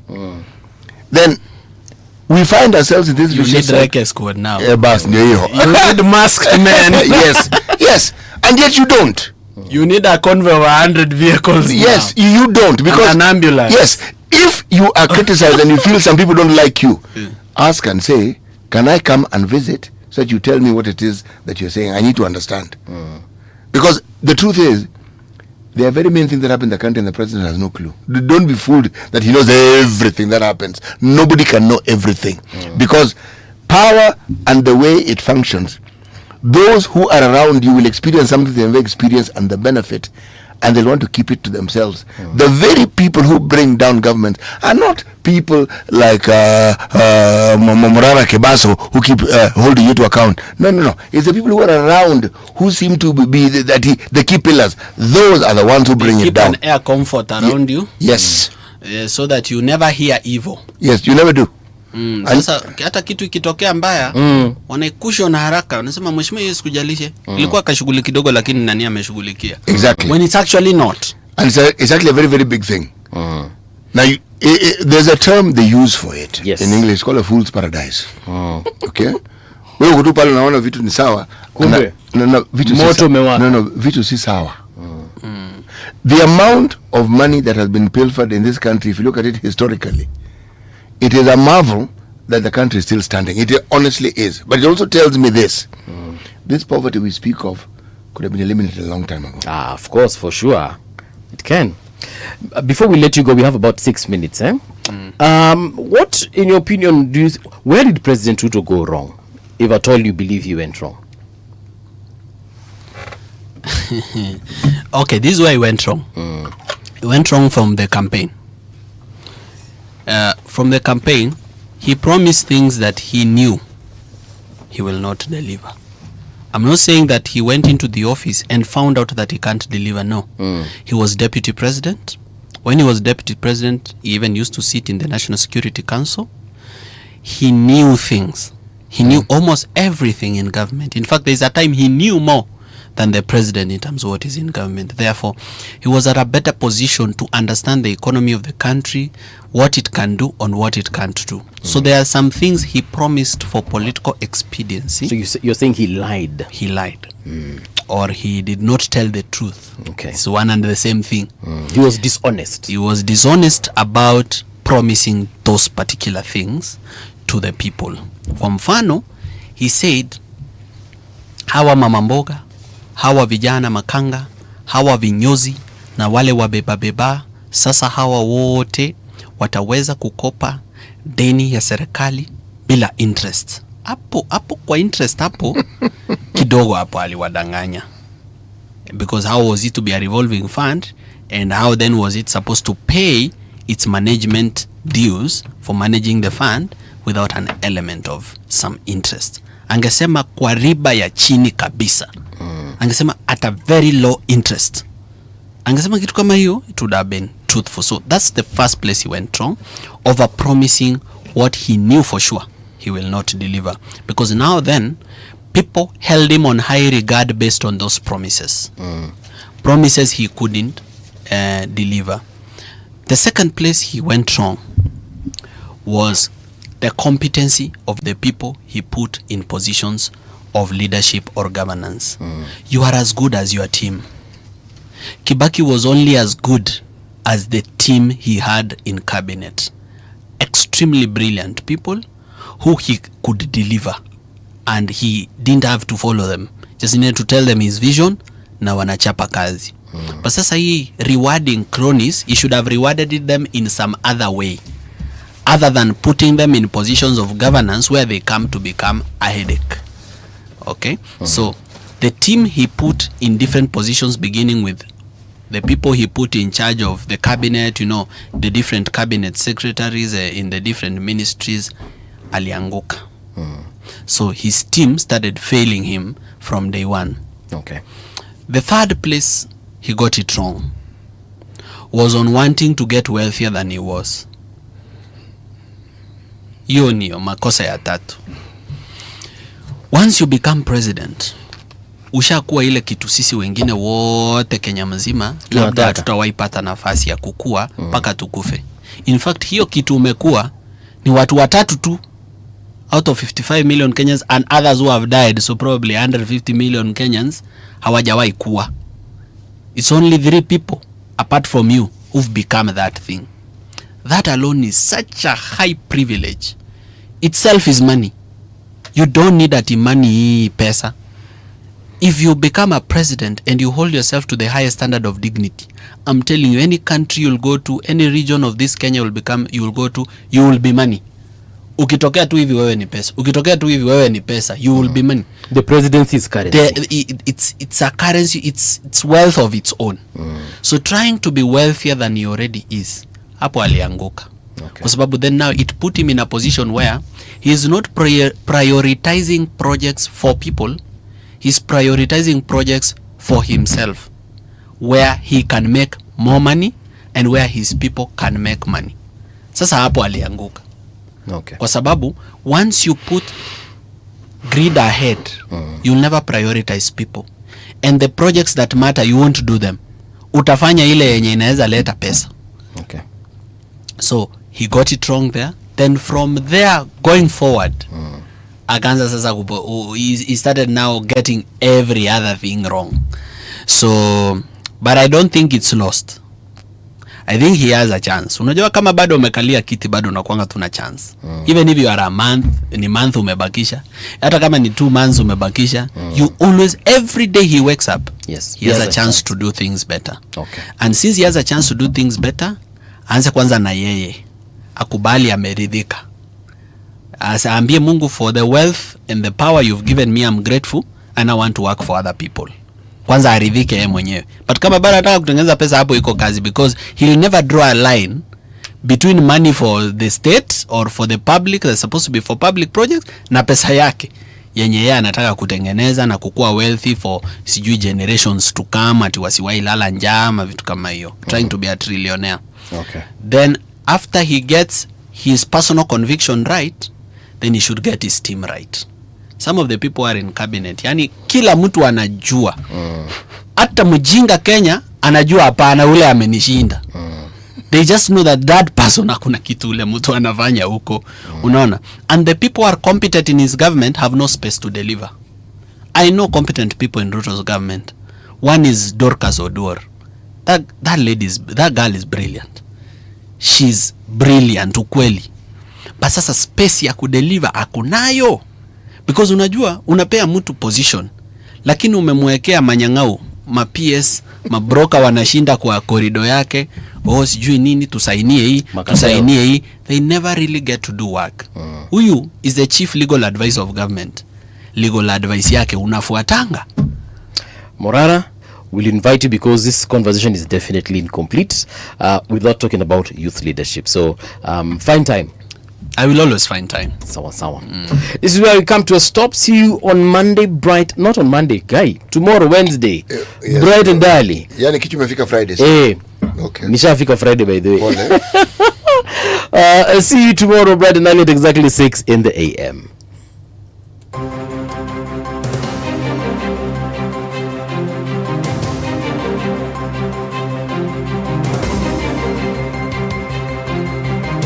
This is the Radio Generation News. Good morning, I'm Winnie Maganga. ODM Secretary General Edwin Sifuna has urged Kenyan youth to get involved in politics, saying it's about building a strong group of people who want change. He also shared that he feels comfortable by the support he has received but hopes the focus stay on the bigger issues, not just him. The vocal senator was speaking during an interview on Nation FM today. It gives great comfort to know that you are not alone, and it gives me great comfort to know that even if something were to happen to me, somehow they were able to tame my tongue or derail me. There are other Sifunas out there. It cannot be about an individual. In fact, I have always argued, Latif, and these are conversations we've had with you, that this country is going to change not because of one individual, but building critical mass. You have to have people across the country who believe that things need to be done differently. Two families are demanding justice after their relatives were killed during Linda Mwananchi political rallies in Kitengela, Kajiado County and Mbale in Vihiga County. In Kitengela, the family of Vincent Ayomo, who was shot dead, is calling on police to explain what happened and take responsibility. In Kisumu, the family of George Olande is also seeking answers and accountability over his killing. Tangu bwanangu akufe haijakuwa rahisi juu yeye ndiye alikuwa tegemeo na kwa saa hii iko hivyo. Kwa hii pengo ya Vincent bado itakuwa tumebaki na hiyo machungu ya serikali kuwaua tu na kesi ifuatiliwi. Ishatendeka, tumekubali, but what we just want is justice for our son. Lawmakers Edwin Sifuna and Babu Owino visited Ayomo's family to offer their condolences and show support. Huyu kijana alipigwa risasi kwa sababu ripoti ambazo tulikuwa tunasikia ni kwamba Vincent hata hakuwa kwa hiyo mkutano, yeye alikuwa ametoka job. So muda tukonfirmia hiyo maneno kwa sababu inchi inafaa ijue ya kwamba Vincent hata kama wanasema kulikuwa na shida na mkutano wetu, hakupigwa risasi wakati wa mkutano. Alipigwa risasi baada ya mkutano imeisha. Unaona? Na sisi nia yetu ni kuzungumza na wananchi. Hatuna shida na mtu yeyote. Grief and anger gripped Moi Primary and Junior School after the sudden death of a student under unclear circumstances. Parents held a protest at the school, demanding to know what caused the boy's death. They moved his body from the hospital to the school compound as they called for answers. The family of grade 8 pupil identified as Moses Joseph said he had left home that morning in good health, making the news of his death even more shocking. Kila wakati naendanga kumfungulia gate. Nikamwambia mvua inanyesha na wewe ndio umevaa manguo ya joto, umevaa mpaka jamba iko na kofia, ende ujifungulie gate. Akaenda akafungua gate, akarudisha kifungu. Akatafuta kaambrela chini ya kiti akapata. Nikamfungulia kwa kaambrela, nikameharibika, akajikinga nayo. Akaniambia mam, bye. Saa 2:45 ndio sasa tunapigiwa simu ati kuja shule. Burundi has reopened the Kamvimvira border with the Democratic Republic of Congo, closed for over 2 months. The border links Uvira in Congo to Bujumbura in Burundi. Its reopening will help thousands of people and goods move freely again. The crossing was closed in December after attacks by the M23 rebel group in the eastern Congo. And that's the truth on Radio Generation. Good morning. I'm Winnie Maganga.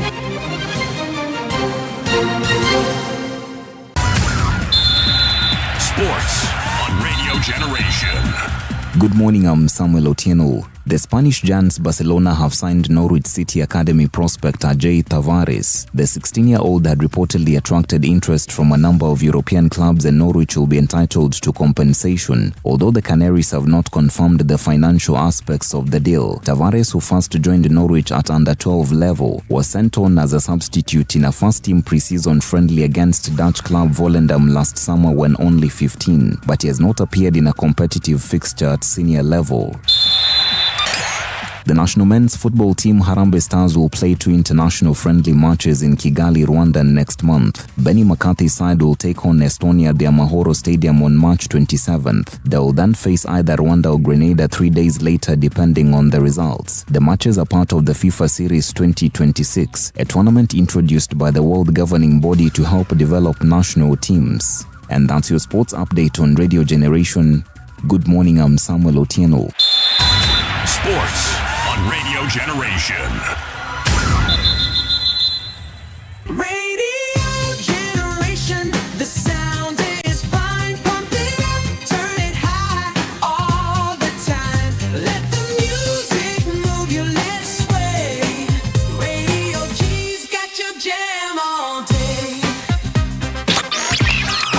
Radio Generation, the home of urban soul.